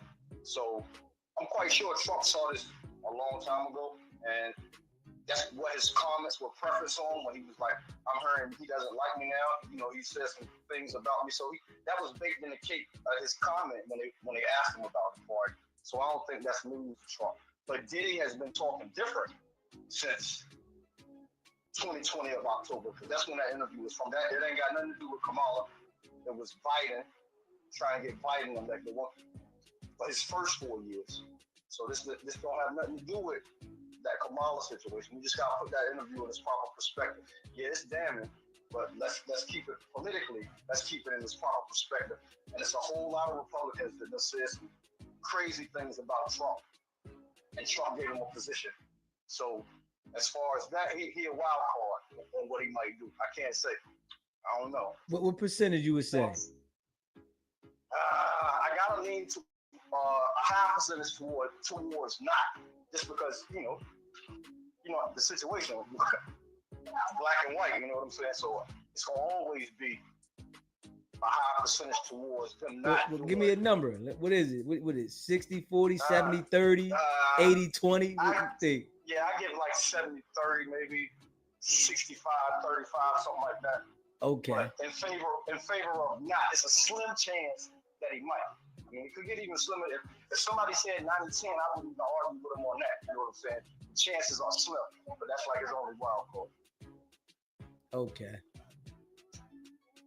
But that's it. Keep it popping. I appreciate you calling in, bro. All right, no doubt. Yeah, man. Let me know, man. Y'all can call in. Let me know. Listening to this here, what do y'all think the chances of Trump coming to save Diddy if he gets convicted? Listening to this right here. You know, y'all think Trump gonna come get him or Trump not gonna get him, man? Y'all can call in. Let me know how y'all feel on this one, man.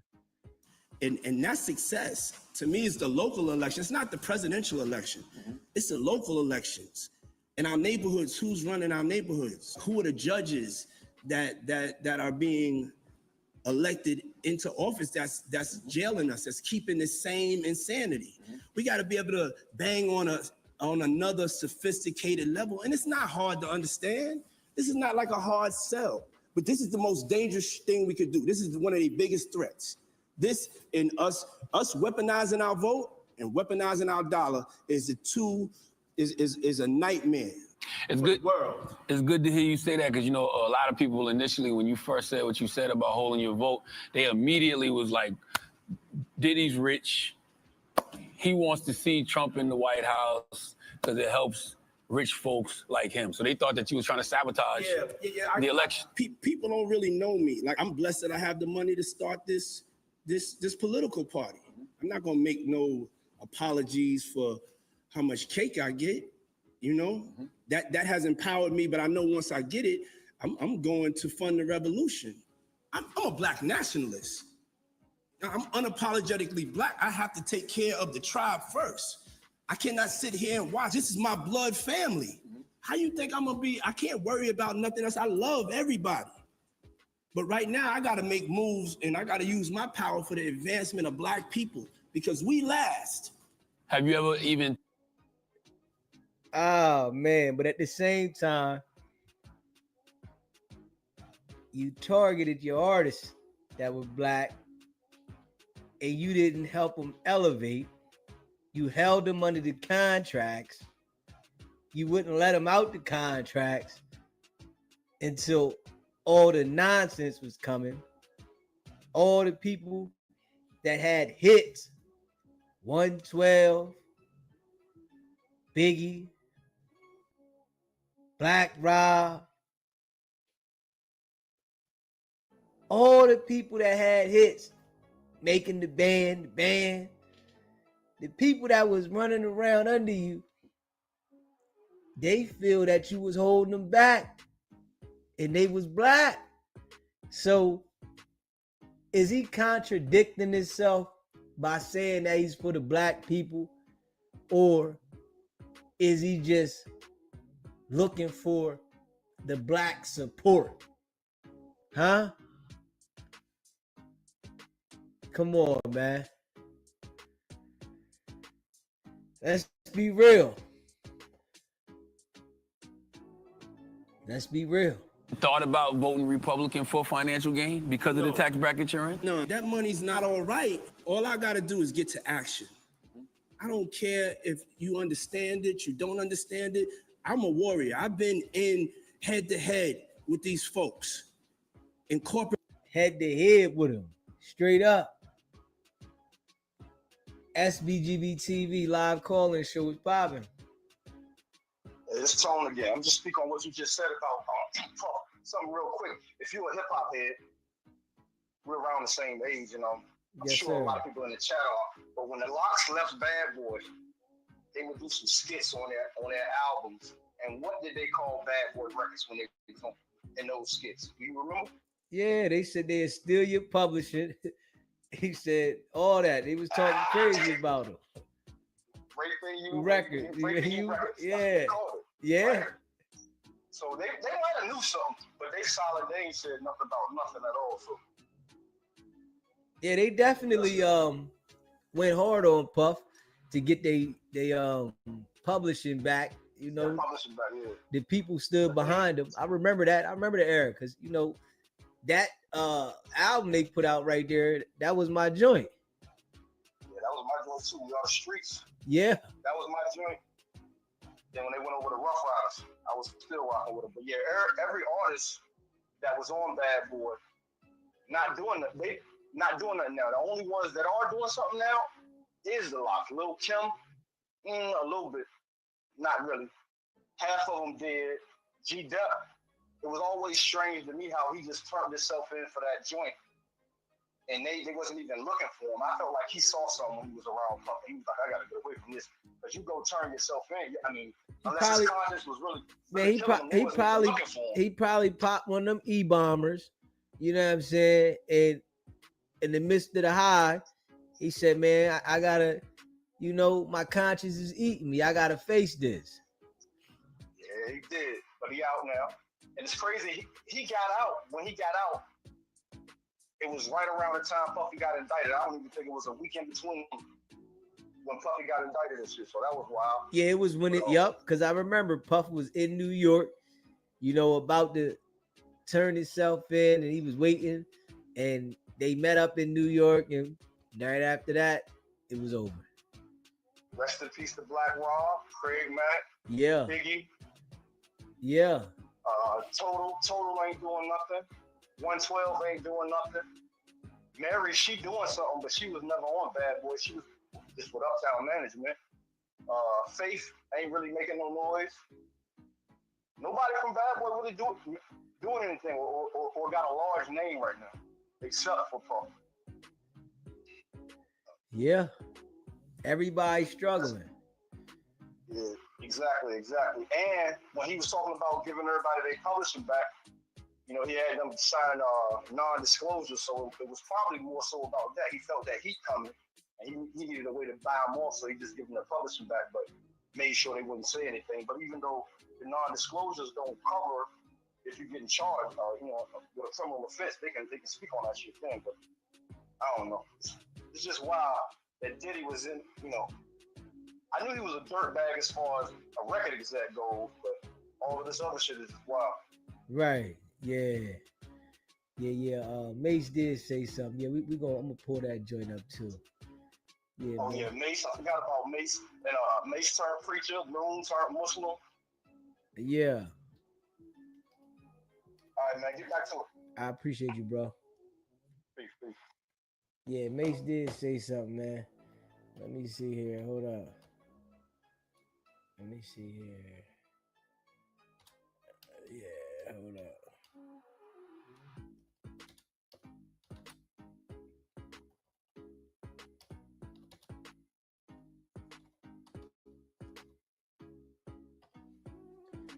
Let me see if I see that little clip. Let me see. Hold up. Virgie with. Let me see. Hold up.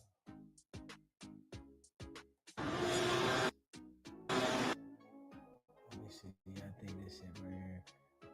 Hold up. Hit that subscribe button, man. Make sure y'all hit that like button. You in the building, smash that like button. Appreciate y'all. Straight up. Let's go.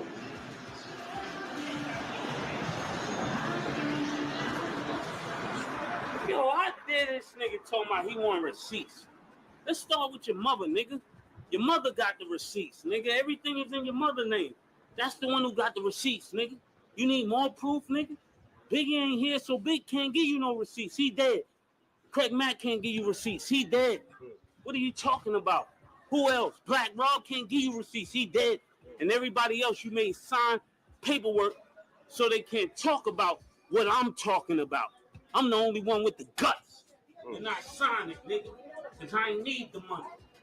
All money ain't good money. Remember that. Remember that. Remember that, nigga. You know who to play with, nigga.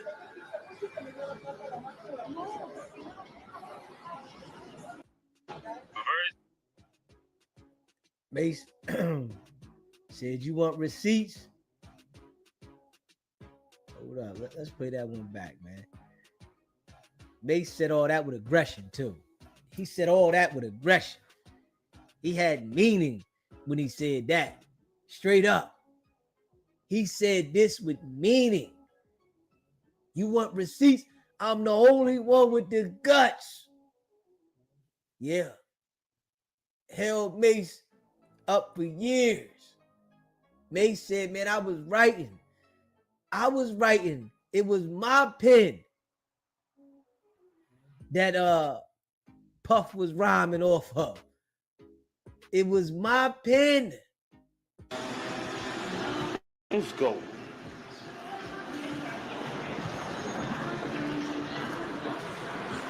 Yo, I dare this nigga talking about he want receipts.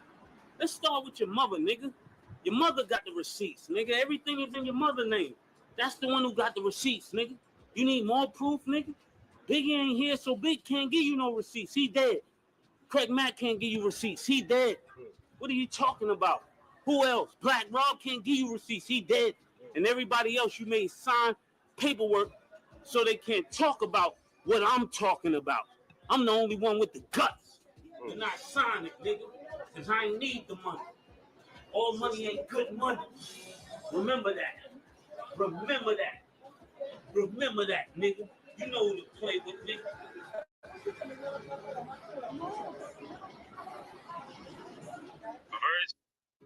Hey, yo.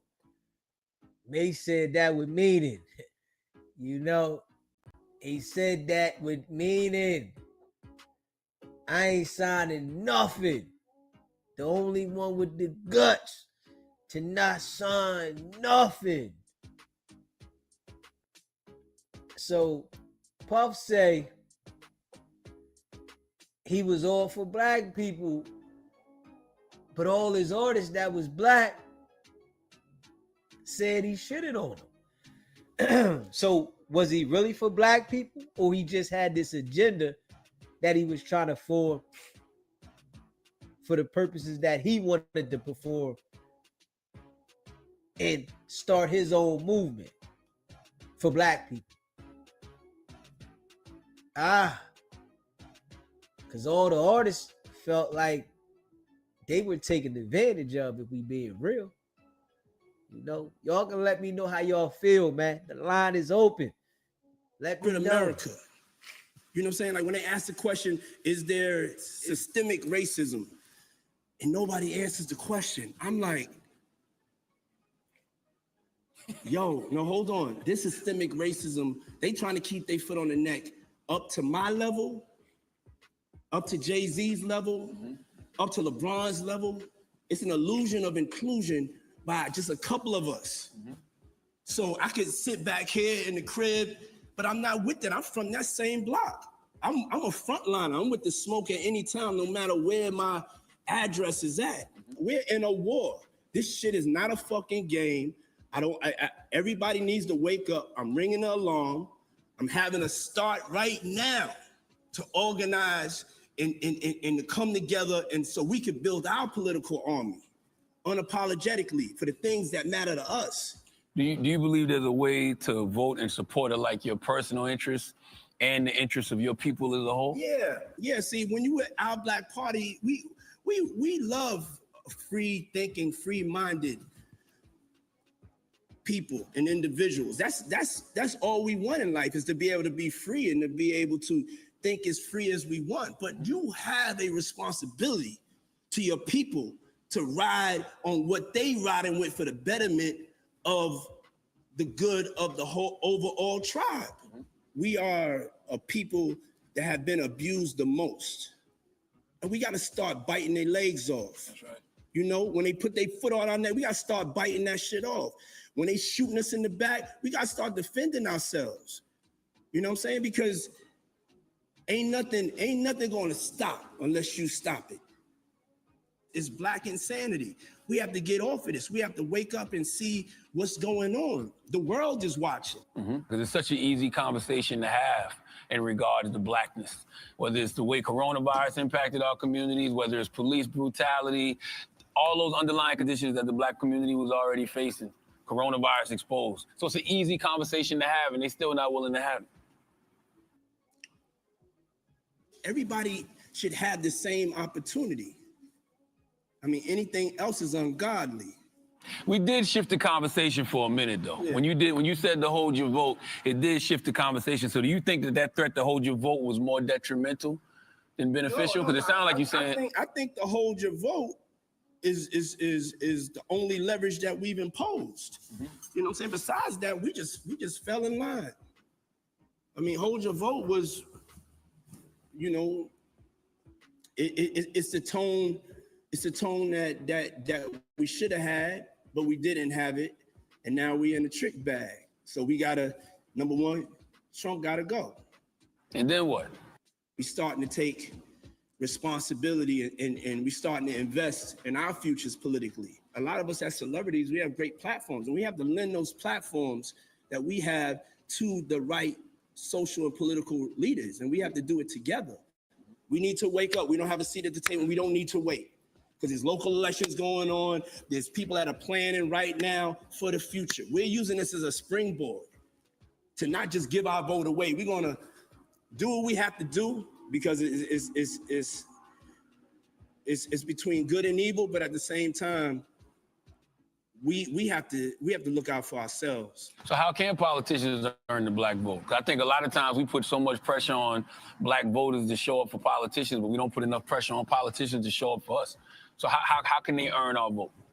Neither candidate has earned our vote or has even tried. They haven't even gone to our communities. And when I say our communities, the communities I'm from where the roaches and the rats are. I live here now, and that's because, you know, this is God's will, and I worked for it. But I still smell the pissy hallways. I still feel the roaches. I still taste the cheese sandwiches. And so there's other people that. Yeah. You know, you can't forget where you came from.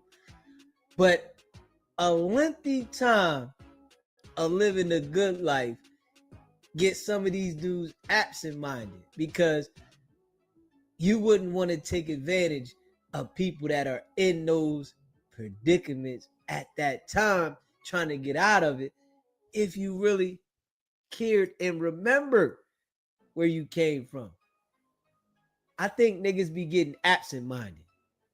They like, man, listen, I ain't gotta live that life. You gotta get out of it. So I don't care. All I care about is the money. You a bag to me. I'ma deal with you for the purposes of money. If it ain't about money, ain't nothing for us. And a lot of these people that he dealt with, they the reason why he where he at. Signing those crazy deals that he could make millions investing it in other places while those people suffered. So, you know, I think with people, man, it's just like they'll say some things and sometimes they might have it where as though they want to make you believe to look We at out it of here, their man. We way, going to but the interview, y'all. Y'all in have a all good one. Peace. actuality, We out. their action